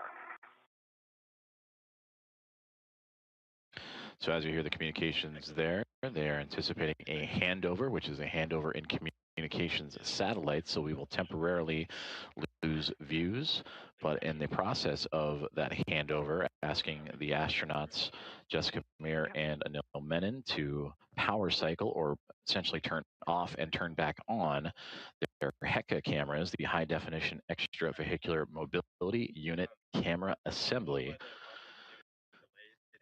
So we welcome you back inside the International Space Station Flight Control Room here in Mission Control in Houston, Texas at NASA's Johnson Space Center. Is that handover and communications satellites is ongoing. We should resume communications with the station here just momentarily as Flight Director Ronak Dave and his Momentum flight team overseeing today's EVA. He is in the middle of your screen in the Navy suit. Immediately to his left is Chris Dobbins, Flight Director that'll be overseeing a future spacewalk. This is the first, today's spacewalk is the first of 3 scheduled for this month. The next will be on Thursday, August 13th, US Spacewalk 97, which will replace a communications antenna on the International Space Station called the Space to Ground antenna, among other tasks. And then also US Spacewalk 98 on Thursday, August 25th. And that will focus on connecting power channels and cables and data relay systems as a part of ongoing space station maintenance, among other tasks. So that is Chris Dobbins to the near side foreground with Ronak Dave for today's EVA. Stephanie Wilson, the spacewalk communicator, immediately to his right, communicating tasks to the team outside of the space station and Meir and Menon. And immediately to her right is Aki Hoshide. He is the Capcom. He is communicating to the other 5 members of Expedition 75 that are inside the space station right now, and they consist of NASA astronaut Jack Hathaway, ESA astronaut Sophie Adno. Those 2 helped support preparations for today's EVA. Andrei Fedyayev, along with Pyotr Dubrov and Anna Kikina, all 3 of Roscosmos, also inside the space station today going through their daily activities.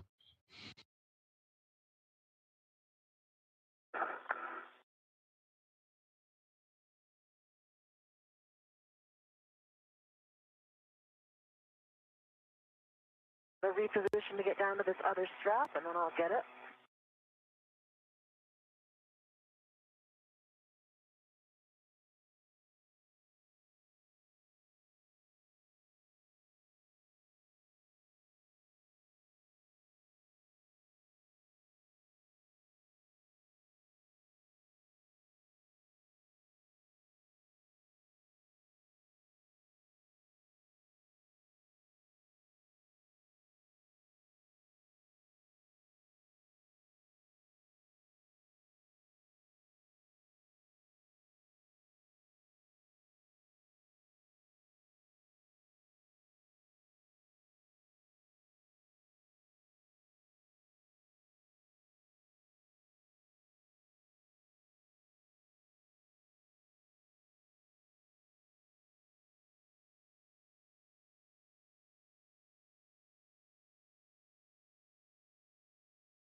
I've got the right lower strut. Transfer right lower strut to EV2 with the clevis end towards him. Work. Okay, I'm rotating this up and now. Okay. Tracking it. View from the helmet cam of NASA astronaut Jessica Meir inside the strut bag. At the start of the EVA, that bag had 6 struts and a mounting bracket, but she has now pulled out the right lower strut. That is what is in her right hand, and the LR for lower strut. She is handing that over to Anil Menon as they begin construction of the right-hand side of the 3B power channel modification kit for today's U.S. Spacewalk 96. And there you can see the two of them working in tandem. Jessica Meir more towards the middle of your screen, as the International Space Station currently in an orbital nighttime. So the two working with their helmet lights on. Meir with the red stripes on her pant leg. For Anil Menon at the bottom of the screen, he has one side of the right strut. And as for Meir, she will grab a hold of the other end of that strut as they maneuver it into position. And again, this is the right lower strut that will help secure this modification kit to the 3B mass canister of the International Space Station.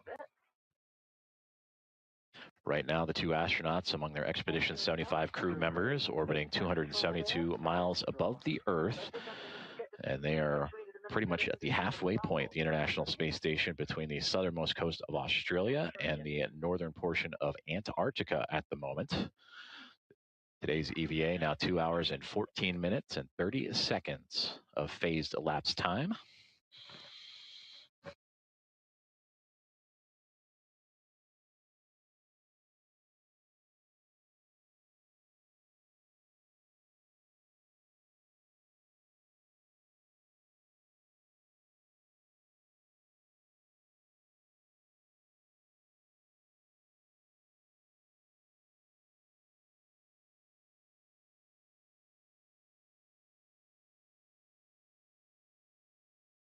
I know this is much closer than it looks in Doug. Agree. It got a good look at the translation area on the left that you need to use, and I think it's going to work just fine. There's a lot of structural handholds the opposite side of you, on the radiator side.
Let's hand this PGT over to me first.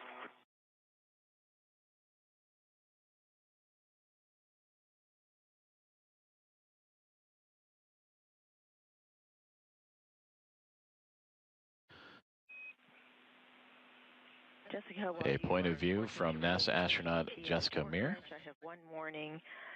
Pinch point, keep fingers clear of lower strut pad to BGA interface when driving both. You want copies?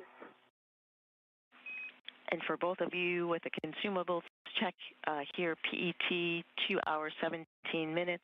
You're on the timeline. Limiting consumable is EV2 MEDOX, 6 hours, 20 minutes. We do expect that to get better. Y'all, and I'll take settings for the PGT, Stephanie. PGT settings, alpha 1, clockwise 1 on the strut bag PGT.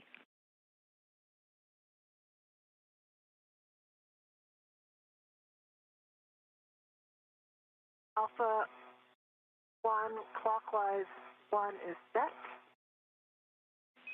Good settings.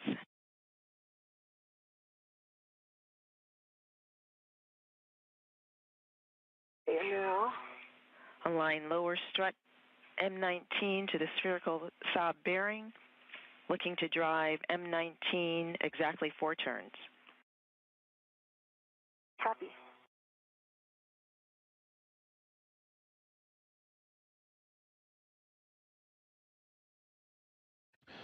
Communications with NASA astronaut Jessica Meir, whose view we had from her helmet camera just a moment ago, but now we see her working with... Rotate a little bit counterclockwise. Rotating counterclockwise. Up there.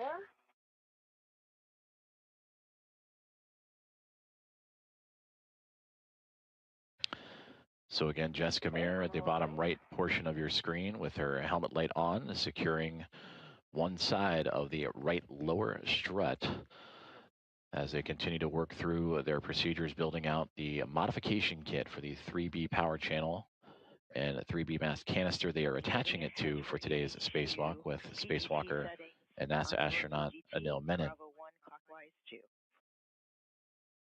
Bravo 1 clockwise 2.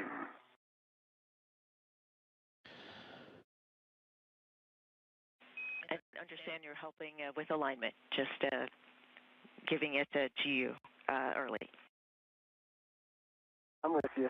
Sounds great. Thank you. Starting turn.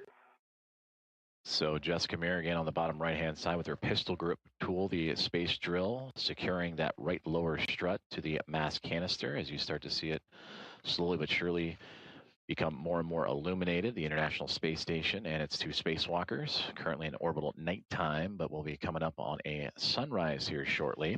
Anil Menon towards the top half, or now onto Jessica Meir, who is using that pistol grip tool to secure that strut to the mass canister. Prior to that, you heard an update from the spacewalk communicator, Stephanie Wilson, providing an update. Now 2 hours and 20 minutes into today's spacewalk. They are on a timeline, so they are right on time, both Menon and Meir together, working in tandem today. And they also provided updates on consumables, just how their suits are performing, how they are performing. You heard the term MEDOX canister. That is the metal oxide canister. And that is what is installed in the backpack-like structure you see right there on the backside of Jessica Meir. That is what is called the Portable Life Support System, or the acronym here at NASA is PLIS. And that contains everything that an astronaut needs to venture out into the vacuum of space: breathable atmosphere, carbon dioxide scrubbing, cooling, power, water supply, and the like. PGT turned off. Copy that. PGT turned off. I'll give it another cow. We copy.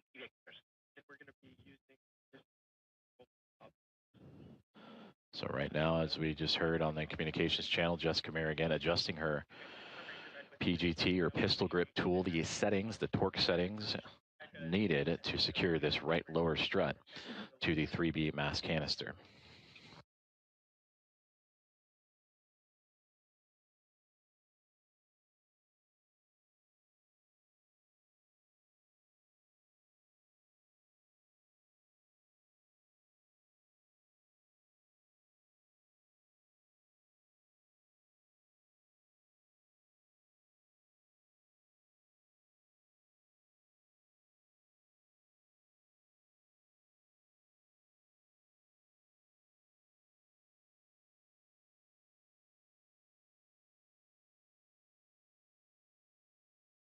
All right, cow pass. I've got a good LED test. Battery is 42.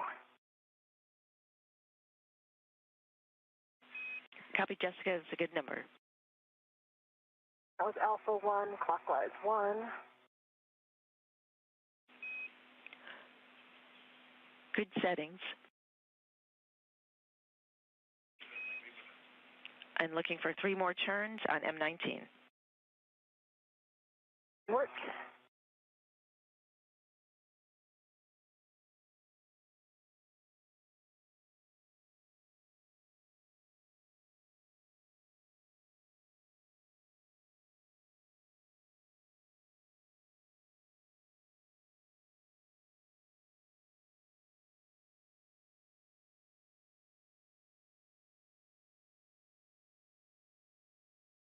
PGT turned off again as soon as I put it on the socket. I'm not sure what happened there. And we copy PGT turned off. Definitely did not hit the button, so interesting. I think this is similar to what happened on the last EVA. So I'll get back into Cal again.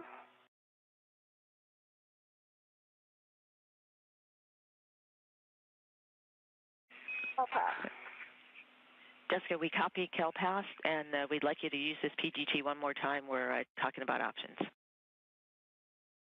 Okay, copy. Good LED test. 3 volts.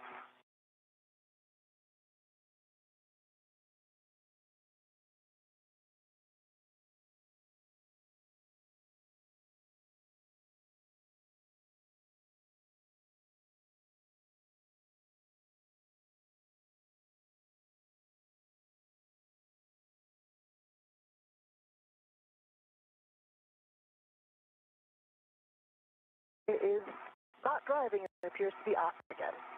And I'm seeing, when you hit the button, I see 2 red lights, 2 green lights. It says LED test.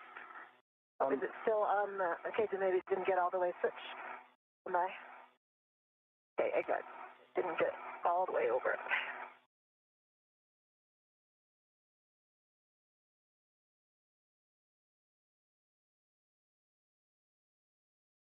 And if that doesn't work, Stephanie, I'm just throwing out an option for you guys to chew on, which is I could take out 1 foot and toss her my PGT. I have my PGT as well. Obviously, yours has the right socket on it, but I can always socket swap if needed. All right, we're turning now. Copy.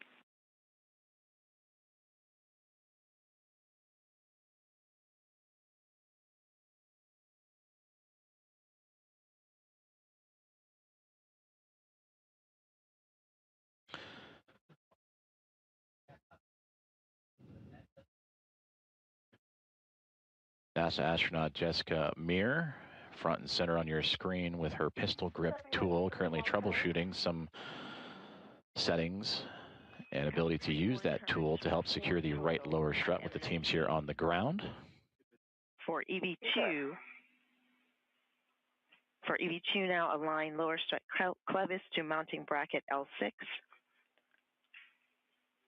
You'll drive M20 exactly 2 turns with Bravo 1 clockwise 2. M20, 2 turns, Bravo 1, clockwise 2. Bravo 1, clockwise 2, set on the PGT. Good settings.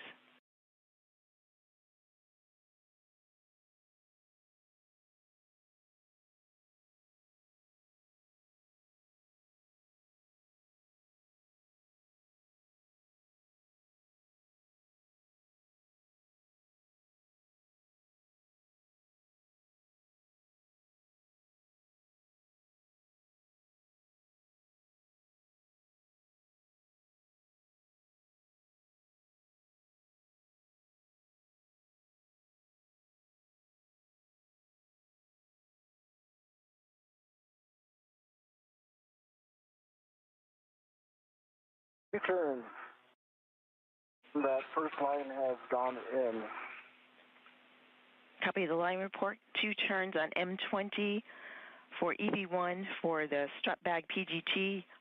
You can continue to use this PGT or the options that Anil discussed. His PGT has the appropriate socket, or you could do a socket swap on your PGT. We think the time would be equivalent. Okay, copy. The PGT seems to be working right now, so we'll try it again. And we concur. For M20,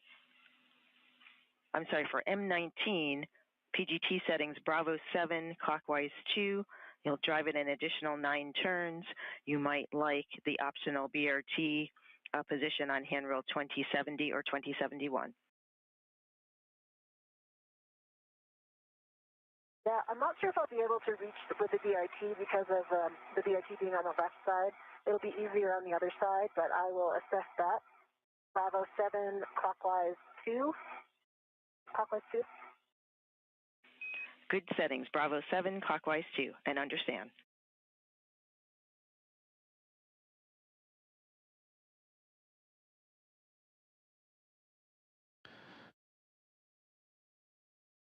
NASA. Bravo 7, clockwise 2 is set.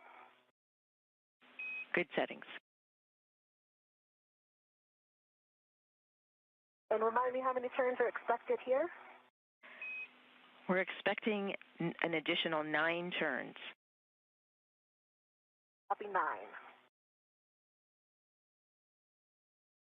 And this bolt, you will drive to torque. Copy to torque.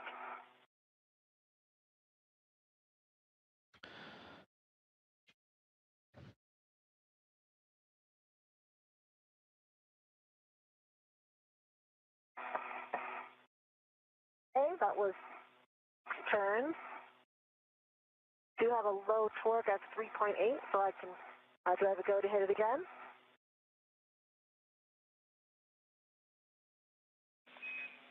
Jessica, say again the turn count. 6 turns, and I had a low torque. Copy 6 turns, low torque, checking.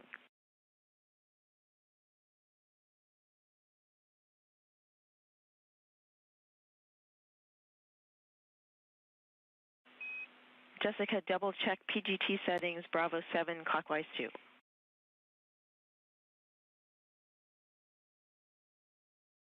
Bravo clockwise 2 is set. Copy, we'd like you to drive the bolt again. Torque.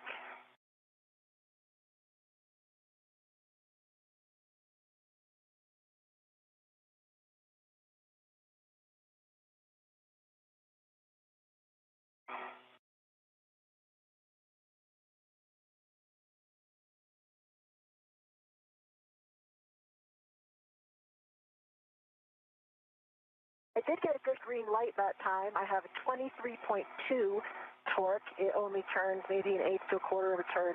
I do have a fault red light on the PGT, but a good green torque light.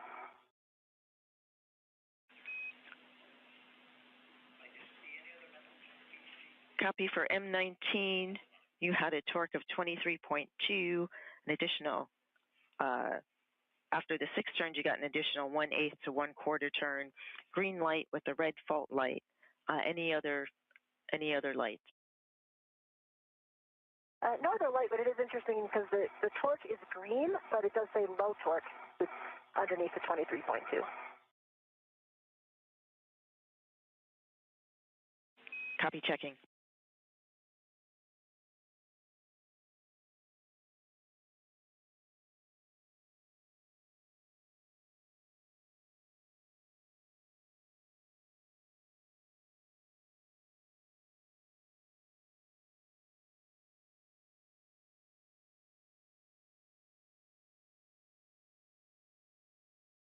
So I think I have a little bit of a better position to brace right now if I'm going to hit it again. Okay, that's good. We do what you are seeing is expected. We would like you to drive it again with the PGT, and then we'll go to the torque wrench. Work. Okay, that felt better. But my torque value is, again, it was like maybe an eighth of a turn. It's green light, and I see 25.4 on the torque value. I see black line is flush. For M19, 25.4 now on the torque, an additional eighth of a turn, green light, black line flush. Got a good view of the bearings right now, too. I can see it looks like no gap. I see the black line is parallel to the bolt canister. And it's got a good wiggle test, so it looks like a good bolt. Copy, a good report for the solid bolts for the torque wrench. Manually drive M19 to final torque. We're looking for 2 breakovers. Copy, 2 breakovers. Oh.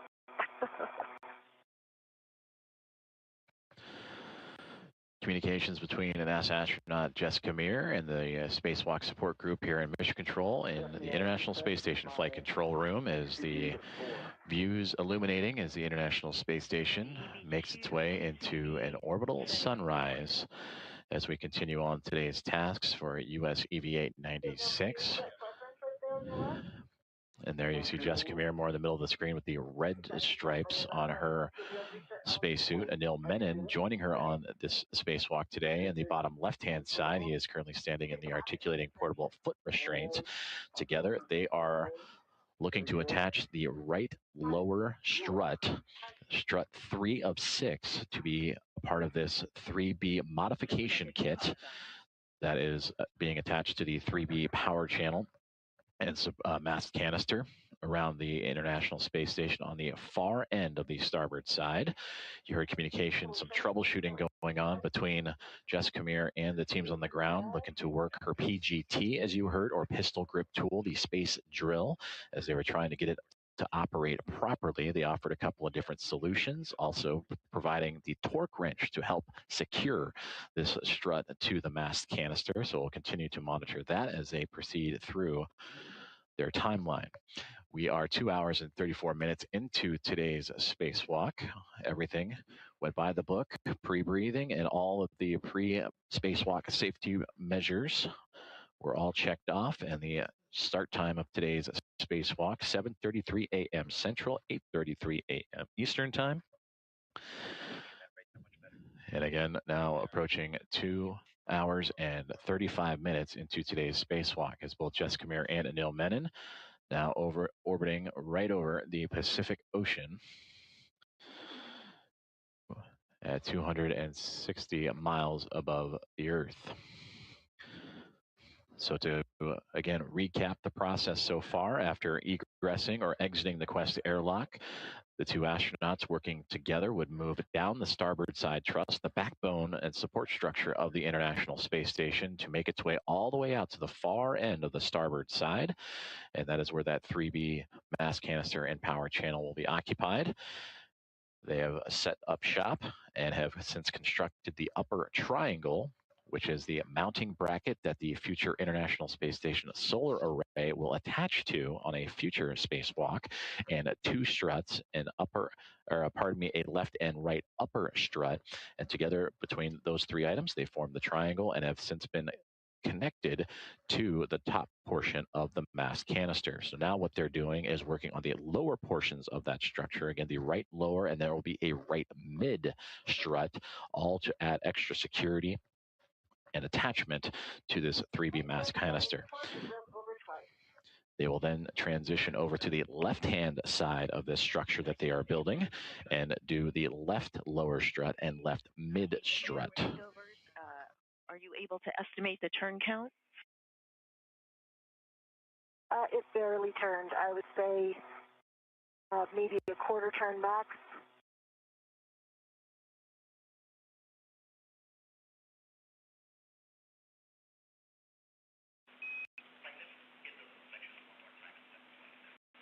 And we copy a quarter turn and 2 breakovers with the torque wrench on M19. With that additional driving of the PGT and the breakovers with the torque wrench, we'd like you to reperform the Assad bolt checks. Verify black line parallel. Okay, yes, go ahead. I see black line is parallel. I can see the strut boss, the bearing boss, and the spherical bearing with no gap in between them, and I'm giving it a good wiggle test. It does not wiggle.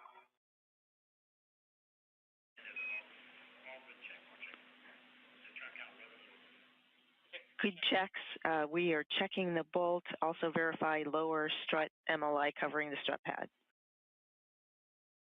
I need to pull the MLI back down a little bit. That's in work now.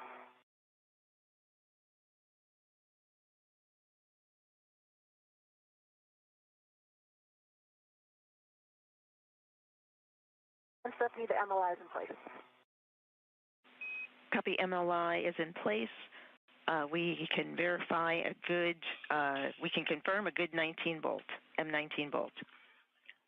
You can release the RET from the lower strut. For EV2, PGT settings are the same on your PGT Bravo 1 clockwise 2 to drive M20 to torque, an additional 5 to 7 turns. M20 to torque, Bravo 1, clockwise 2 is still set. Good settings, go to drive. The ret's been released. Copy, ret released.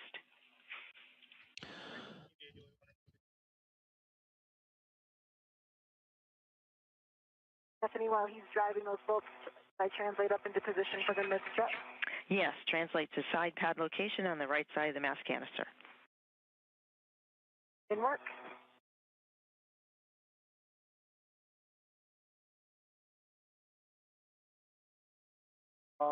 Five turns, low torque, line is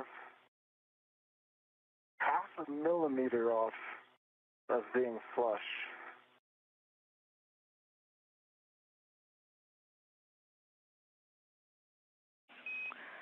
Copy, 5 turns. I believe you said low torque. We'd like you to drive M20 again. Driving M20 again.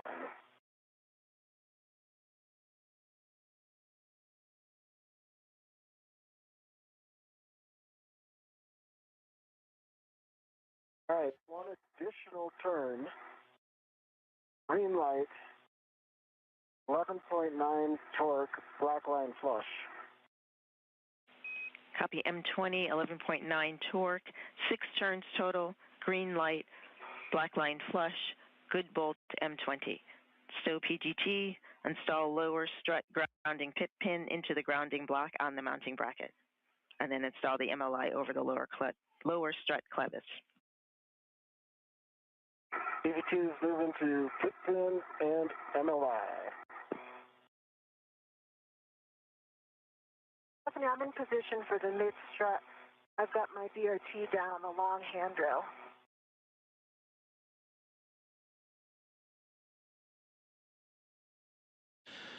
We copy.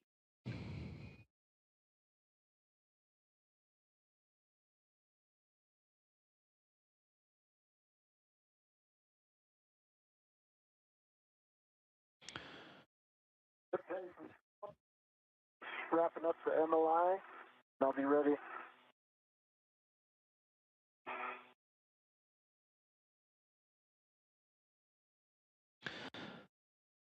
Some good communications there between Jessica Meir and Anil Menon, the two talking to the teams on the ground as they just have completed the bolting of the right lower strut. Jessica Meir attached her portion of the right lower strut to the 3B mast canister and then transferred bolting and assembly over to Anil Menon, who then attached the topmost portion of the lower strut to the mounting bracket, the IROSA mounting bracket, and together now they are working to begin the right mid strut.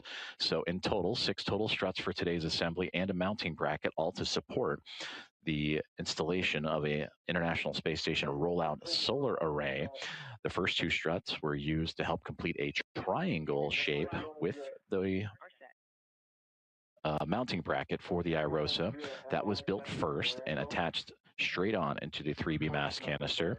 Then at an angle from top left to bottom right, as we see, or pardon me, bottom left to top right, we see that lower strut assemblage to the mast canister. That has since been bolted into place. And then there is a support strut, a right mid strut that will go across from the mounting bracket directly across to the mast canister, and that will complete the right hand side. So that is what Anil Menon and Jessica Meir are operating and beginning working on now. And then they will take those procedures, lower strut, right strut, and make their way to the left hand side for lower strut and mid strut, pardon me. Now 2 hours and 42 minutes into today's U.S. Spacewalk number 96, the 6th of the career for Jessica Meir, the 1st of his career for Anil Menon. So far, everything on timeline, the crew working diligently through their tasks after building out the mounting bracket with 2 struts to form a triangle, and which affectionately named the upper triangle. Lower strut has on the right side has been bolted on and now working on the right mid strut of the structure today. Extending and passing the mid strut.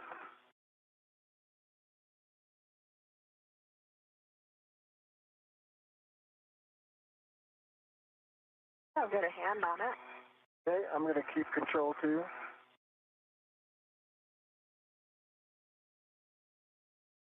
If you can hold it right there for a minute.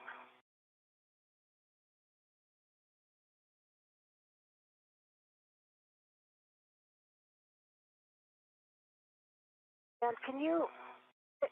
So right now I need you to bring your end up a little bit. My end is going up, which is pitch movement.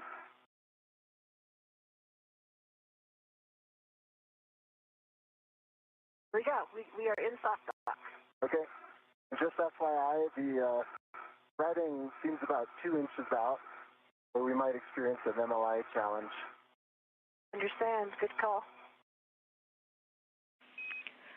Copy soft dock. One caution, verify proper alignment for Fairchild fastener installation due to side load cross-threading sensitivity. PGT settings for EV1 PGT, Alpha 2, clockwise 2, driving M9 through M12, exactly 2 turns.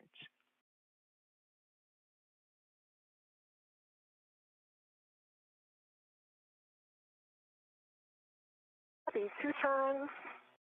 That was Bravo 1, clockwise 2, is that correct? It is Alpha 2, clockwise 2. Okay, sorry about that. Alpha 2, clockwise 2.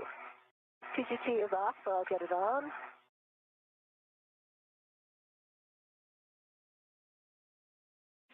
And we copy, and this one is expected to be off. Concur. The first use, I have CalPath, good LED test, and 41 volts. Those are good numbers. Go to drive M9 to M12, exactly 2 turns, 1 minute to a handover. Alpha 2, clockwise 2. Good settings.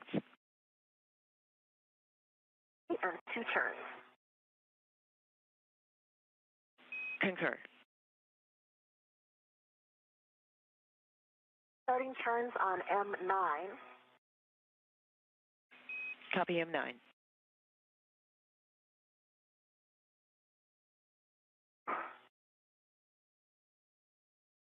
Position a little bit here.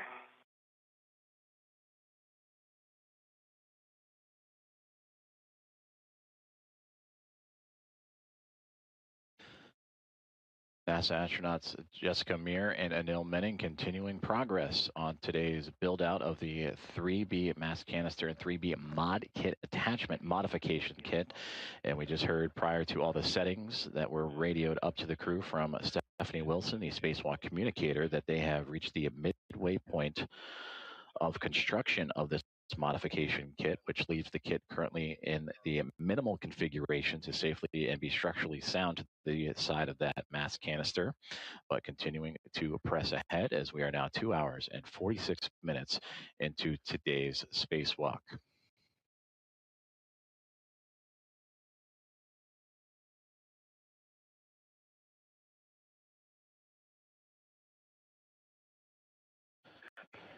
We are currently in a communications handover, and we welcome you back inside the International Space Station and Flight Control Room at NASA's Johnson Space Center in Houston, Texas, where the team's on the ground continuing to follow along and work step by step in procedure with NASA astronauts Jessica Meir and Anil Menon. I've got 2 turns on M9 and 2 turns on M12. I'm about to start M10. Copy 2 on M9, 2 on M12, M10 in work. Thank you. And there you see Stephanie Wilson, that spacewalk communicator, right in the middle of the screen. Ronak Dave to her left-hand side in the Navy suit, the flight director for today's spacewalk and his Momentum flight team overseeing. And Aki Hoshide, the Capcom to Stephanie Wilson's right side, managing communications for the other 5 members of this Expedition 75 crew aboard the International Space Station. So he handles the internal space station communications, Wilson the external for Menon and Mir. As we return to views outside of the orbiting laboratory, and again, these two working in tandem to now assemble the right mid strut, and they're working through their bolt settings to how to attach that to not only the mounting bracket, but the actual 3B mass canister itself using the PGT. You've heard that acronym used several times here recently. The pistol grip tool or space drill they are using to attach all of these struts to the mass canister.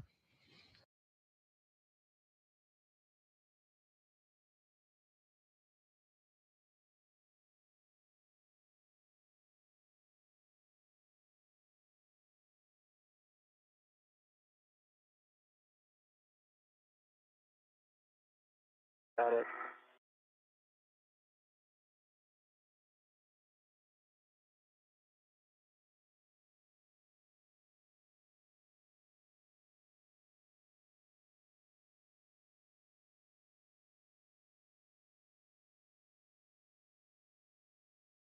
So I can get lined up a little better. Yeah, I can see a little bit of a side load. That's probably the tricky part. That's it. It's a 6-inch.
Two turns on M11.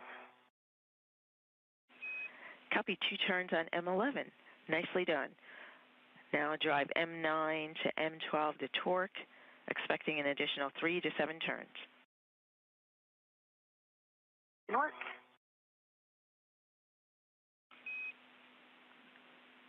For EV2, align the mid strut L7 with the upper strut L7. If needed, you can egress 1 foot from the APFR.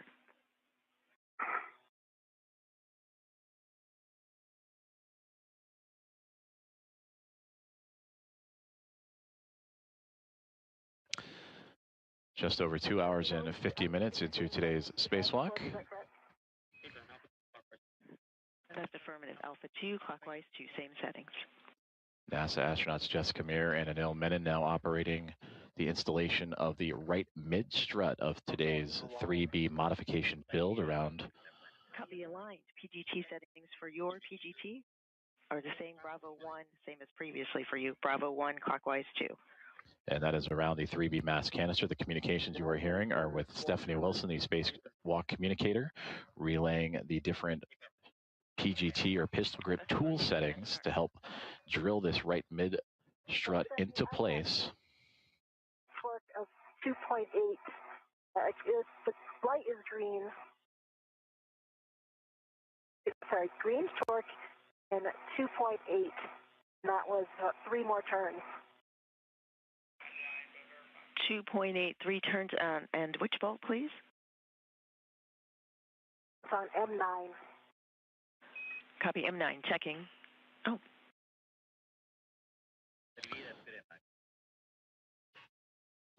And that's a good M9. We're ready for the remainder of M10 through M12. Work.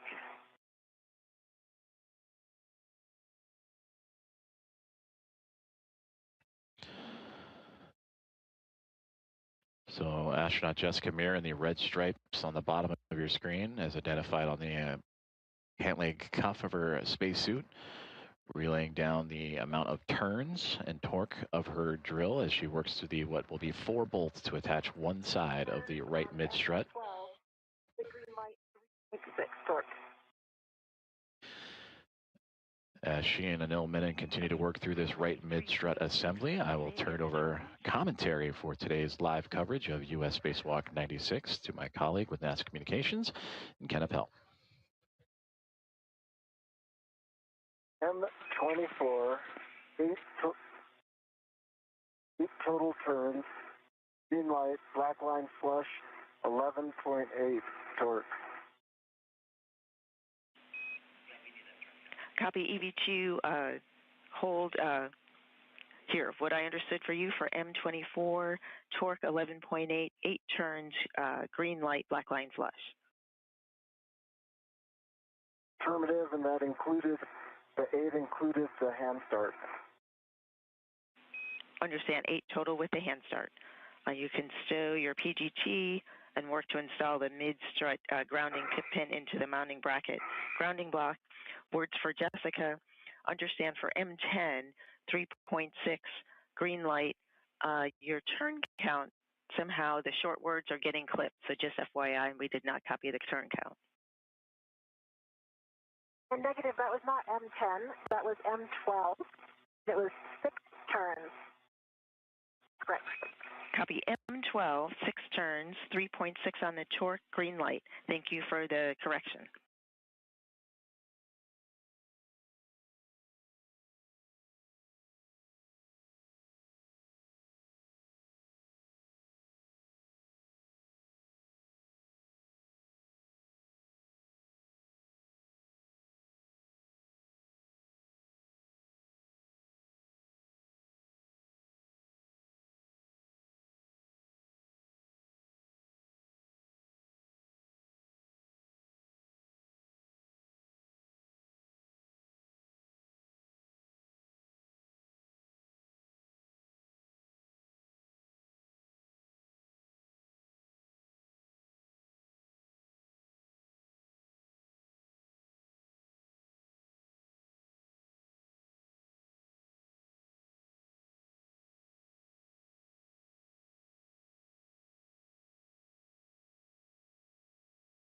And Stephanie, did you copy my last?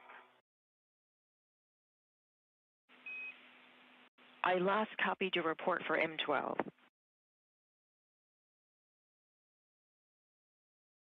Sounds like a bit ratty comm, Stephanie. That was broken.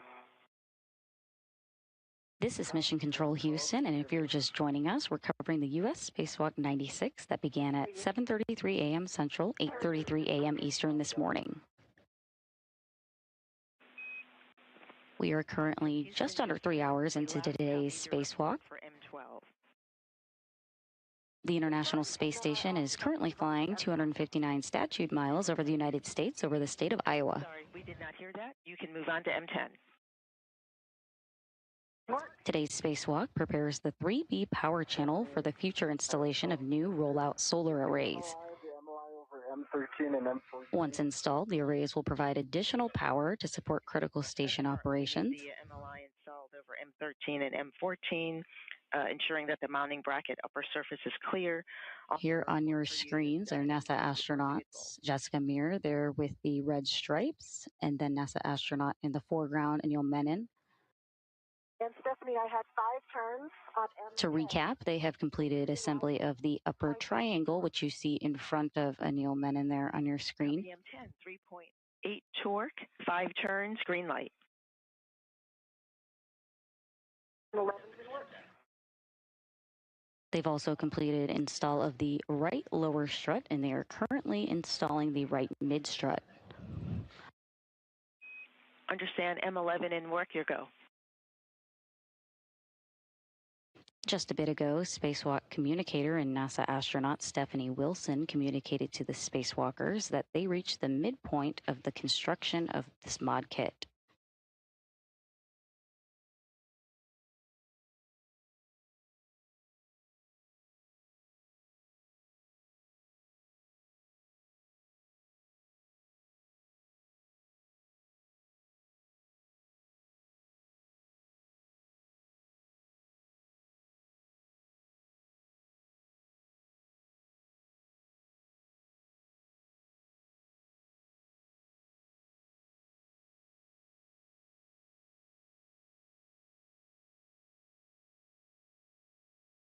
Stephanie, 7 turns on M11, good green light, 3.7 torque. Copy M11, 3.7 torque, 7 turns, green light. We would like you to drive M9 again. Copy M9 one more time.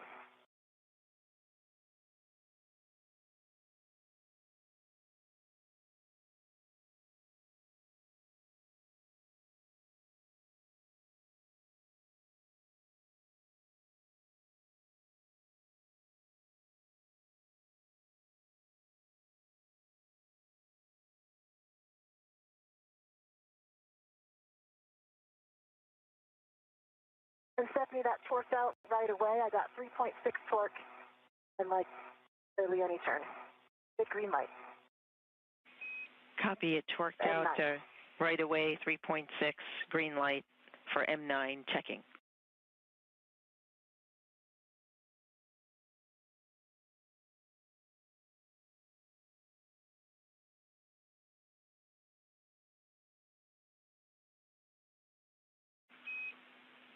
Meanwhile, while we're waiting for either verification or additional steps, both EV1 and EV2 turn your HECAs off. Back here in the International Space Station Flight Control Room here at NASA's Johnson Space Center in Houston, Texas. This Momentum flight team is led by Flight Director there in the Navy suit, Ronak Dave. To his right is NASA astronaut Stephanie Wilson, who is supporting today's spacewalk as the spacewalk communicator, speaking to both NASA astronauts directly, Jessica Meir and Anil Menon. And to her right is JAXA astronaut Akio Shide, supporting as today's Capcom and communicating with the crew inside of the International Space Station.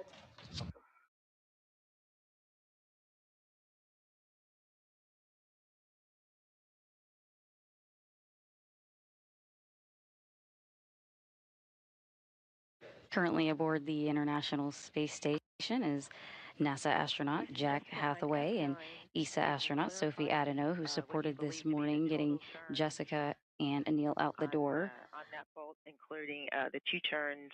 Also aboard is Roscosmos cosmonauts Andrei Fedyayev, Pyotr Dubrov, and Anna Kikina. I cannot remember how many I called. It would be whatever I called down. A final torque was 3.6 and it barely turned. So I'm not sure. Whatever I said back then, that was the first one I did. Yeah, I copied 2 initially and then 2 the first time.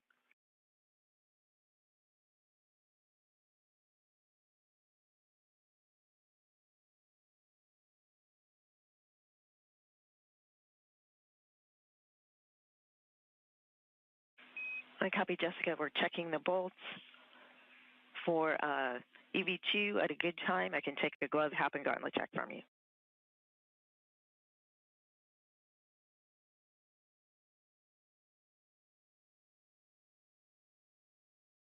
Who's checking?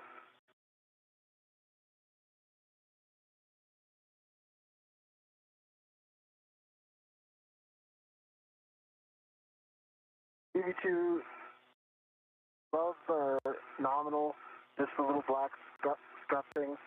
Outlets are down and half dry.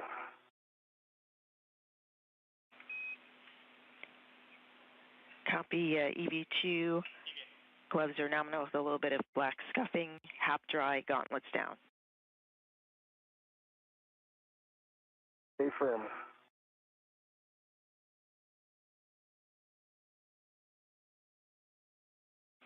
For EV1, while we are discussing bolts, release EV2 rep from the mid-strut and verify side. We are currently in a brief but expected loss of signal. Installed in the side pad, and MLI standby. Just release EV2 rep from the mid-strut and verify the side pad final config.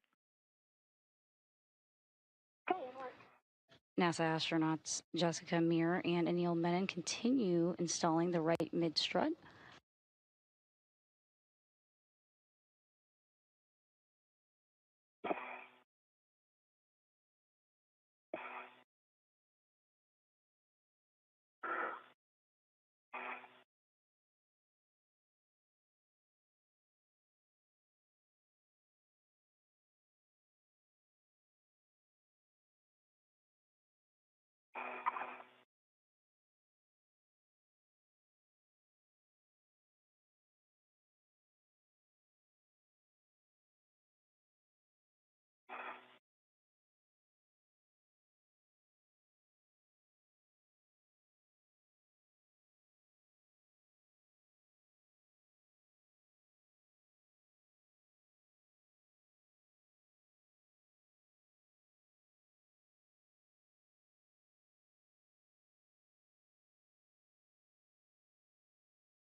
I know, ready for your rat? I am ready for my rat. Here it comes. Back to views of the International Space Station. To recap, NASA astronauts Jessica Meir and Anil Menon. Jessica Meir there with the red stripe and Anil Menon there in the foreground. They've completed assembly of the upper triangle, installed that upper triangle. And I got words. We are now ready also for you to verify MLI covering side pad clevis. Okay, that's in work.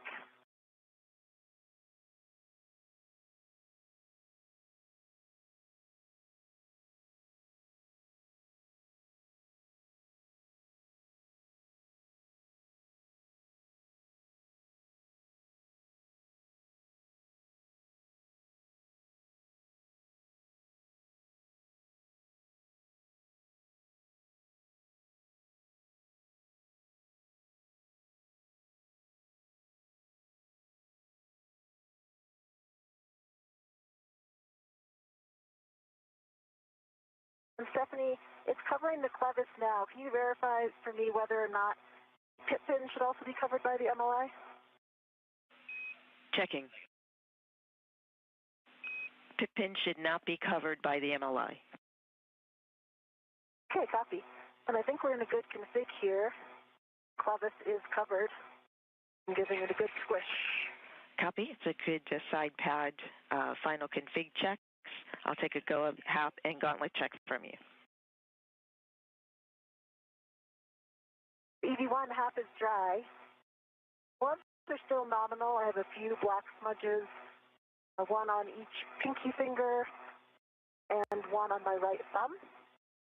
My gauntlets are down. Copy. EV1, nominal gloves, few black smudges, pinky and right thumb, HAP dry, gauntlets down. Today's spacewalk prepares the 3B power channel for future installation of new IROSAs, or International Space Station Rollout Solar Arrays. We are still Once those are installed, the arrays will provide additional power to support station operations. To recap, NASA astronauts Jessica Meir and Anil Menon have completed assembly of the upper triangle, which you see there in front of Anil Menon on the foreground of your screen. They've also completed installation of the right lower strut and are currently finishing install of the right mid strut.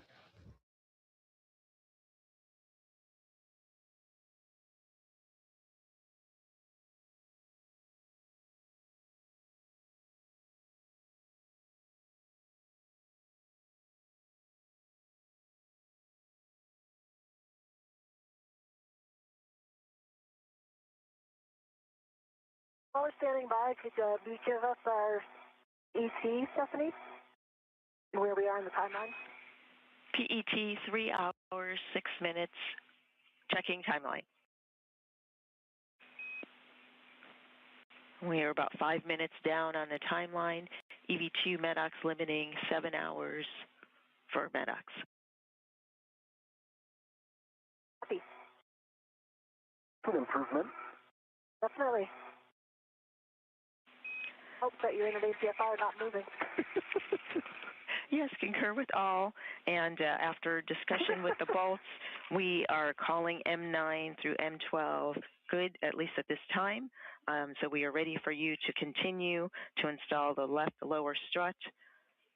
Jessica, translate to the strut bag, and Anil, prepare to receive the left mid strut. EV2 copy. EV1.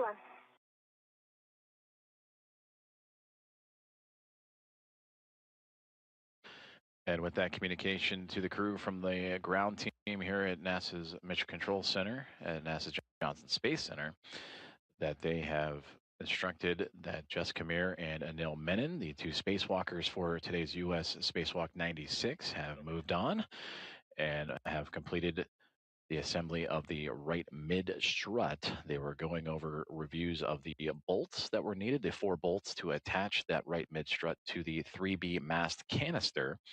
And with that, they have since given the go for Jessica Meir, who you see towards the top of your screen in the red striped spacesuit to move along and return back to the strut bag and now begin the left side of the assembly. And that left side will start with the left lower strut. So going over everything that has transpired here over the last 3 hours and 8 minutes, that's how far along we are in today's spacewalk. The crew has completed the upper triangle build, which consists of the IROSA mounting bracket. That is what the future IROSA installation will attach to help provide additional power to the International Space Station through the 3B channel, which is the channel on the far side of the starboard side of the International Space Station. So with that mounting bracket attached to 2 struts, forming a triangle of the 3 sides, and that would attach to the top portion of the mast canister. Then they would assemble the right side portion, which consists of the right lower strut and right mid strut. That lower strut completed a little while ago, and you just saw and heard the communication with Jessica Mir and Anil Menon to begin procedures to now move over to the left-hand side and begin pretty much what they just completed on the right, mirror to the left lower strut, and then the left mid strut. Also, still to look ahead for today's spacewalk is to also assemble the collars, cables, and MLI. You've heard the term MLI a few different times today, and that is multi-layer insulation that provides protection to areas around the International Space Station that are exposed to space. In reviewing our systems, you realize during last year.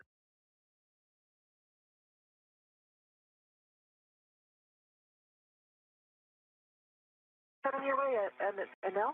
Oh, there we are. And there's a great view of that strut bag as Jessica Mir in that red stripes. I have control. And I'll let go.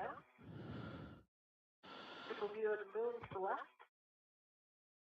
I am reading to the side here.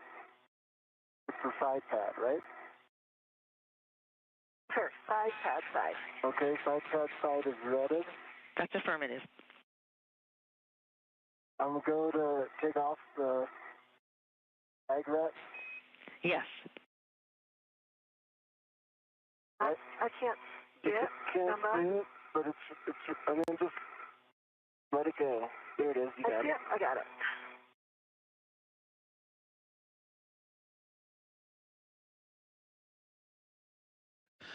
So that is Anil Menon on the bottom left and Jessica Mir on the top of your screen, starting to begin assembly of the left side of today's 3B modification build outside of the 3B mast canister of the International Space Station, and all in support of the future rollout of a rollout solar array to provide additional power to the orbiting laboratory.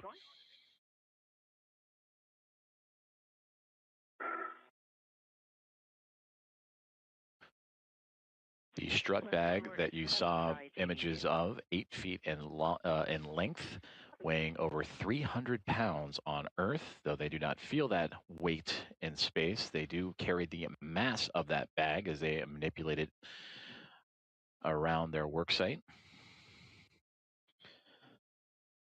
So now they'll begin the assembly of what will be the left lower strut.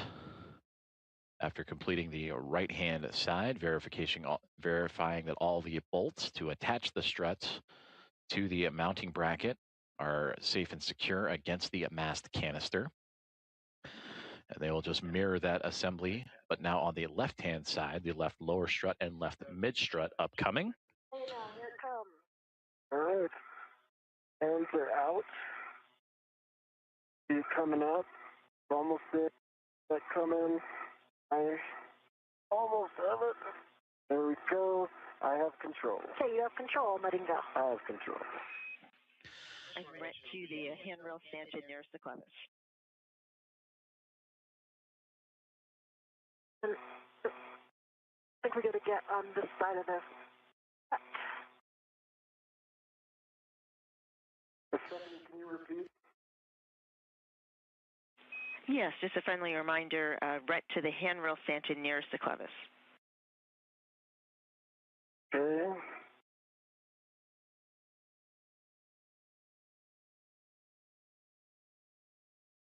MWS Rhett is on the handrail stanchion nearest the clevis, near M22.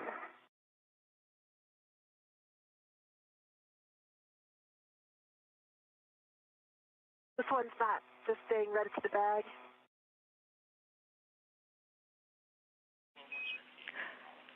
This one, once the red is on the handrail stanchion, you can release the bag to the red to the bag. Okay, go to release now. Go to release. Okay. That has been released. Right, I have control. I see you have control. Jessica, verify access to the strut bag PGT and torque wrench for the left sob spherical bearing, and then translate to the left side of the IEA. Okay, copy. It's in a good position right now. Hopefully it stays that way, but I will start translating. Excellent, thank you.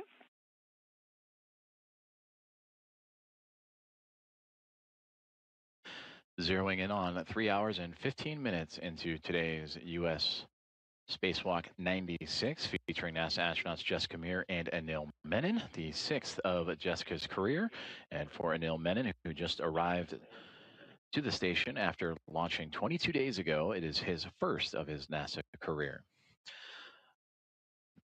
Today's spacewalk is to build out a modification kit to the 3B mast canister and augment the 3B power channel for the International Space Station. And this modification kit, this structure that they are building, is to support an International Space Station rollout solar array that'll be installed on a future EVA. Those solar arrays will arrive to station both to support the 3B channel that we've been talking about today, and also the 2A channel that EVA would complete a similar structure over the last couple of EVAs for these astronauts and for the International Space Station. The most recent back on March 18th, U.S. Spacewalk number 94, that Jessica Meir was a part of alongside with NASA astronaut Chris Williams.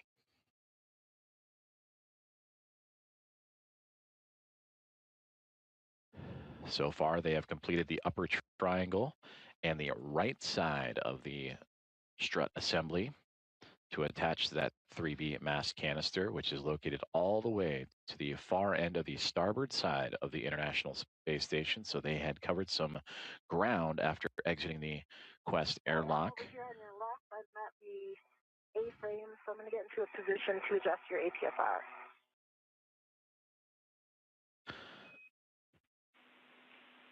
Copy, friendly reminder for the roll changes from Charlie to Hotel.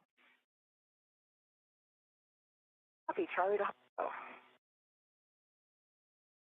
And that is Jessica Meir relaying communications to the ground as she has moved around backside of where she previously was, supporting the right side build out of the structure. She since has gone up and around Anil Menon and is now popping up on the left side of the structure to help build out that left lower strut and left mid strut. Meanwhile, Menon at the bottom of your screen, he is locked in to an articulating portable foot restraint to help extend his reach, which I think might be a song. Copy, a slow roll for now. Right, and now. Be my theme song. I've got a.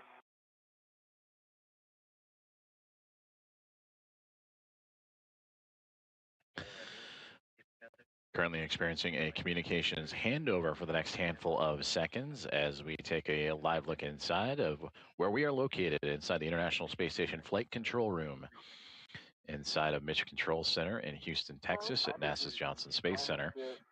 The team here on the ground working in lockstep with the two astronauts outside of the International Space Station, led by Ronak Dave, the flight director for today, and his call sign Momentum Flight, as him and his team overseeing everything on the outskirts of the orbiting laboratory. Might be in position golf.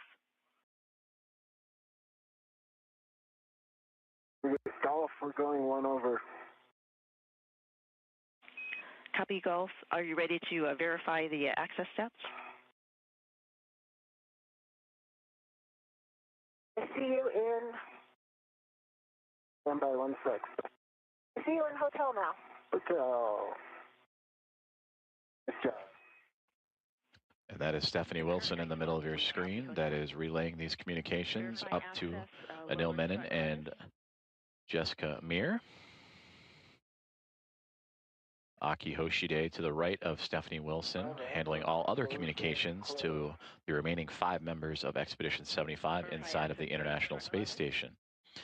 As we have now regained communications as the handover complete between satellites, and a view there of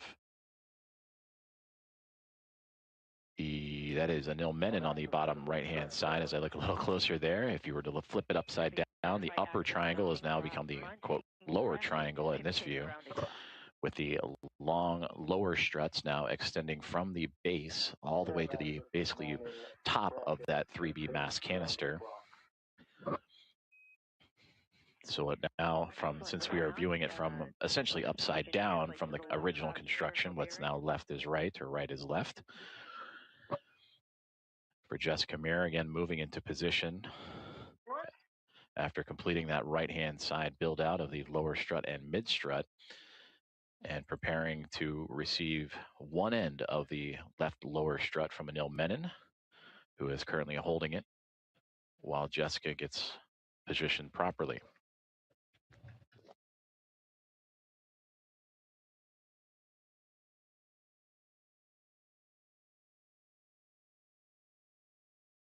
Stephanie, I'm at that location. I am going to get a BRT down on this side. It'll make it a lot easier. You're on the appropriate side now.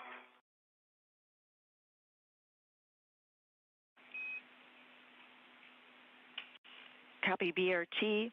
How are you doing that? Do you want me to get that PGT?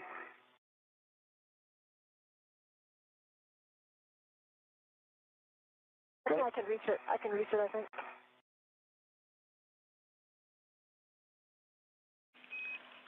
BRT handrail. I can get that to you. Okay. Go ahead, Stephanie. Just suggested handrail for the BRT 2082. And when you're ready, the PGT settings for the strut bag PGT Alpha 1 clockwise 1. Copy, and I actually used 2081, and I'm getting the PGT. Copy 2081.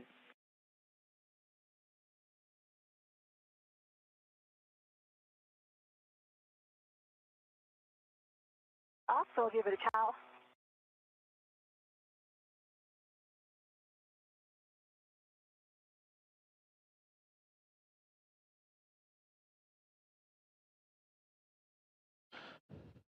Cal, good LED test battery 40.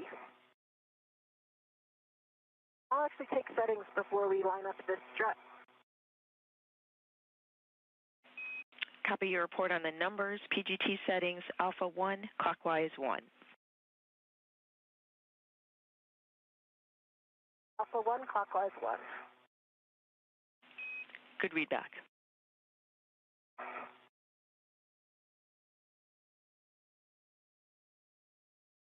That is set. All right, now I'm ready to get that strut in position.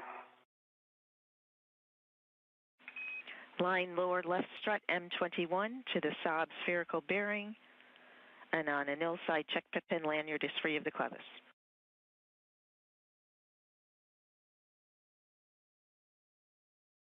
And now?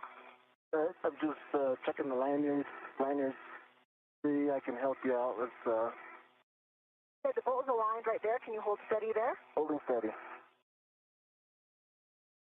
We're ready for 4 turns, Stephanie? Drive M21, 4 turns. You have a go. And with that, Jessica Meir now on the left-hand side of your screen with the PGT, the pistol grip tool, the space drill, turning the bottom portion of the left lower strut to attach to the 3B mast canister as Anil Menon, more towards the now middle of your screen and right side. He is essentially holding in place the top portion of that left lower strut. And holding it in place. You hear the word clevis, that groove in which the two pieces fit into. The left lower strut moving into the mounting bracket, the IROSA mounting bracket. Lower strut L5 to mounting bracket L5.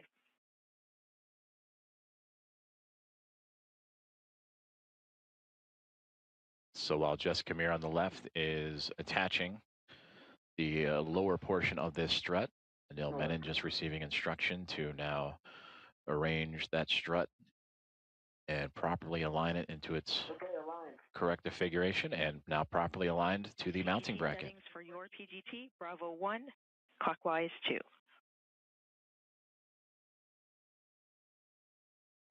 this just 2 turns here? That's affirmative. You'll be driving M22 2 turns. And you can hand start them your preference. I'm just going to hand turn them. That's a good plan.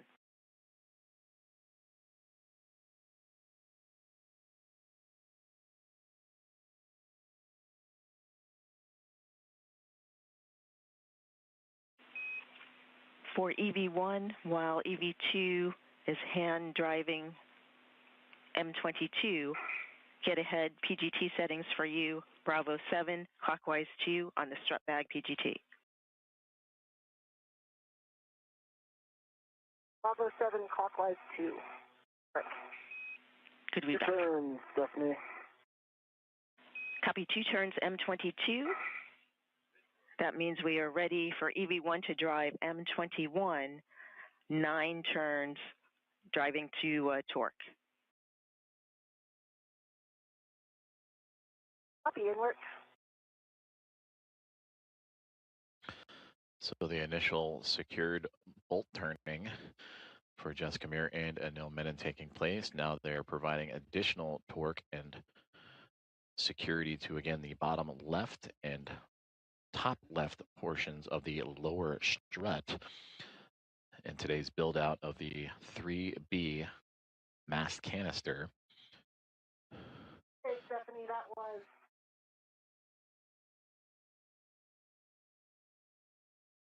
It was 9 turns. I've got a red light, low torque 16.3, so I can hit it again. I do see black line is like pretty much flush. I think we're very close.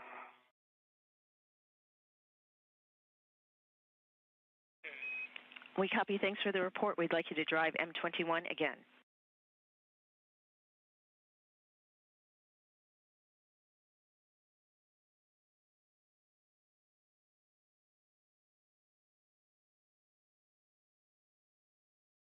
Okay, that was about a quarter turn. I got a good green light. 21.8, it does say it's a good green light. So I'm assuming it needs one more hit. Okay. Negative, we'll go to the torque wrench, but M21, 21.8 torque, quarter turn, additional to the 9 that you got previously, green light. Go for the torque wrench. Looking for 2 breakovers with a turn count.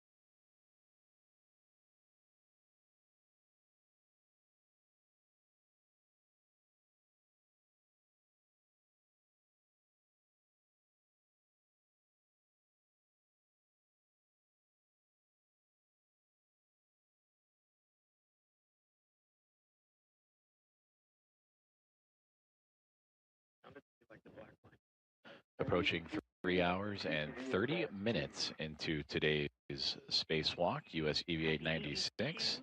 TCV setting of 2. Right now, NASA astronaut Jessica Meir with the teamwork of Anil Menon of NASA joining her on this spacewalk, currently assembling the left lower strut of today's build out. A modification kit to the 3B power channel to help augment the 3B power channel and support the hardware of a rolling out solar array, an International Space Station rollout solar array, or IROSA. And there you can see that Jessica Meir is near the bottom of that mass canister and using the torque wrench to secure the lower portion of that strut. Anil Menon up at the top of this image is holding that topmost portion and will continue to secure his side once Jessica Meir has completed her end. But you can see the structure that has been built out quite well actually in this image. There you see the quote upper triangle just to the right side of Anil Menon, again more towards the middle right of your screen. And that is the main portion of the build, the first portion of the build. Everything else is support structures to help attach the mass canister. That is the IROSA mounting bracket, supported by two upper struts that have attached to the upper portion of the mass canister. Then you can see towards the bottom middle of your screen, that is the right mid strut to provide additional structural support going from the mounting bracket to the side of the canister, and then of course the right lower strut going from the top right corner all the way down to the bottom left there. So they are just repeating these procedures on the other side, the left-hand side, doing the left lower strut first. Once that is secure, they will move over to the left mid strut. Confirm the MOI is in place. Copy, thank you. For EV2, PGT settings are the same, Bravo 1 clockwise 2 to drive M22 to torque, an additional 5 to 7 turns. 5 to 7 turns on M22, same PGT settings, they're set.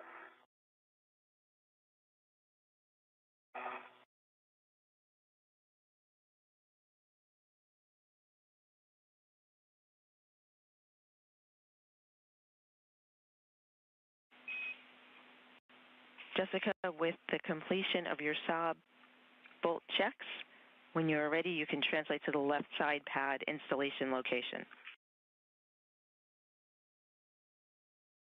Okay, copy that, Stephanie, and my TCV settings back at 4. Copy EV1, TCV setting of 4.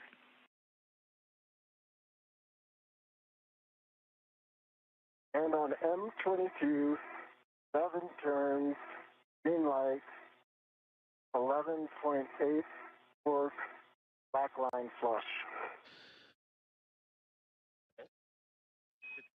Copy M22, torque 11.8, 7 turns, green light, black line flush. Stow PGT, release the ret from the lower strut. And with that call out and releasing the ret from the lower strut, the ret is the retractable equipment tether. That is to make sure that the equipment that they are working on, in this case the left lower strut, were not to break away from their workstation. The left lower strut has now been assembled after Jessica Meir did the bottom portion, and Anil Menon did the upper portion, and you just saw a great helmet cam view from Anil Menon where you saw the upper triangle build. The right side has been completed, and we go back to that camera. So that's a great view of that upper triangle. That is the IROSA mounting bracket on the near side, covering the bottom portion of your screen, with those two top struts, left and right, attaching to the top portion of the 3B mast canister. So there you can somewhat see off the left-hand side of Menon's glove, the lower left strut going from the mounting bracket all the way down the canister to the bottom left-hand portion. Jessica Meir, who is floating just off to the top of the left-hand portion of your screen in the red stripes, she has now moved her way to the mid-center pad location. What's going to happen now is that they will prepare to install the left mid strut. Jessica will be in charge of affixing the portion that will attach the mass canister, and for Anil Menon, he will attach his side to the upper triangle and the IROSA mounting bracket. So again, the NASA astronauts Jessica Meir and Anil Menon continuing to proceed along with today's spacewalk procedures, now passing 3 hours and 32 minutes on in, and they continue continue to cruise along with today's build of 6 struts and 1 mounting bracket. So once this left mid strut is on, that will be strut 6 of 6 before moving on to their next task, which would be helping assemble cables and additional installations in preparation for that installation of an IROSA, or International Space Station Rollout Solar Array, on a future spaceflight. Full length heading the side pad towards the mass canister.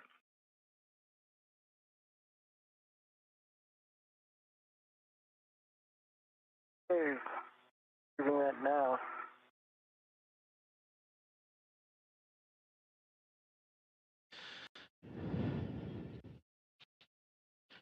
And now the International Space Station making its way into an orbital nighttime. We've had a handful of those throughout today's spacewalk. As you see, Anil Menon starting to properly line up that left mid strut now. It is a telescoping strut that expands out, so you can see him extending that mid strut, in which he will hand off the end of that to Jessica Meir. And I'll get a hand on the handrail. Okay, can you pull it toward you, actually? Towards me, okay. All right, we're in soft dock. Great.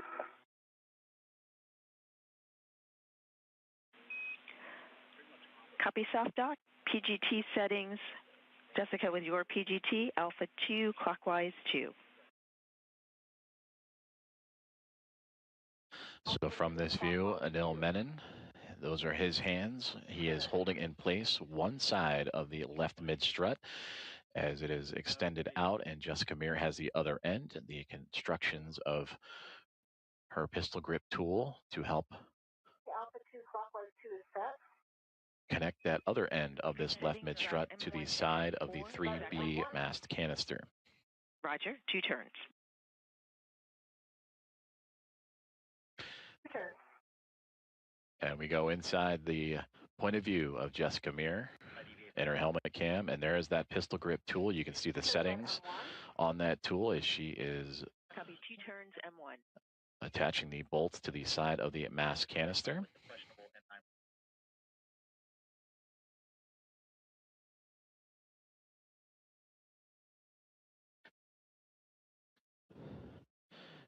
And there you can see those settings in action, the clockwise settings, the torque settings, all radioed to Jessica Meir as she continues to work across the 4 bolts required to secure this section of the mid left strut to that 3B mass canister.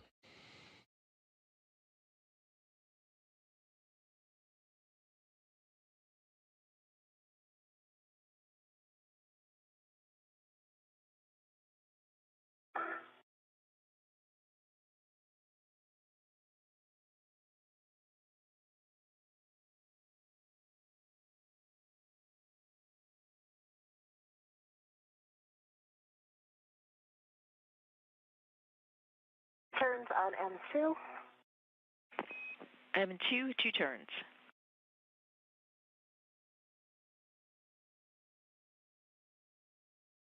Turns on M3. Copy 2 turns. Well, actually, I did get 2 M3. turns. I'm going to hit M3 again. It didn't. M3 did not engage, so I'm going to do 2 more. Copy.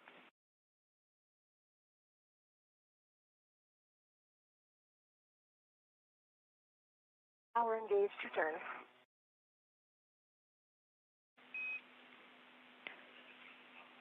Copy 2 turns, M3.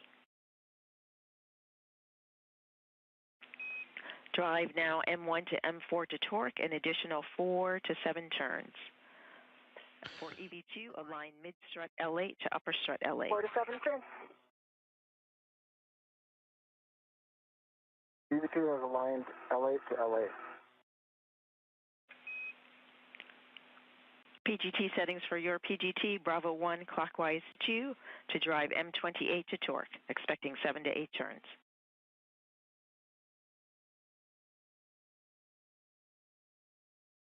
Bravo 1 clockwise 2, copy. Hey, M1, I got 4 turns, good green light, and 3.7 torque. M1 3.7 torque, 4 turns, green light. Good M1.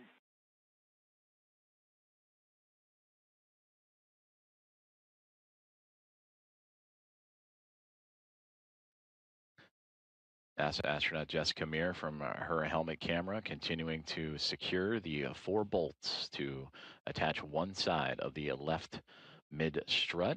M4 with also 4 turns, good green light, 3.8 torque. M4 3.8 torque, 4 turns, green light. Good M4 bolt. She initially provided the initial security, so a couple of turns, 2 turns each for bolts M1 through M4. That is the 4 you see on your screen. And now she is going back around to create additional security and threading of those bolts into the side of the 3B mass canister. M2 3.8 torque, 4 turns, green light. 28, 2 turns.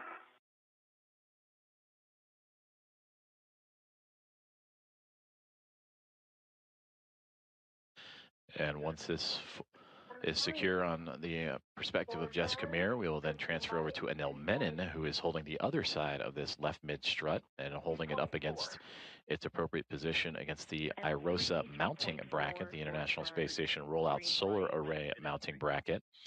And then he will take his turn with the PGT or pistol grip tool, the space drill, to attach the other side of this left mid strut. Actually, that was 3.6 for M3. Copy 3.6. Thanks for the update. And for EV2 M28, you can drive it to torque.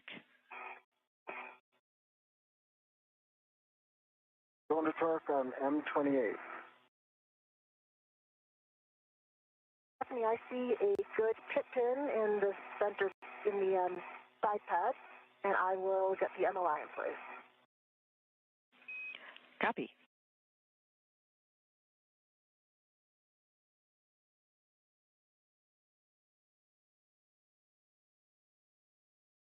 Seven additional turns on M28, so a total of 9 turns on M28. Black line flush, green light 11.4 or 11.9 on the torque.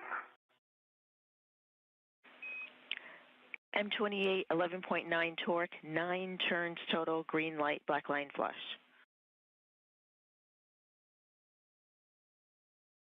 Affirm. With that, I know you can still your PGT. When you both are ready, the EV2 rec can be released from the mid-strut handrail. And Anil, you also have installed the mid-strut. Anil, you ready for it? Ready for it.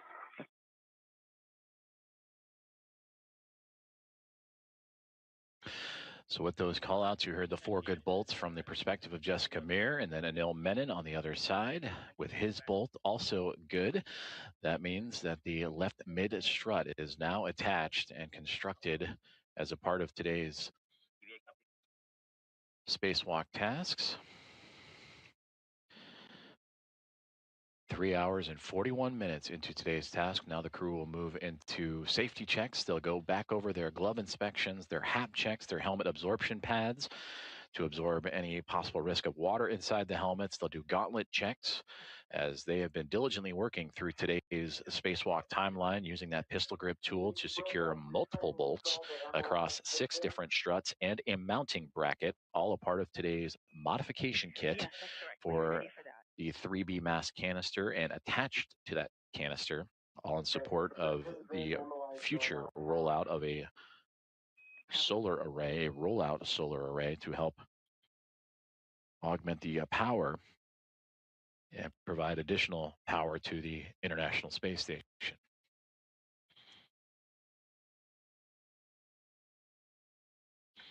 And again, we have had these glove, HAP, and gauntlet checks. Again, HAP, the helmet absorption pad, all throughout today's spacewalk.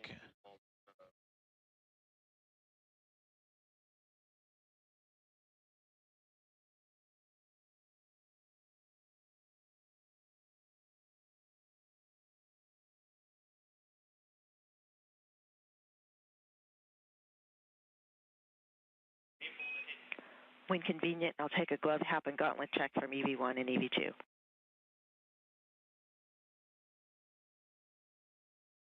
EV1, dry hap.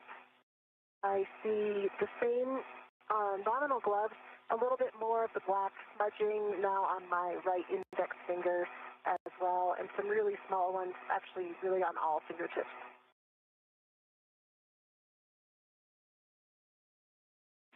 Copy for EV1, nominal gloves a little more smudging, especially on the right index finger and all tips. Dry hap, check your gauntlets. And sorry about that, gauntlets are down. Thank you, appreciate the report.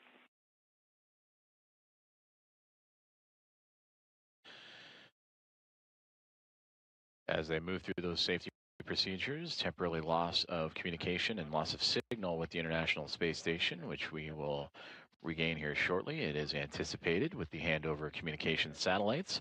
So we bring you back inside the International Space Station Flight Control Room at NASA's Johnson Space Center in Houston, Texas. We still have audio communication coming down from the crew as the flight team here inside the room, led by Flight Director Ronak Dave and his Momentum flight team, working through today's spacewalk procedures. To the left of Ronak is Chris Dobbins, who will support an upcoming spacewalk here in the month of August. Today's is the first of 3 this month. The next one, U.S. Spacewalk 97 on Thursday, August 13th, and then U.S. Spacewalk 98 scheduled for August 25th. So it is a busy month for astronauts inside the orbiting laboratory to journey out into the vacuum of space.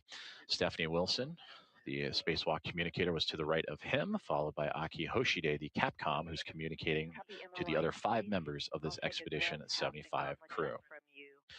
Now we return to communications and visuals from the International Space Station. This is from the helmet cam of NASA astronaut Anil Menon. He is on the very edge of the upper triangle build of today's modification kit construction. Nominal gloves, dry half, gauntlets down for EV2.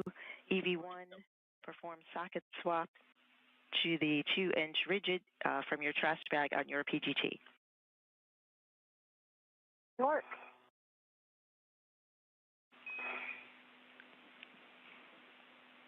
Anil, for the MLI, was that also for the MLI over M15 and M16? M15, M16, A firm.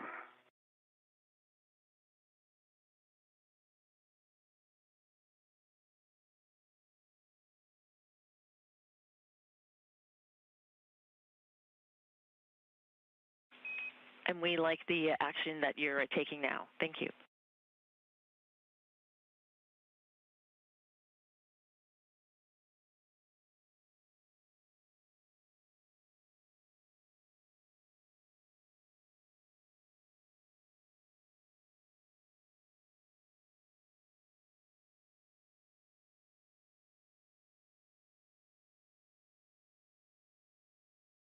Stephanie, I have the inch wobble off of the PG good pull test on my jet, and I'm going to go for the other one. Copy EV1. EV2, we like the MLI, double check mounting bracket upper surface clear, and we're ready for you to egress the APFR.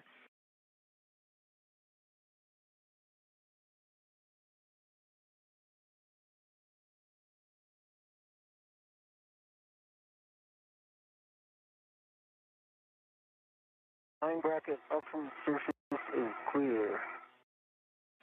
Thank you for the report. Jesse.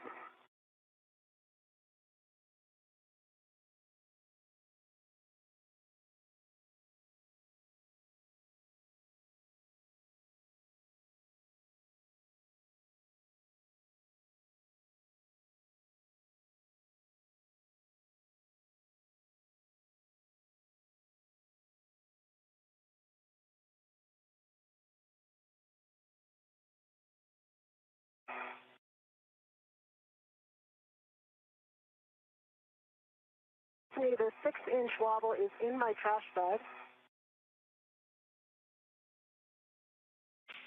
Copy, Jessica.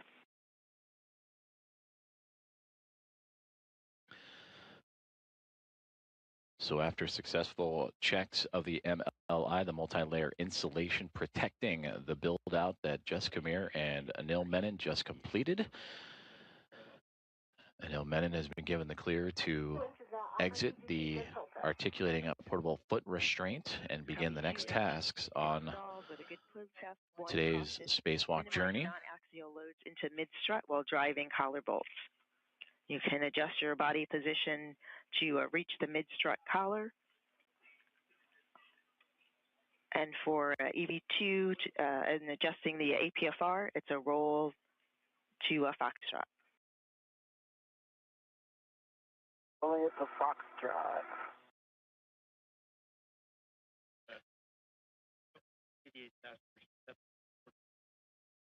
So now the two NASA astronauts will dive into individual tasks. You see Anil Menon on the right-hand side. He is manipulating the portable APFR, articulating portable foot restraint, as he has just departed his position where he was locked in during the construction of today's modification kit. And now for Jessica Meir on the left-hand side, she will address and take a look at the left mid-strut collar, as well as the right mid-strut collar eventually. And that will help cover up additional pieces of hardware that were recently built out by the two astronauts. Goes with you to the cable bag in the middle layer. Now 3 hours and 49 minutes into today's spacewalk is Meir and Menon continuing to progress well along today's timeline as they and their Expedition 75 crewmates, 272 miles orbiting above Earth and currently passing right through the midsection of Antarctica and Australia in the southern hemisphere.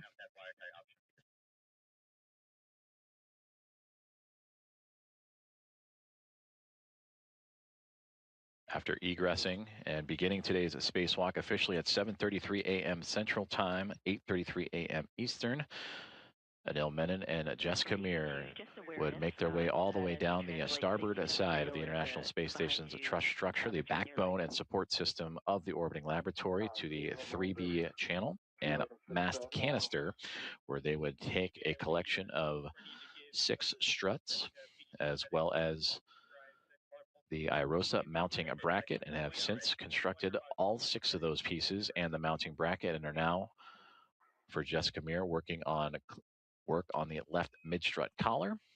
And for Anil Menon, with the body position, it's a good position to reach the mid-strut cleaning up the articulating portable foot restraint, and will now begin one of the next major tasks of today's spacewalk, which is preparing the IROSA cables that need to attach for that future rollout solar array.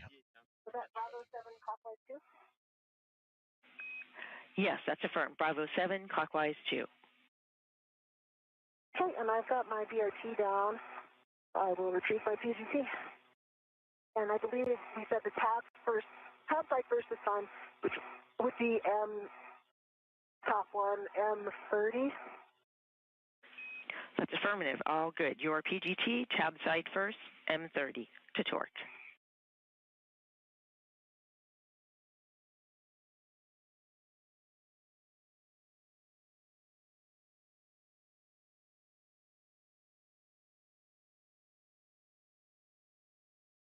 All right, I believe I have my detailer fixed.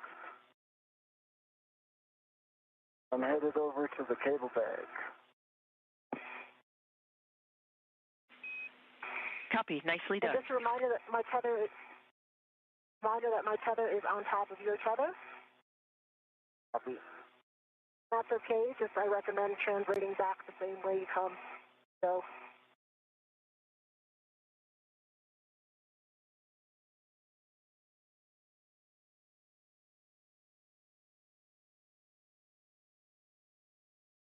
Bravo 7 and clockwise 2 is set. Good settings. Drive M30 tab side to torque, about 4 to 8 turns. I'm sorry, 4 to 5 turns. 4 to 5 turns.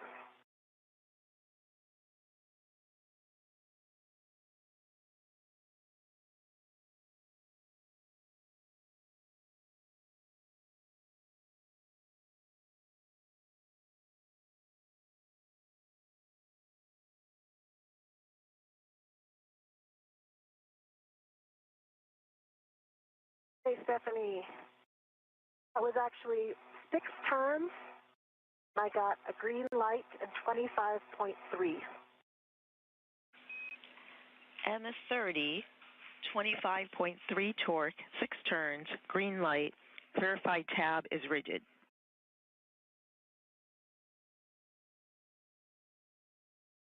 But the tab is not rigid. Copy checking.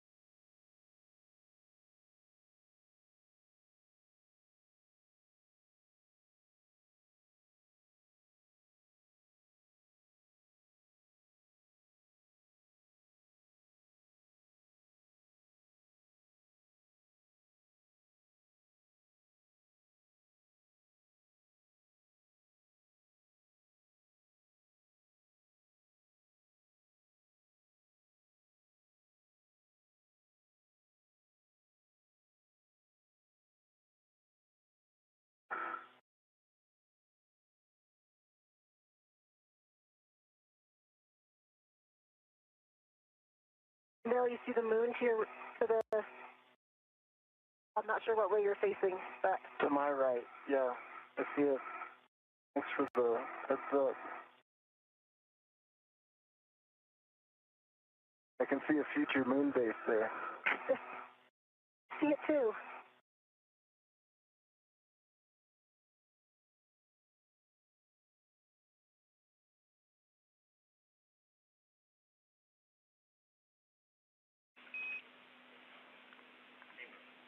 For Jessica, we'd like you to inspect the clamshell interface for FOD or interference. Okay, copy.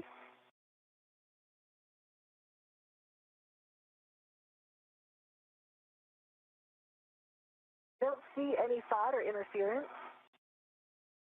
It looks like it's almost all the way to the tab on both sides, but I can still move the tab. I don't know if you can see that in my view or not. But I would say it's, it's definitely not, the two sides are not completely mated. I think I recall in the other ones they may have been a little bit tighter, but that may have been after I did the torquing with a manual ratchet.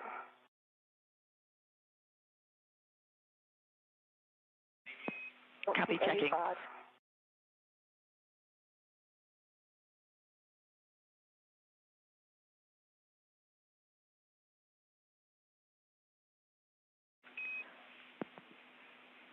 Jessica, we appreciate your words. We'd like you to drive M30 again, same PGT settings, Bravo 7, clockwise 2.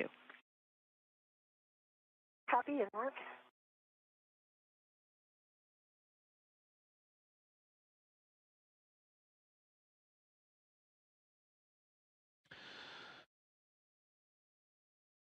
Closing in on 4 hours into today's spacewalk, U.S. Spacewalk 96, as NASA astronauts Jessica Meir and Anil Menon continue to work through their tasks after installing hardware that will modify the International Space Station's 3B power channel, all in preparation for the future installation of a International Space Station rollout solar array.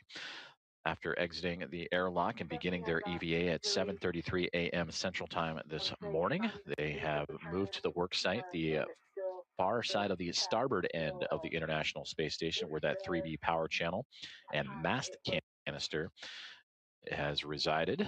And from there, they took a collection of 6 struts, 3 on each side of left and right, an upper, a mid, and a lower, and have since constructed that hardware to support the International Space Station rollout solar array. And for now, Jessica Meir, you see she is currently affixing collars to the struts,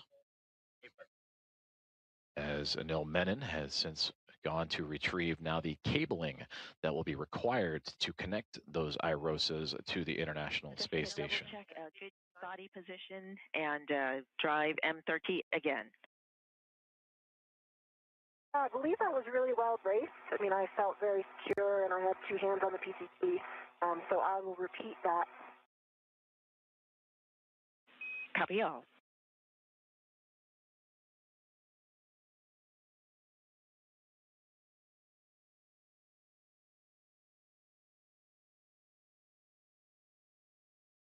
Hey, that was the same thing, barely moved. I got a good green light that time, 25.6 torque, and now the cab is almost rigid. It has a tiny little bit of play in it, but it's not moving freely like it was previously. Copy 25.6 torque, almost rigid, checking.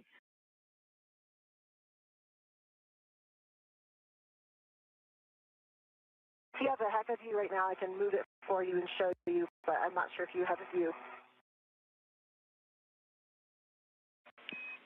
Thanks for the report and your work on M30. We are ready to move to M29, drive M29 to torque, 4 to 5 turns.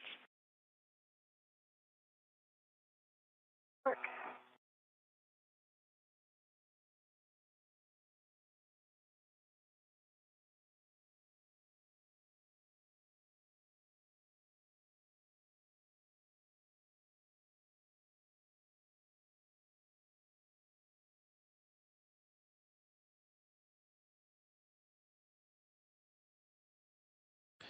A view from the helmet camera of NASA astronaut Jessica Meir as she continues to torque down or tighten down the collars on the left mid strut. I did get a low torque that time. It's actually reading only 5.2. Red light. So I can try hitting that again, try to brace a little bit better. Yes, we'd like you to drive M29 to torque. Anil, nice work with the cables. And a nice update there for Anil Menon as we continue to monitor Jessica Meir's tightening of that left mid-strut collar. She will then move over to do the right mid-strut collar, part of the assembly that they did earlier on in today's spacewalk.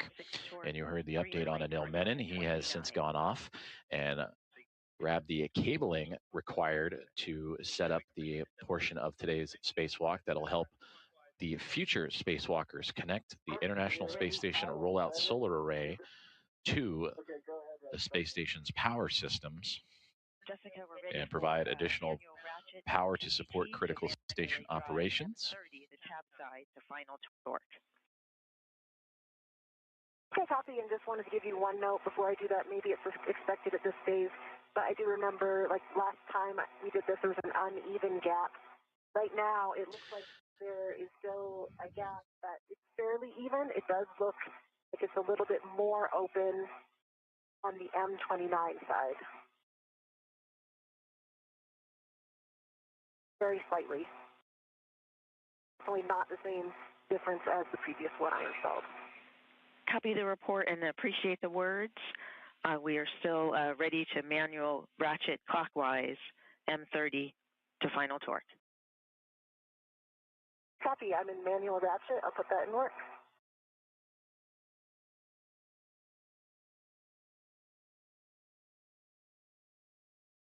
I have a confirmation question when able. We are ready. Okay, I have the cables and I'm ready to them for my MWS. I do not need to bring the ret from the cable bag along with the AET that's holding the cables, right? I can leave the ret holding the AET and I can leave it with the cable bag. That's a good assessment. We concur. Ret stays in the bag. We use that red for the. Stephanie, I've got 2 pops on M30.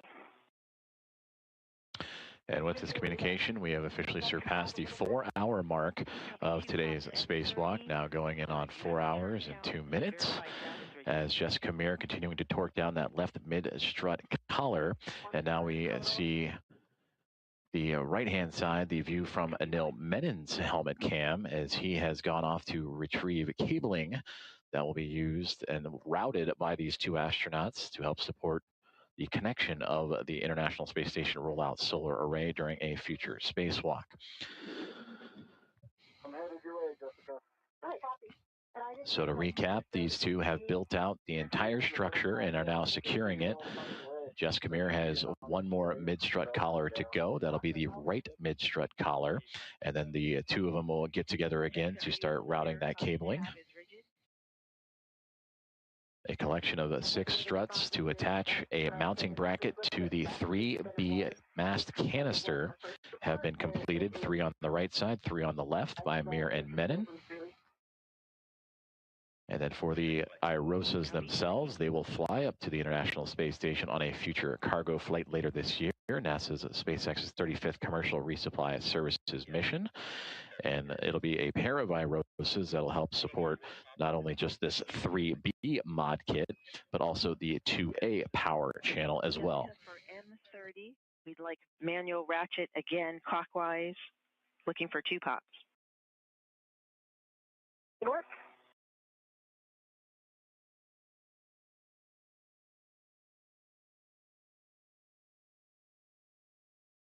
Pop. Didn't turn any further, it popped right away. Copy, no pops, no turns, but pops. First.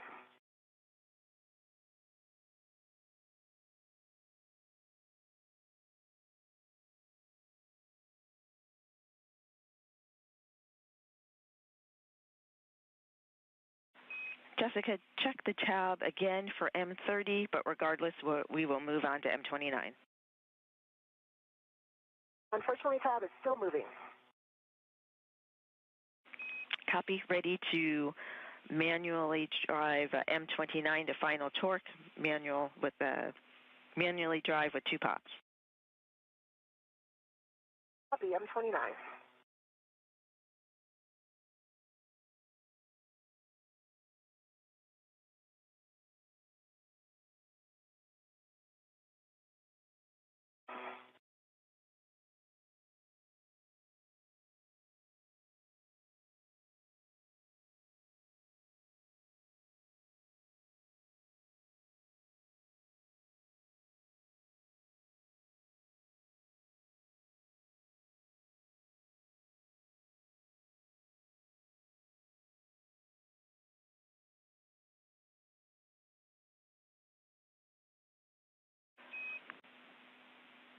I know for the cables, the IROSA cables, there is an adjustable on the scoop, and the adjustable on the cables can go to the adjustable on the scoop. View from the helmet cam of NASA astronaut Jessica Meir as she continues to torque down that left mid-strut collar. But if you look just over her left-hand side, you can see the orbital sunrise starting to make its way around and up and over the horizon as the International Space Station soon to be coming out of its nighttime pass. And for the space station, currently flying over the island of Tonga across the Pacific Ocean, and will soon be making its way toward the western coast of California.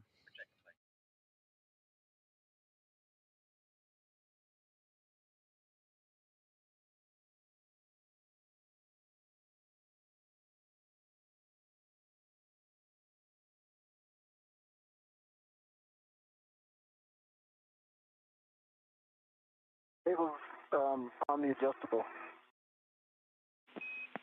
Copy, nice work.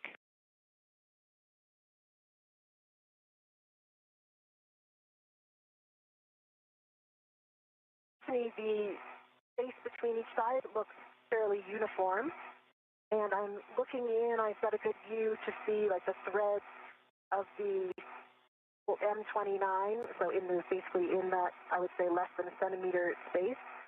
And I can see some yellow substance. I believe that's just the locking glue, but I can see that on one side of the thread.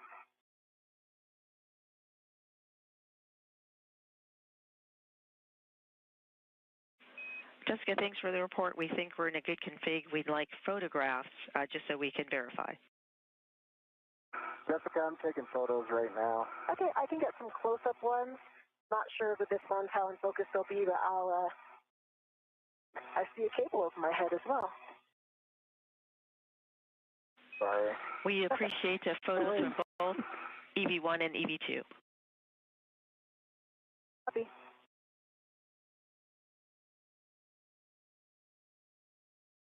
I'm going to get my PGT stowed first. I'm pretty sure we think we're done with it.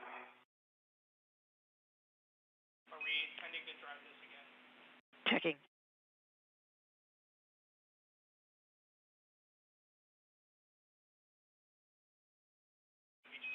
Set PGT to manual ratchet and stow.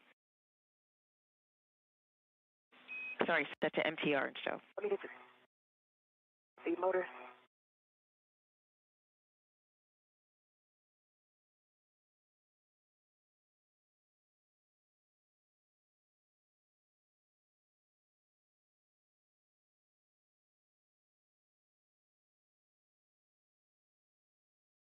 Okay, I took a bunch of photos from this angle.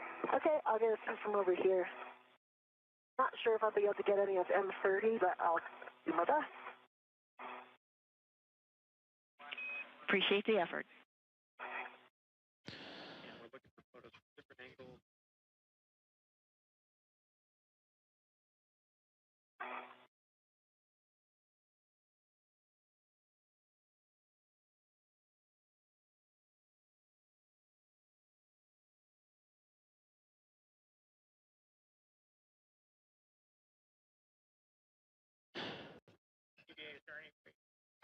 A view from the helmet camera of NASA astronaut Anil Menon as we approach 4 hours and 10 minutes into today's U.S. Spacewalk 96. As Anil just moments ago taking some photos of the construction of the strut package that is now part and put together for today's 3B modification kit. And that is all in support of helping provide additional power to support critical station operations with the eventual rollout on this modification kit of a rollout solar array. We see it. Checking. So now, as Anil Menon looks at the mounting bracket, that's the view we see, the mounting bracket and upper triangle. You see the right upper strut and the left upper strut, aptly labeled as we see on our screen. Also mid struts for either side and lower struts from either side to help secure that mounting bracket safely to the side of that 3B mast canister. Anil, good eyes. Yes, if you can adjust that side that you're pointing out, that would be great to match the other side. And there you can see towards the left-hand side of your screen, NASA astronaut Jessica Meir with the red stripes on her spacesuit taking photos of her work. That was done for the left mid-strut collar, again helping secure all of these struts to the side of the 3B mast canister. And then she will eventually make her way around back to the right-hand side, where she will tighten down the right mid-strut collar. While Jessica was doing the left side, Anil Menon went off and grabbed the cabling that will be required to support the connections of the future rollout solar array to the International Space Station's power supply systems.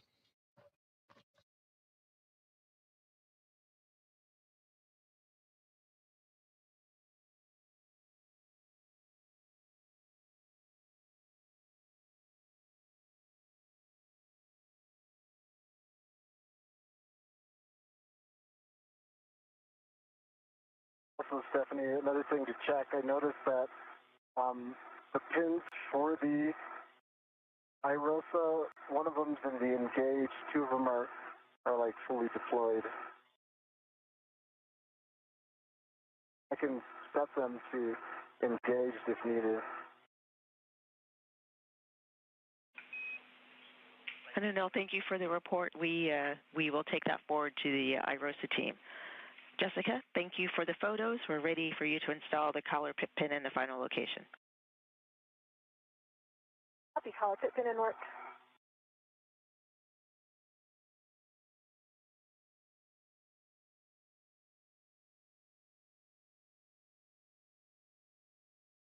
Collar pin's installed.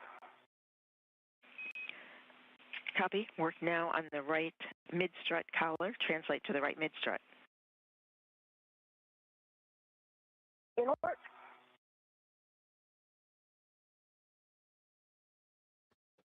This is Mission Control Houston, and we are currently 4 hours and 12 minutes into today's spacewalk.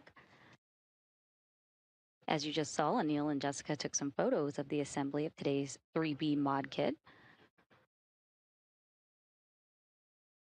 Jessica just finished tightening the left mid-strut collar and now working to do the same on the right mid-strut. Anil is about to begin cleaning up the work site.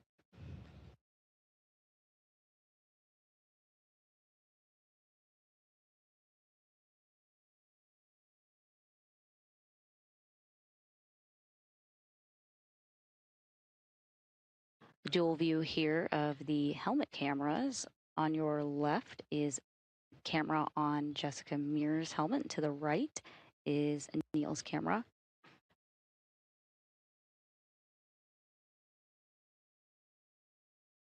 The work on today's spacewalk prepares the 3B power channel for the future installation of new rollout solar arrays, or IROSA. Canister, and I just think we saw these last time. I think the suspicion was that they were the mounting glue. They're very small.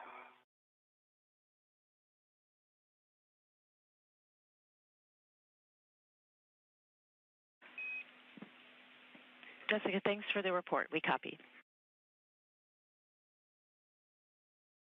The IROSA, or International Space Station Rollout Solar Array, that Jessica Meir and Anil Menon are preparing for, will arrive to the International Space Station later this year aboard NASA's SpaceX 25th Commercial Resupply Services mission.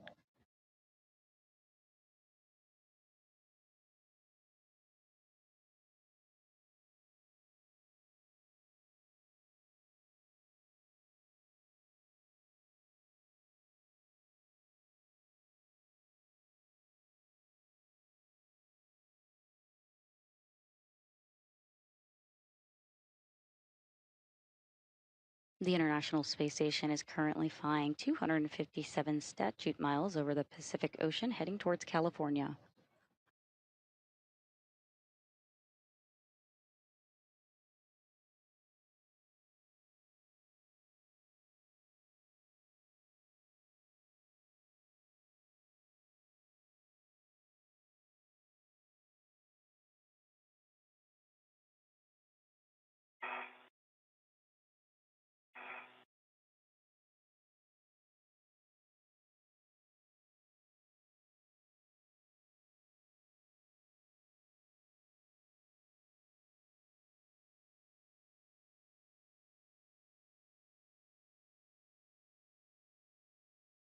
Hey, now where are you, just for my tether awareness?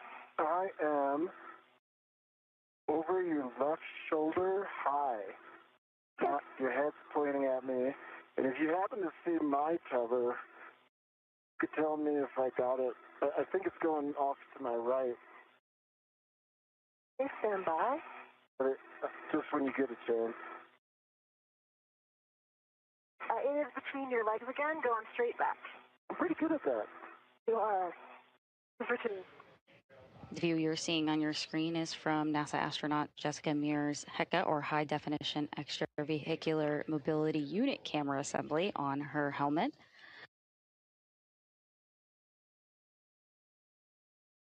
As mentioned, she just finished tightening the left mid-strut collar and now is making her way over to the other side, as you see her here traversing over that way to do the same on the right mid-strut.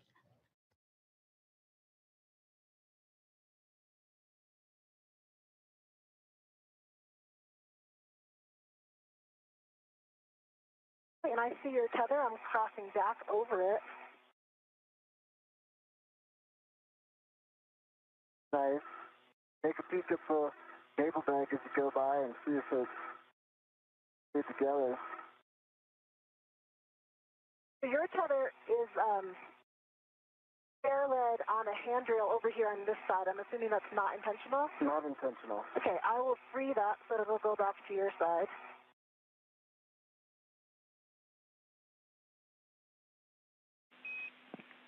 Question for Anil. We are evaluating how you might be able to get ahead.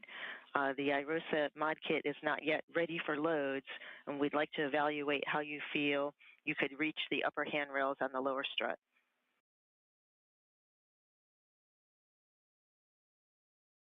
I can absolutely reach the upper handrails on the lower strut.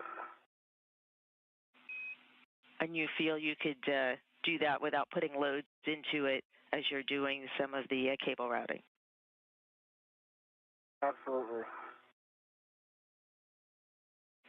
Thanks for the info. Stand by. And now your tether is still between your legs, of course, but it's running straight behind you to your green hook like it was previously. That should be an easy save. I'll just do a little roll when I get out. Maybe Stephanie can remind me if she sees me getting out. Huh.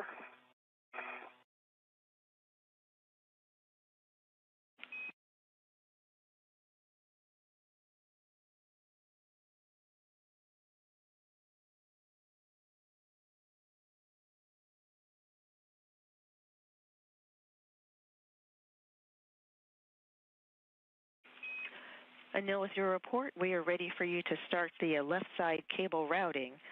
Friendly reminder, as you egress and as you've discussed, your safety tether is behind you. See that. Thank you.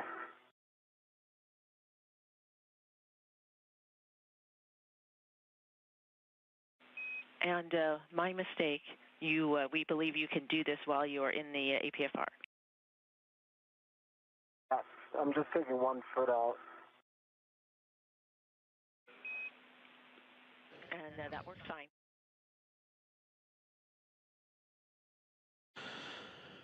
And just to be super sure, the red stripes go to the right, so I'm grabbing the left one. I'm taking off the first wire tie, and that one is going to go to the upper handrail on the left lower strut.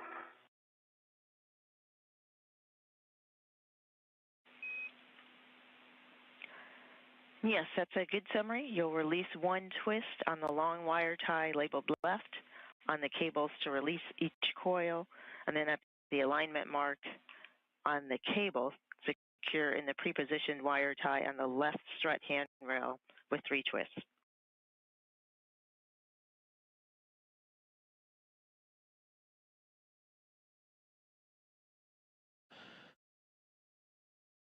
A view from the helmet cam of NASA astronaut Anil Menon as we have now reached 4 hours and 20 minutes into today's US 96 spacewalk.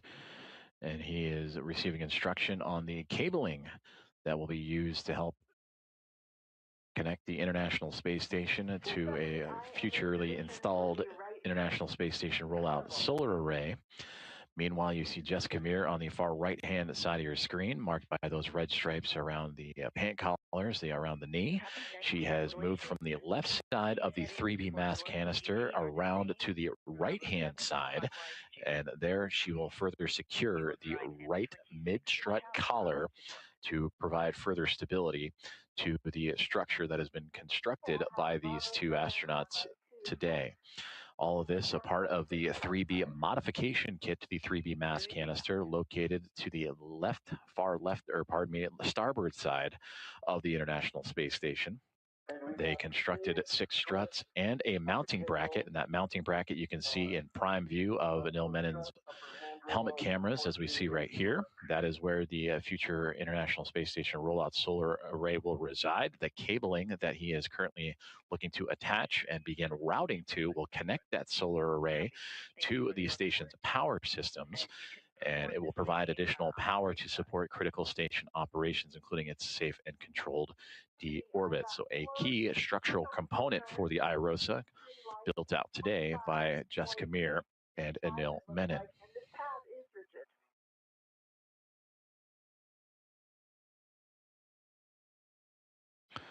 Copy M26, 25.5 torque, 4 turns, green light, rigid tab. Drive M25 to torque, expecting 4 to 5 turns.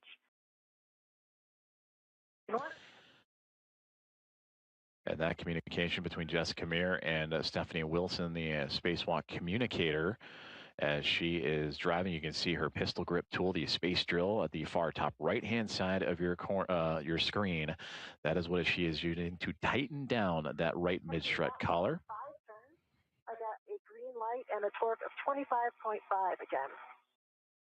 And with that one, it did loosen the tab. So the tab was rigid, it's no longer rigid. Copy. M25 was 25.5 turns, 25.5 torque, 5 turns, green light. Did loosen the tab a bit. Thank you for the report. We're ready for manual ratchet for M26, driving it to final torque. Expecting 2 pops.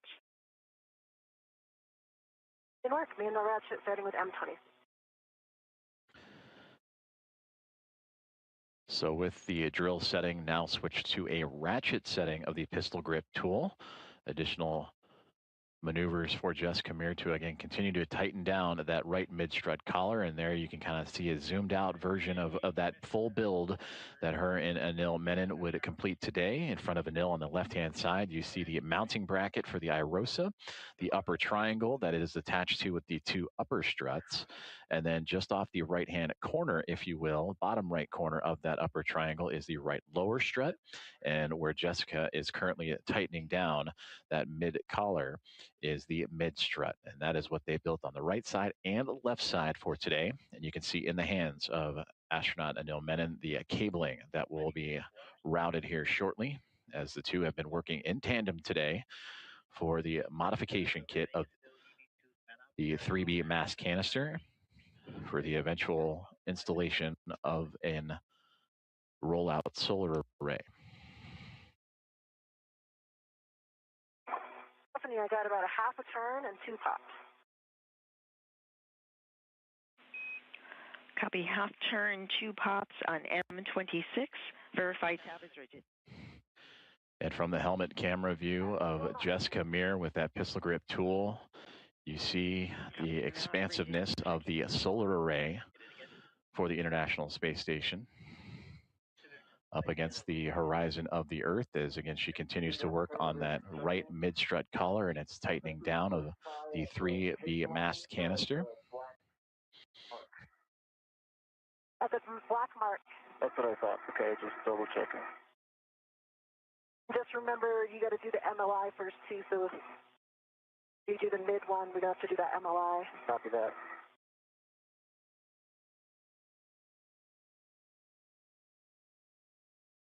Incredible view down the solar array right now.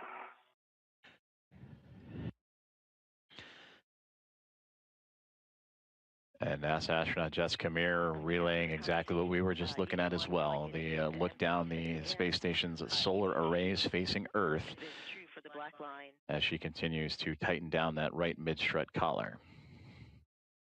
Okay, and Stephanie, I'm on M20. I just did M25. Do you want me to go back to M26 and do the manual ratchet again? Or do it again on M25?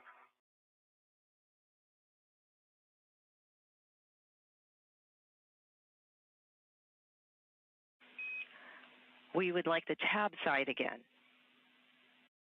Okay, in work.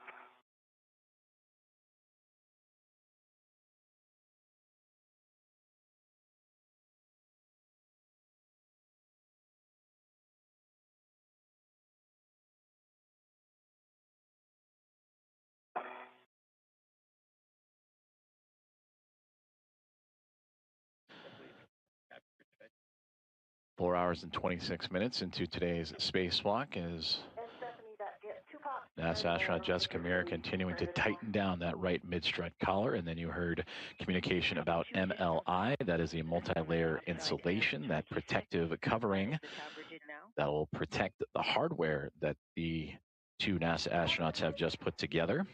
That provides protection to areas of the station that are exposed to space, both thermal and micrometeoroid. Now you can drive M25 to final torque, expecting 2 pops. Okay, we did do that once already, but you want 2 more? Checking.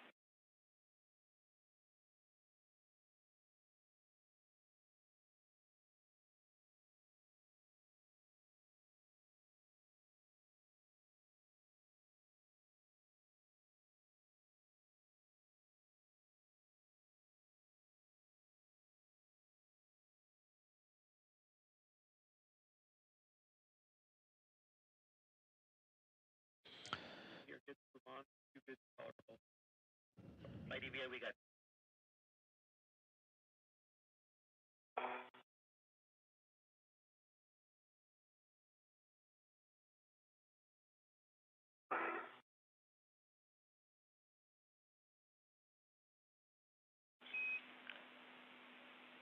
30 seconds to a handover. Jessica, we're in a good config. You can stow your PGT, set it to motor, and install the collar pin in the final location. North.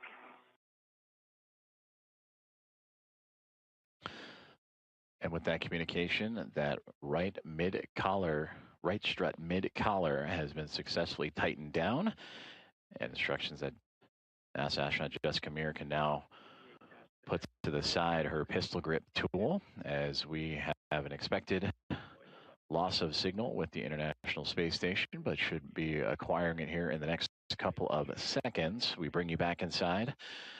Mission Control.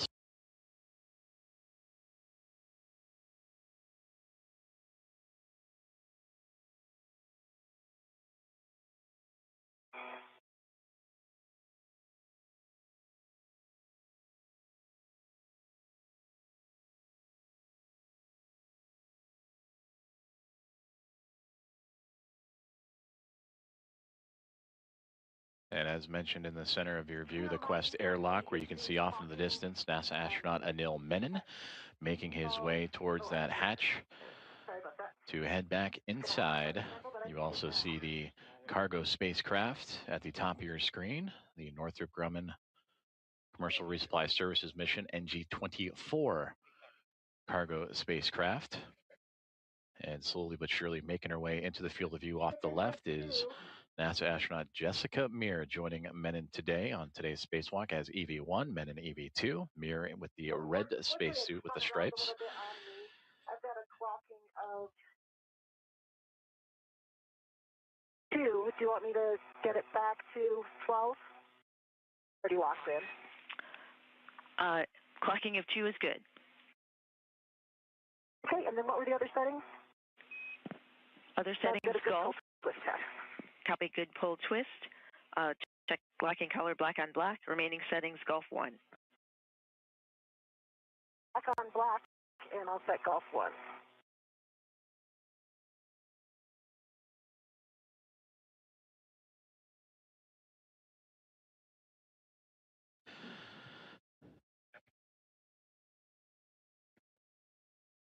That's a circular handrail, half dry, feeling good. Copy, half dry, feeling good at the circular handrail. Do you want copies? Want me to open the thermal cover and start getting the bag in? That's affirm. You have a go to open the hatch thermal cover.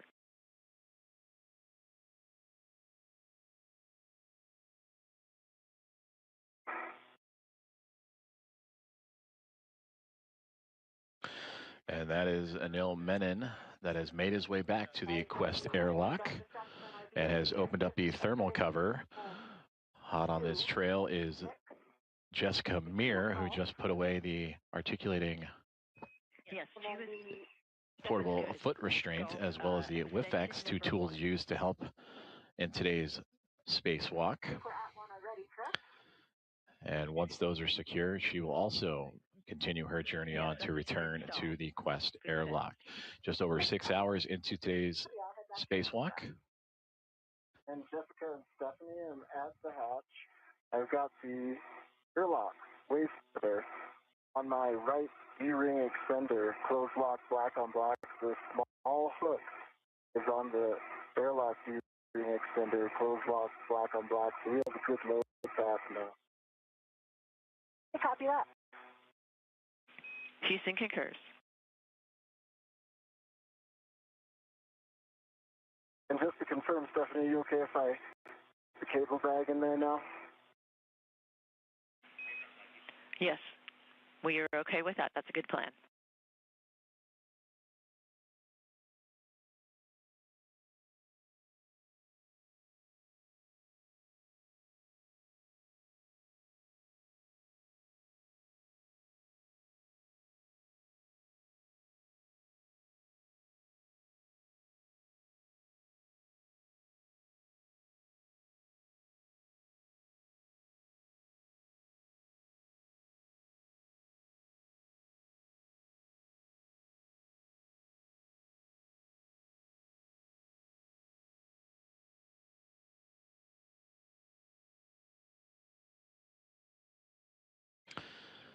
NASA astronaut Anil Menon continuing his procedures to re-enter the Quest airlock with the cable bag. Then I will release his. EV2's anchor hook first. Oh, copy up. So you'll release the EV2 on anchor my red hook. reel first. Yes.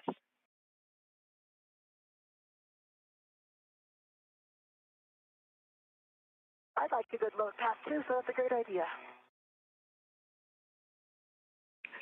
We copy and concur.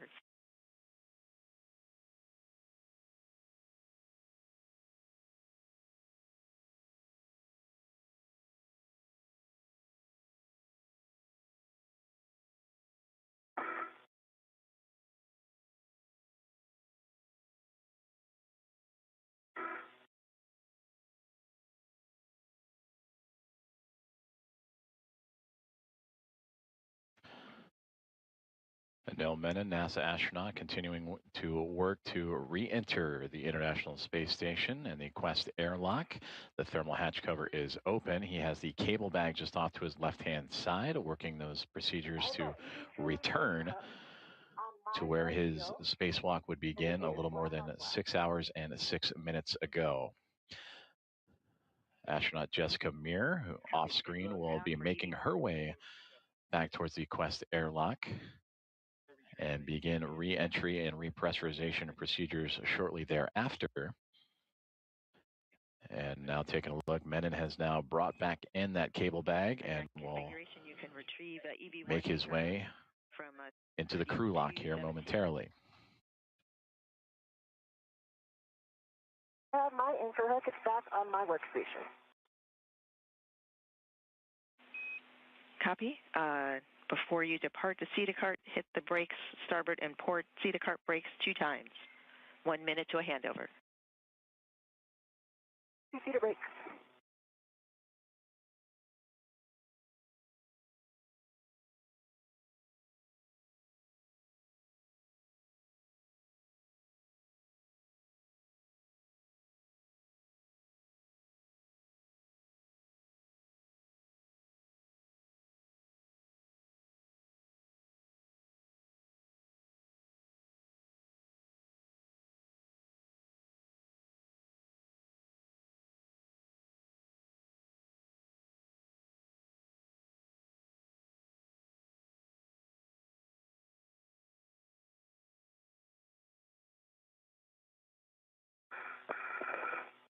Pumps on the starboard Cedar cart. Copy. 2 pumps, starboard Cedar cart.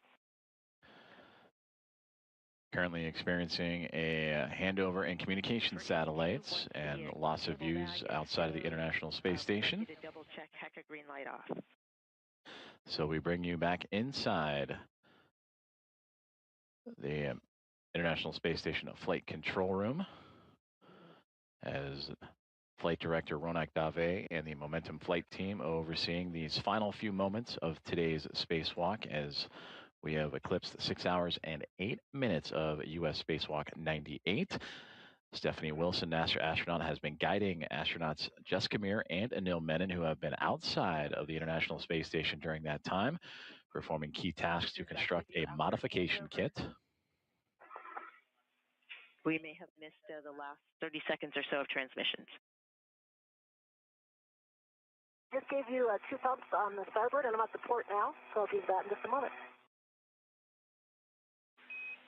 Copy. Thanks for the report.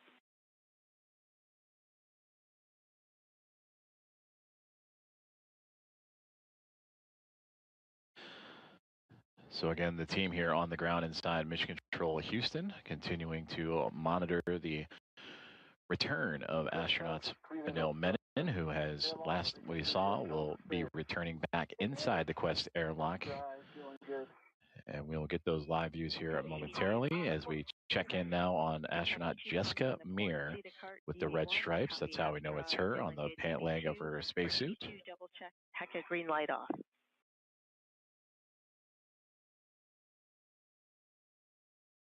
Green light off. Copy. Green light off.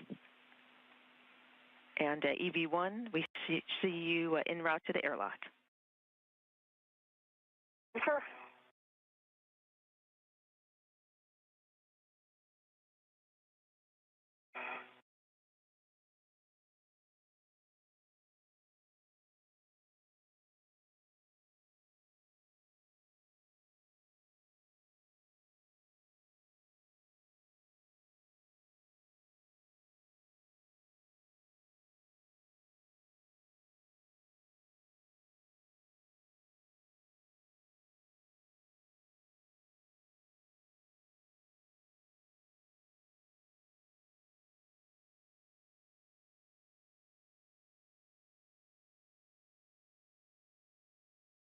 Not to see the first.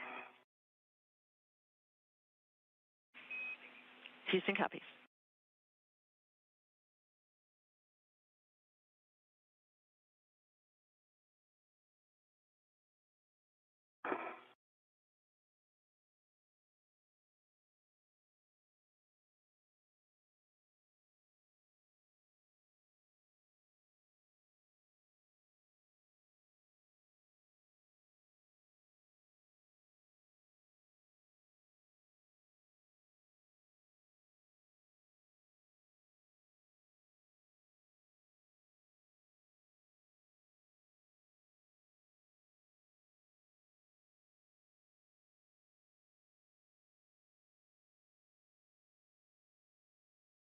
Views outside of the International Space Station as we cross 6 hours and 11 minutes in support of the 281st Spacewalk of International Space Station assembly, maintenance, and upgrades. NASA astronaut Anil Menon has made his way back towards the Quest airlock. Hi, Anil, I'm here. Great. The airlock is clear. There's no SDUs in the way. The cable bag is in the location we briefed. It should be out of the way. Now, keep it a little more towards me even. I see your feet right in the middle of the hatch, so I'm going to come in. I'm going to get my end effector on the cover. For EV1, turn HECA off before ingress.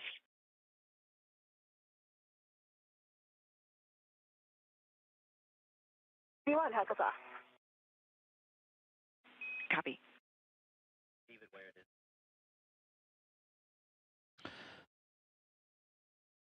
NASA astronaut EV1 and International Space Station Commander Jessica Meir has arrived to the Quest airlock. There you can see her feet just above the thermal cover of the airlock's hatchway. Thermal cover. They come up just like we talked about. See your feet. Let you know if I need you to move them.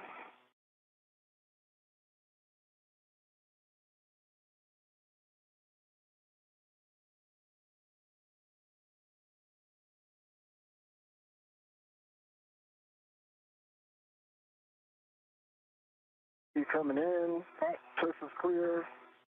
Your feet. I'm going to come up a little more and get my feet back. I'm going to cover it, see it closing. Your feet are by the Oscar. Perfect position. Put them straight back. Okay. I think there's something behind me. Your feet are on the UIA.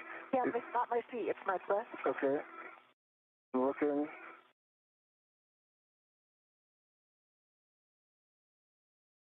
Clear.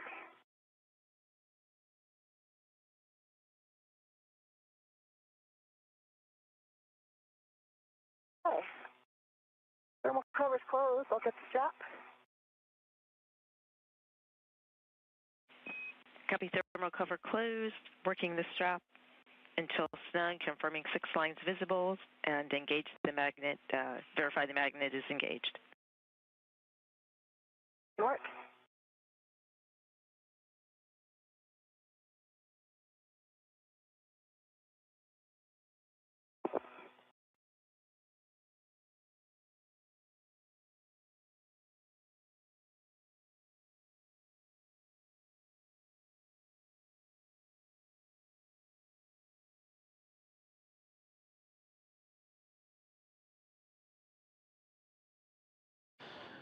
And as we see just outside of the Quest airlock, that thermal cover being pulled back behind NASA astronaut Jessica Meir, now joining Anil Menon inside of the crew lock.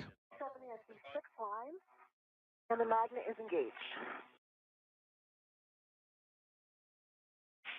Copy. 6 lines. Magnet is engaged. For both EV1 and EV2, remove the SCU from the pouch.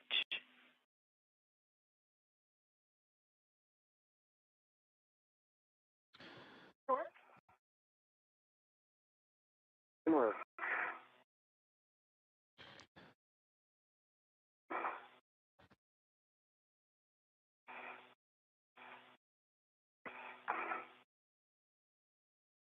SU removed.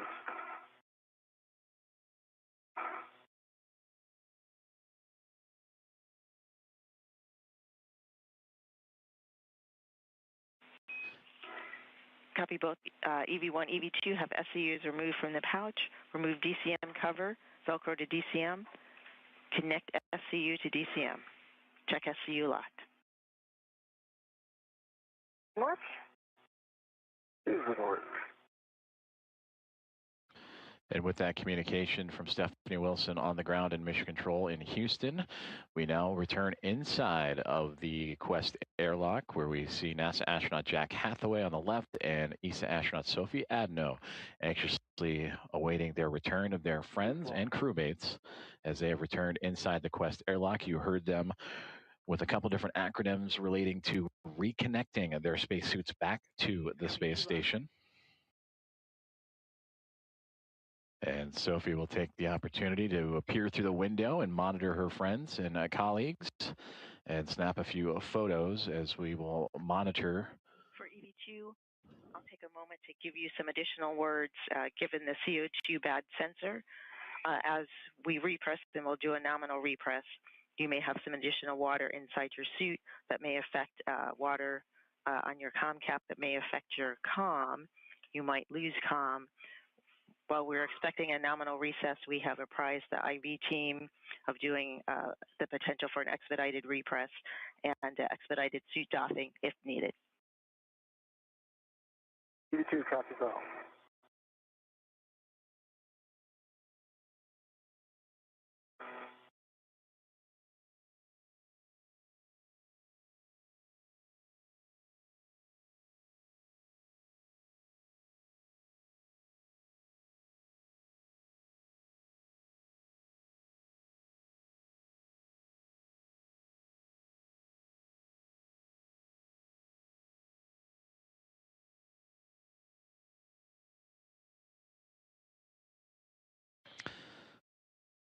We return inside the Quest airlock and the equipment lock as NASA astronaut Jack Hathaway and Sophie Adno.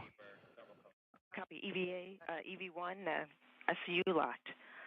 There's a note about TVC settings, a TCV setting of 8 to max cold, minimizes time for SCU cooling. Next, take your water switches to off OFF, the forward position. Expect water off. Water is off message. EV1, water off. Expected message. EV2, water off, expected message. Copy. One caution, do not close hatch until EMU water is off for 2 minutes. EV1. And Stephanie, we've got a few words. On this day in 2012, NASA's robotic rover Curiosity successfully landed on the surface of Mars. The goal of understanding if the planet could have fostered life. Curiosity achieved that goal within a year, and it discovered that ancient Mars possessed all of the key chemical ingredients and stable water environments to support microbial life. One day humans will visit Curiosity, propelled by the groundbreaking science, technology demonstrations, and operations conducted here on the International Space Station. Almost 26 years now. Today we made one more step toward expanding the ISS power system, further sustaining our human presence in low Earth orbit as we prepare to take those next steps. Speaking of water on Mars, this also happens to be International Scuba Diving Day, so Neil and I wanted to give a huge shout out to the divers who helped train us for this mission. Today I also had the added privilege of escorting a first-time spacewalker out the hatch once again. Congratulations to my friend and colleague Anil Menon on completing his first spacewalk. Welcome to the club, Anil. Excellent work out there. I'm thrilled to see the 5 swarming both inside and outside the ISS these days. Over to you. Thank you, Jessica, for passing on your knowledge and experience from 6 spacewalks. The entire experience has taught me that a smooth AVA is entirely about the team. Thank you to our exceptional team on the ground, including first-timers like Stephen Villano, and to Jack and Sophie for their attention to detail in ensuring our safe return. Happy birthday, Christy Ray. This spacewalk is a small part of what we accomplished. Other parts were all of the preparation and getting back safely. So thank you for that. Over to you, Stephanie. Thanks for being an awesome ground ID. Well, thank you very much. We appreciate the kind words and the great words, and congrats to both of you and to the entire team of Momentum Flight, of having great momentum to work through this last mod kit. You have worked very hard, very expeditiously, with good momentum, and we appreciate your words and your work today for future endeavors.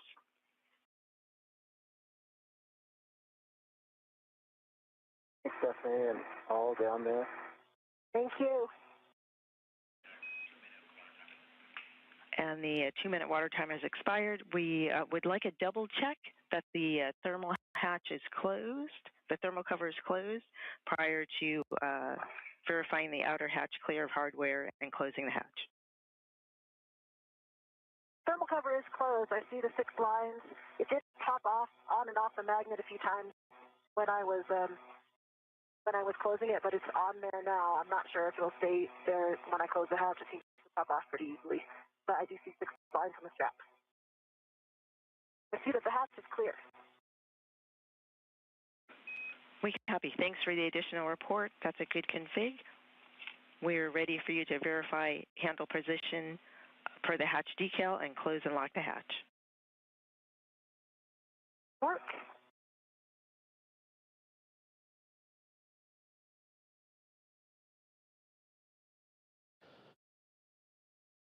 NASA astronauts Jessica Meir and Anil Menon is sharing words. Position. Let me get the hatch key. Water pressure on Anil's suit.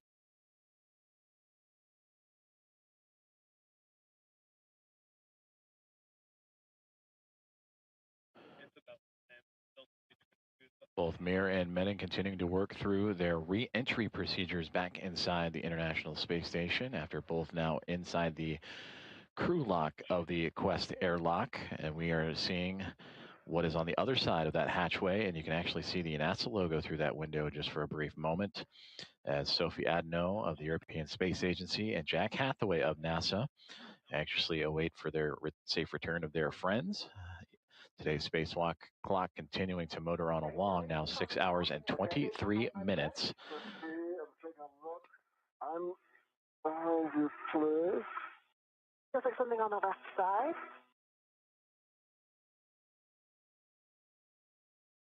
The cable bag is out of the way. How now?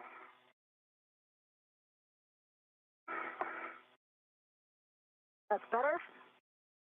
It's just coming down. Good job.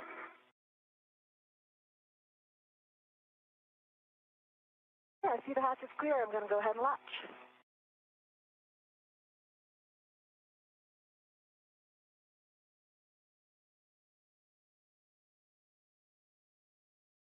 Hatch is fully to latch, and I'm going to lock it.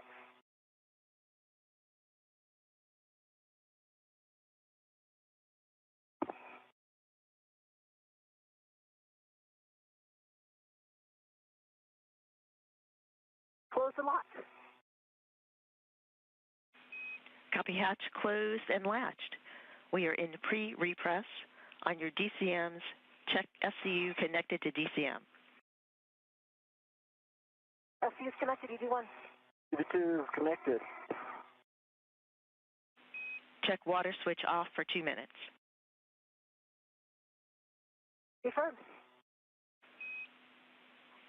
Check EV hatch closed and locked. Confirmed. EV hatch closed and locked. On the UIA, check oxygen, EMU 1 and 2, 2 valves and open. Oxygen, EMU 1, EMU 2, open, both. Copy, take power, EV1, EV2, 2 switches to on.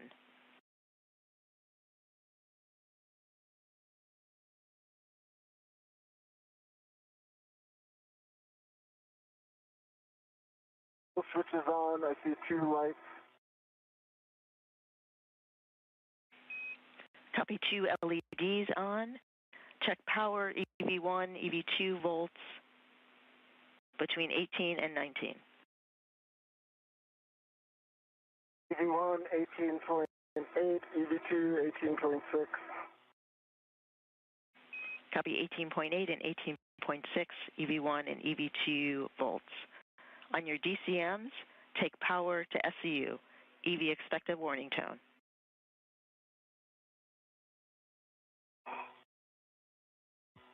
On SCU. EV2, SBU. Copy all. That completes a pre-repress. Thanks again for your great work today. You both are rock stars. I'm handing you over to Jack and Sophie. Thank you, Stephanie. Thank you, Stephanie. Stephanie, we think you're the rock star, and we got him for the rest of the way. Thanks for yours and all the team who worked down there. You guys are the best. Thank you. Hey, now before we get started, we think we saw your helmet purge valve unlocked, and we think you want to lock that before we get into the press. Locked. It's locked. Great. Thanks for double checking that for us. So for EV1 and EV2, take your O2 actuators to press.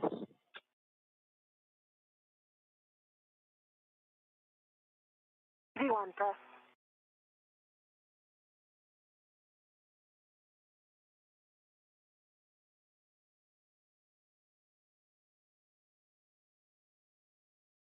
EV2, press. All right, nice work, guys. EV1, check the EV hatch MPET is closed. MPET is closed. All right, we are going to take the IV hatch equalization valve to start repressing you. That should get an alert tone. Please.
And with repressurization of the crew lock now underway, that'll officially mark the end of today's spacewalk. It would come to a close just a minute ago at 2 o'clock, 2 p.m. Central Time, 3 p.m. Eastern Time, with today's spacewalk lasting a total of 6 hours and 27 minutes, as both NASA astronauts Jessica Meir and Anil Menon would depart the space station and build out a modification kit for the 3B mast canister to attach it to in preparation for a future International Space Station rollout solar array to provide additional power to the orbiting laboratory. So again, today's spacewalk lasting 6 hours and 27 minutes, and it would come to a close right at the top of the hour, 2 p.m. Central Time, 3 p.m. Eastern Time, and we will monitor the repressurization of the crew lock. That is on the other side of that hatchway you see right now, where Sophie Adno of ESA and Jack Hathaway of NASA are currently monitoring. They are closely approaching from bringing the lock up from vacuum to now about 1 pound per square inch. Of course, they want that to climb all the way up to about what it is at sea level, about 14.5 pounds per square inch. So a little ways to go, but we'll continue to follow along.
Inside the Quest airlock of the International Space Station, NASA astronaut Jack Hathaway and ESA astronaut Sophie Adno continuing to monitor the climbing pressure inside of the crew lock of the Quest airlock. Approaching now about 2 pounds per square inch, part of the repressurization at the conclusion of today's spacewalk with NASA astronauts Jessica Meir and Anil Menon. Increasing through 2 PSI. V1. And that milestone right there, passing 2 PSI, pounds per square inch inside of that lock. They want to get that to match where they are currently operating, which is sitting at about 14.5 pounds per square inch.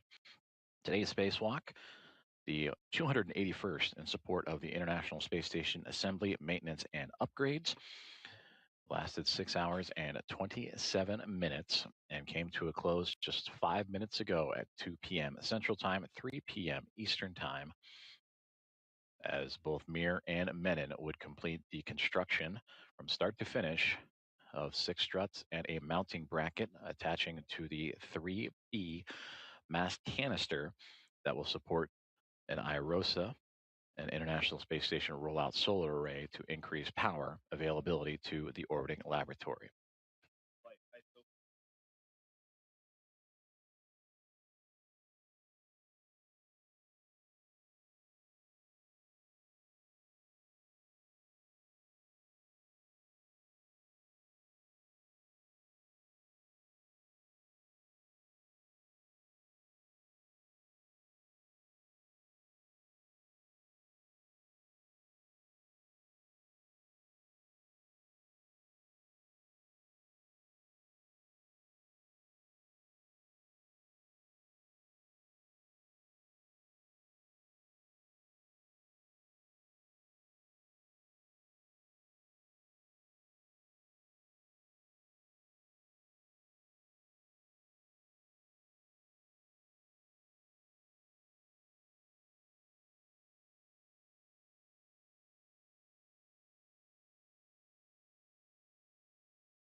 Three and a half PSI at 4. You guys are going to get an alert soon. V1.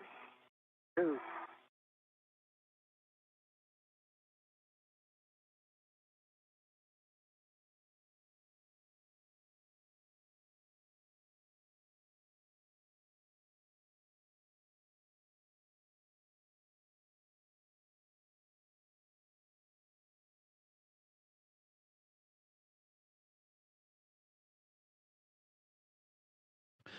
As we continue to follow along with the repressurization of the crew lock and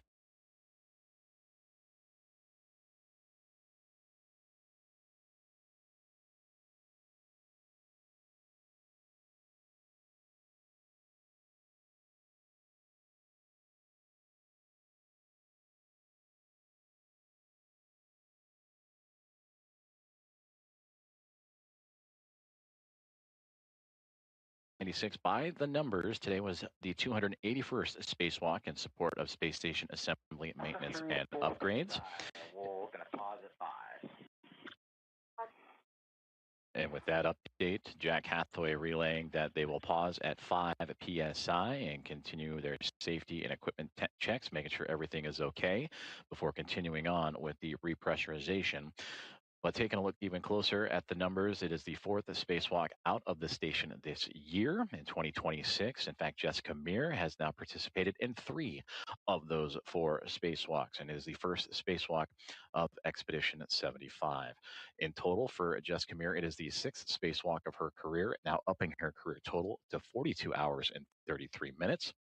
And for Anil Menon, this was his very first venture out into outer space, and this is his 6th. His total is today's total of the EVA of 6 hours and 27 minutes. In total of the 281 spacewalks in support of ISS or International Space Station assembly and maintenance and upgrades, it is equal to 74 days, 4 hours, and 21 minutes of spacewalking time.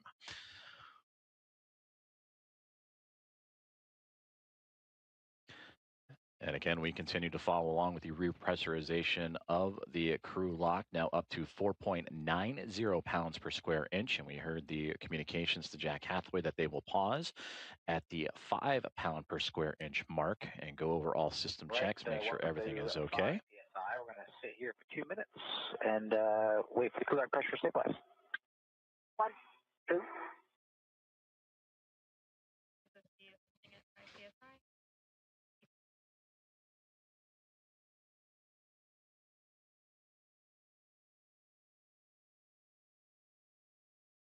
So you heard there waiting for the pressure to stabilize inside of the crew lock.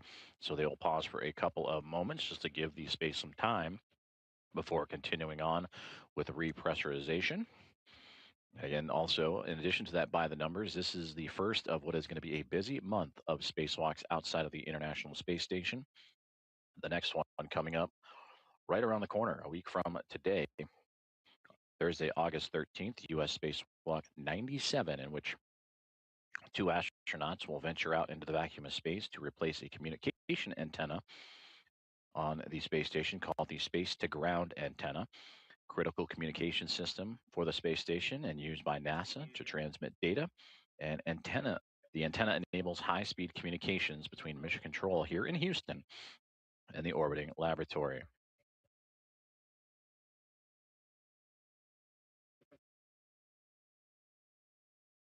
And flying in to join Jack Hathaway and Sophie Adno, that is Roscosmos cosmonaut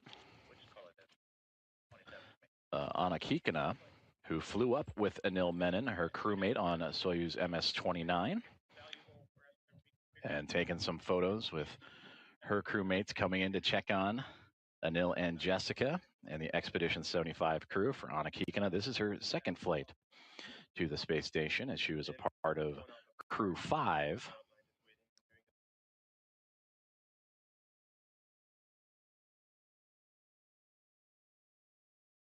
And also coming in to join in, that is Pyotr Dubrov, the commander of the Soyuz MS-29 mission that also was a part of Anil Menon's very first launch and flight to the International Space Station, and posing for a nice photo together, both him and Kikina, with Sophie Adno and Jack Hathaway. Certainly a prideful moment for that group, that trio that, again, launched to the space station only a few days ago. For a crew lock leak check. 1, 2.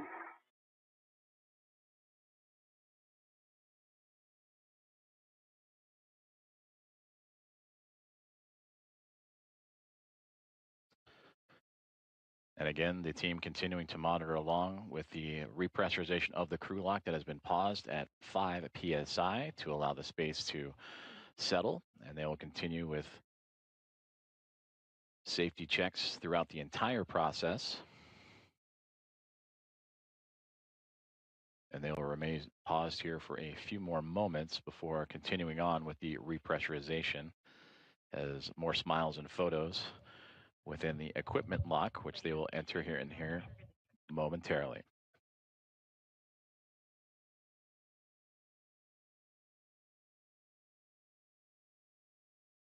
All right, that's a successful leak check. We're on to step 8. You guys can take your glove heaters to off. Yeah. On off. Shoes off. Right, and for 1 and 2, do you guys have any contamination on your gloves? Just the small black smudges we reported earlier during the check. Same that you've seen before.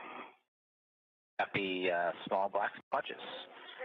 All right, for EV1 and EV2, take your O2 actuator to IV.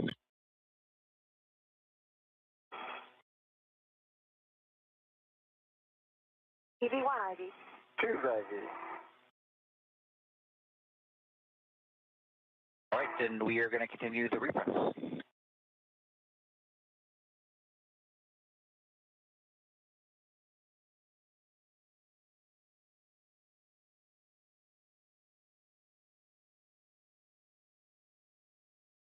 So under the guidance of NASA astronaut Jack Hathaway, continuing their checks. And you heard the good leak checks as well, as we will continue on with the repressurization of the crew lock, now moving off of 5 PSI and now climbing.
The crew lock now at 6 PSI and continuing to move north as the repressurization of that crew lock continuing to be monitored by Jack Hathaway and Sophie Adno, as well as the teams on the ground here at Mission Control and the International Space Station Flight Control Room.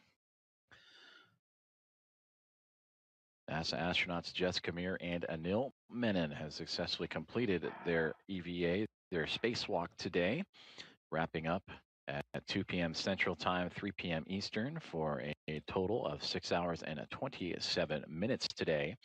They would go out the door of the Quest airlock at 7:33 a.m. Central to begin this spacewalk. They would construct 6 struts as well as an IROSA mounting bracket to the 3B mast canister all the way on the starboard side, the far end of the starboard side of the International Space Station. And that will support the installation of a future International Space Station rollout solar array that will provide additional power resources to the orbiting laboratory. Now 6.84 pounds per square inch inside that crew lock. They want to bring it up to about sea level and equal to what's in the equipment lock. That is where Hathaway and Adno currently are residing, all a part of the Quest airlock, and that PSI at about 14.5. So we have just passed the 7 PSI mark. So just past we're coming up on the halfway point of repressurization.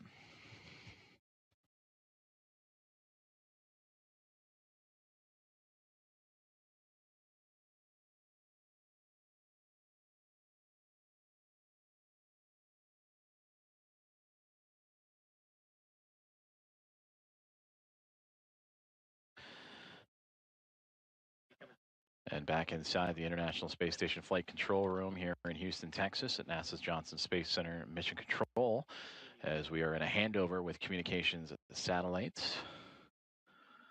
And we will bring you back inside the International Space Station here momentarily and continue to monitor the progress of repressurization.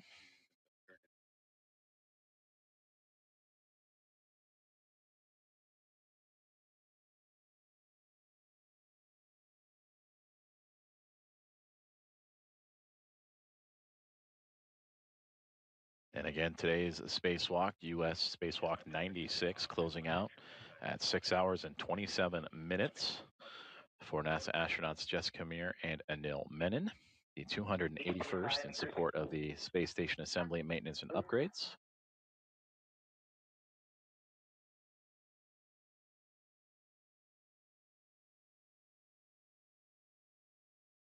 As we return to live video inside the Quest airlock, as the pounds per square inch now at 8.25 and continuing to climb, bringing the crew lock, which is what is on the other side of that hatchway and where Mir and Menon currently reside. They will bring that up to equal to the pressure inside the International Space Station up from vacuum.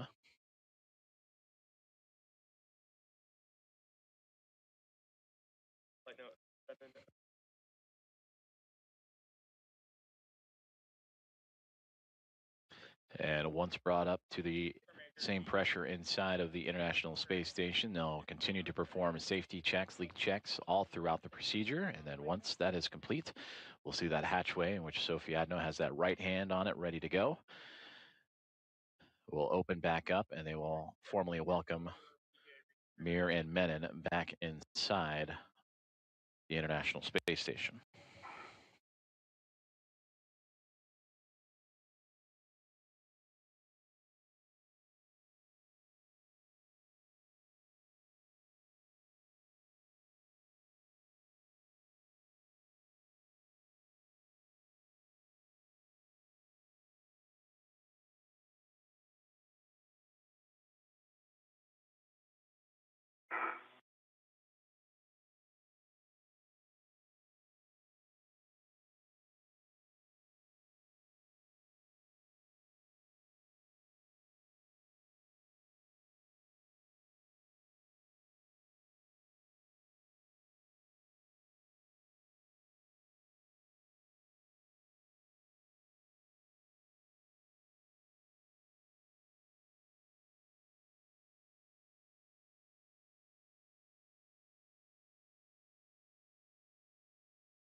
Pressure inside the crew lock has just surpassed 10 pounds per square inch and continuing to climb up, again looking to equalize what is inside the rest of the International Space Station, approximately 14.5 pounds per square inch.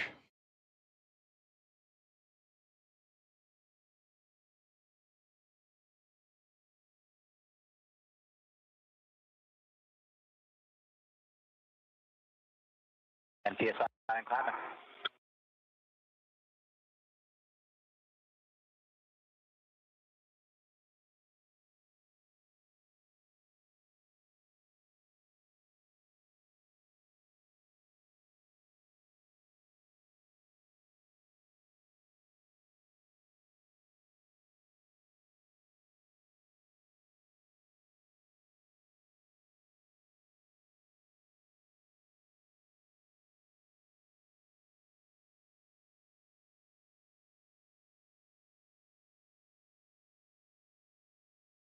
Антон, добрый вечер. Да, ну, можно 20-30 минут записать там. В принципе, немного времени это заняло.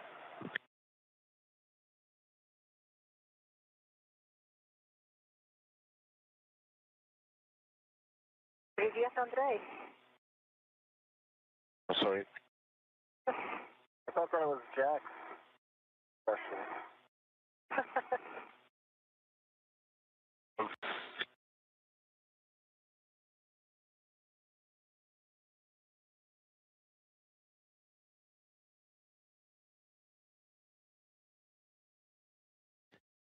Astronaut Jack Hathaway, Sophie Adno, and cosmonaut Anna Kikina continuing to monitor along with the repressurization of the crew lock getting closer, now 11.35 pounds per square inch, looking to get up to 14.5 after completing what was US Spacewalk 96, a total of 6 hours and 27 minutes. It wrapped up 23 minutes ago at 2 o'clock, top of the hour, Central Time, 3 o'clock Eastern Time. It would have formally begin at 7:33 a.m. Central as NASA astronauts Anil Menon and Jessica Meir would make their way out of the Quest airlock after dropping from 14.5 down to vacuum and would begin their spacewalking task, which included the assembly and attachment of 6 struts and a mounting bracket that will all support a future installation of an International Space Station rollout solar array to provide additional power capabilities to the orbiting laboratory. And they were able to accomplish that just shy of 6.5 hours and are now back inside the crew lock and are getting closer to rejoining their Expedition 75 crewmates, now standing at 12.36 pounds per square inch and climbing.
Just about 1 more pound per square inch to go at 13.5 and climbing inside that crew lock that currently has NASA astronauts Jessica Meir and Anil Menon inside.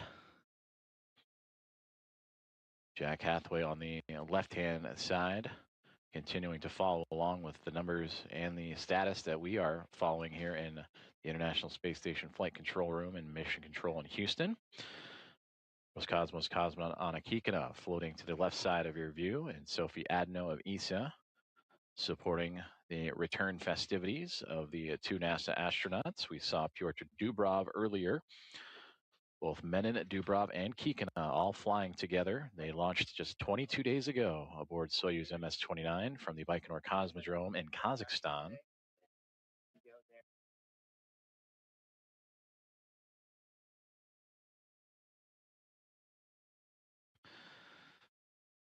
We have reached 14.42 pounds per square inch, and Sophie Adno starting to turn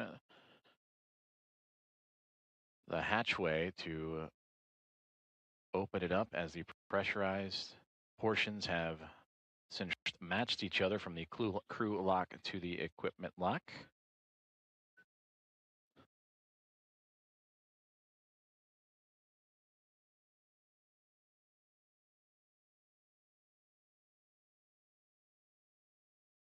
Houston airlock, the IV hatch is open. You guys have to go for step 4. We copy that. And with that, we see the hatch opening and the return of Jessica Meir and Anil Menon back to their Expedition 75 crewmates.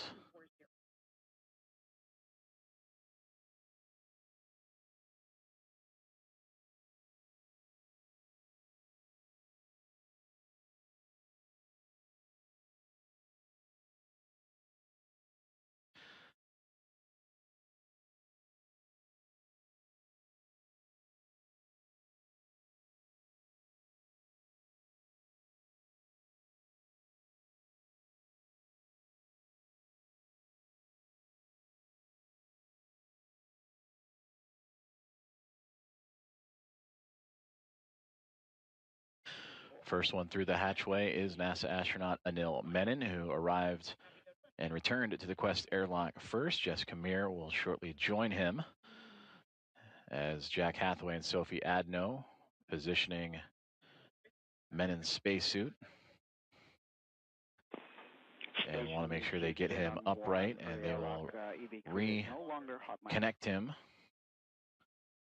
as we see a nice little wave from the first-time spacewalker. And all smiles for Anil Menon as he returns back to the equipment lock.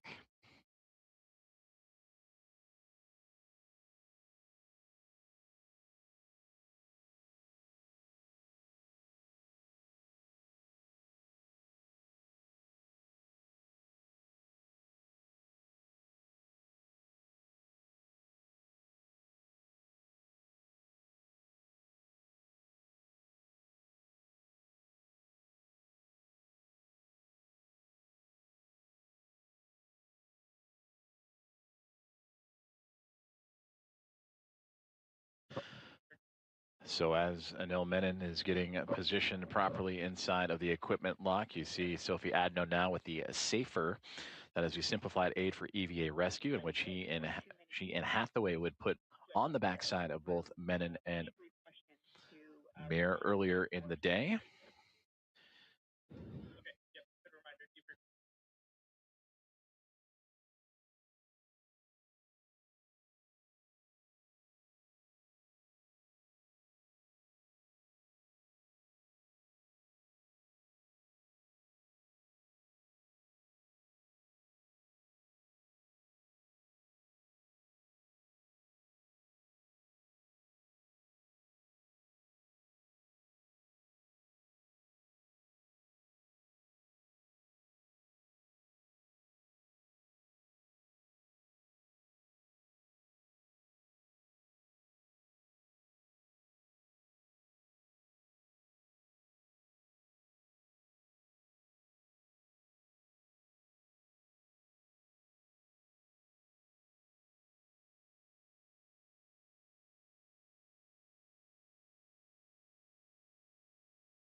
And you saw Anil Menon on the left-hand side now, firmly secured to the side of the equipment lock, with Jack Hathaway at his side. Sophie Adno taking the safer from Menon and removing it from that equipment lock. And now Hathaway has entered the crew lock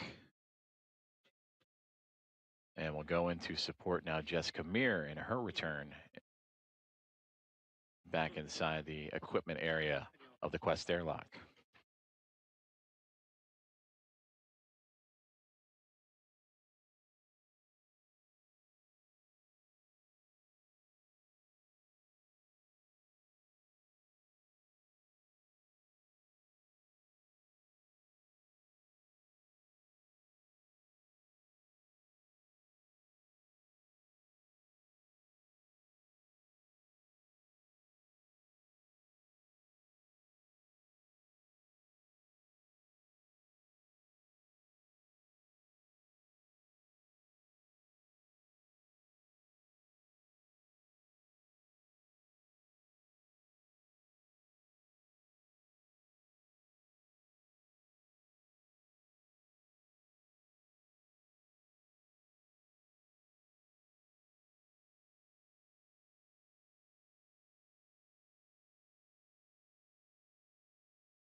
And now Jessica Meir has returned to the equipment lock, and Sophie Adno and Jack Hathaway removing her safer, the simplified aid for EVA rescue. in which Adno will take and move into the International Space Station. And for Jess Camere, with the aid of Jack Hathaway, will be attached to the side of the equipment lock. And you see a wonderful exchange between Mir and Menon as their spacewalk has come to a close at 6 hours and 27 minutes. It wrapped up about 33 minutes ago at 2 o'clock Central, 3 o'clock Eastern.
Photos and live views inside the equipment lock of the Quest airlock of the International Space Station as the Expedition 75 crew welcoming back in their crewmates. Neil Menon on the left-hand side, Jess Camere on the right after completing U.S. spacewalk number 96 today at 6 hours and 27 minutes, completing a full construction build out of the 3B modification kit attached to the 3B canister at the very end of the starboard side of the International Space Station. And that will be in support of a future EVA in which an IROSA, International Space Station Rollout Solar Array, will be installed to help supply additional power to the orbiting laboratory. And we'll continue to follow along with the return of Mir and Menon and carry you through the removal of their helmets and their, again, safe return back inside the International Space Station.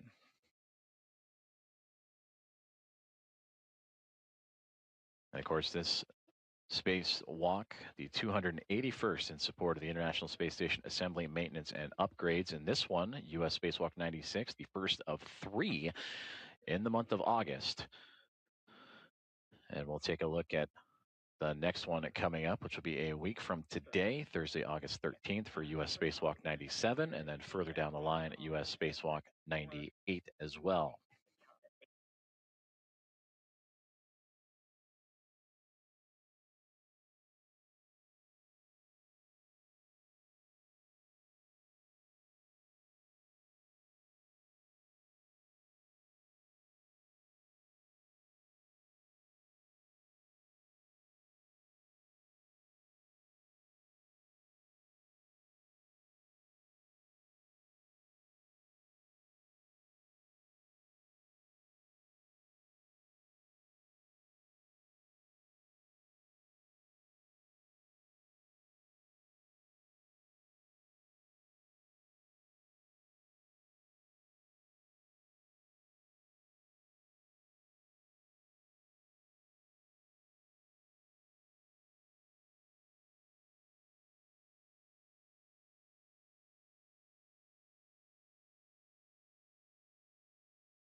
NASA astronauts Jack Hathaway and ESA astronaut Sophie Adno continuing to work through the return procedures for Anil Menon on the left-hand side in his spacewalking spacesuit, and Jessica Meir on the right-hand side. Menon with the gloves off his hands, and Hathaway has lifted off the helmet for Menon after he just recently completed his very first spacewalk. For Jessica Meir on the right-hand side, similar procedure for her. She just wrapped up her 6th spacewalk of her career. For Meir, over those 6 spacewalks, 42 hours and 33 minutes. And of course, for Anil Menon, it is his first. His career totals matching today's spacewalk at 6 hours and 27 minutes.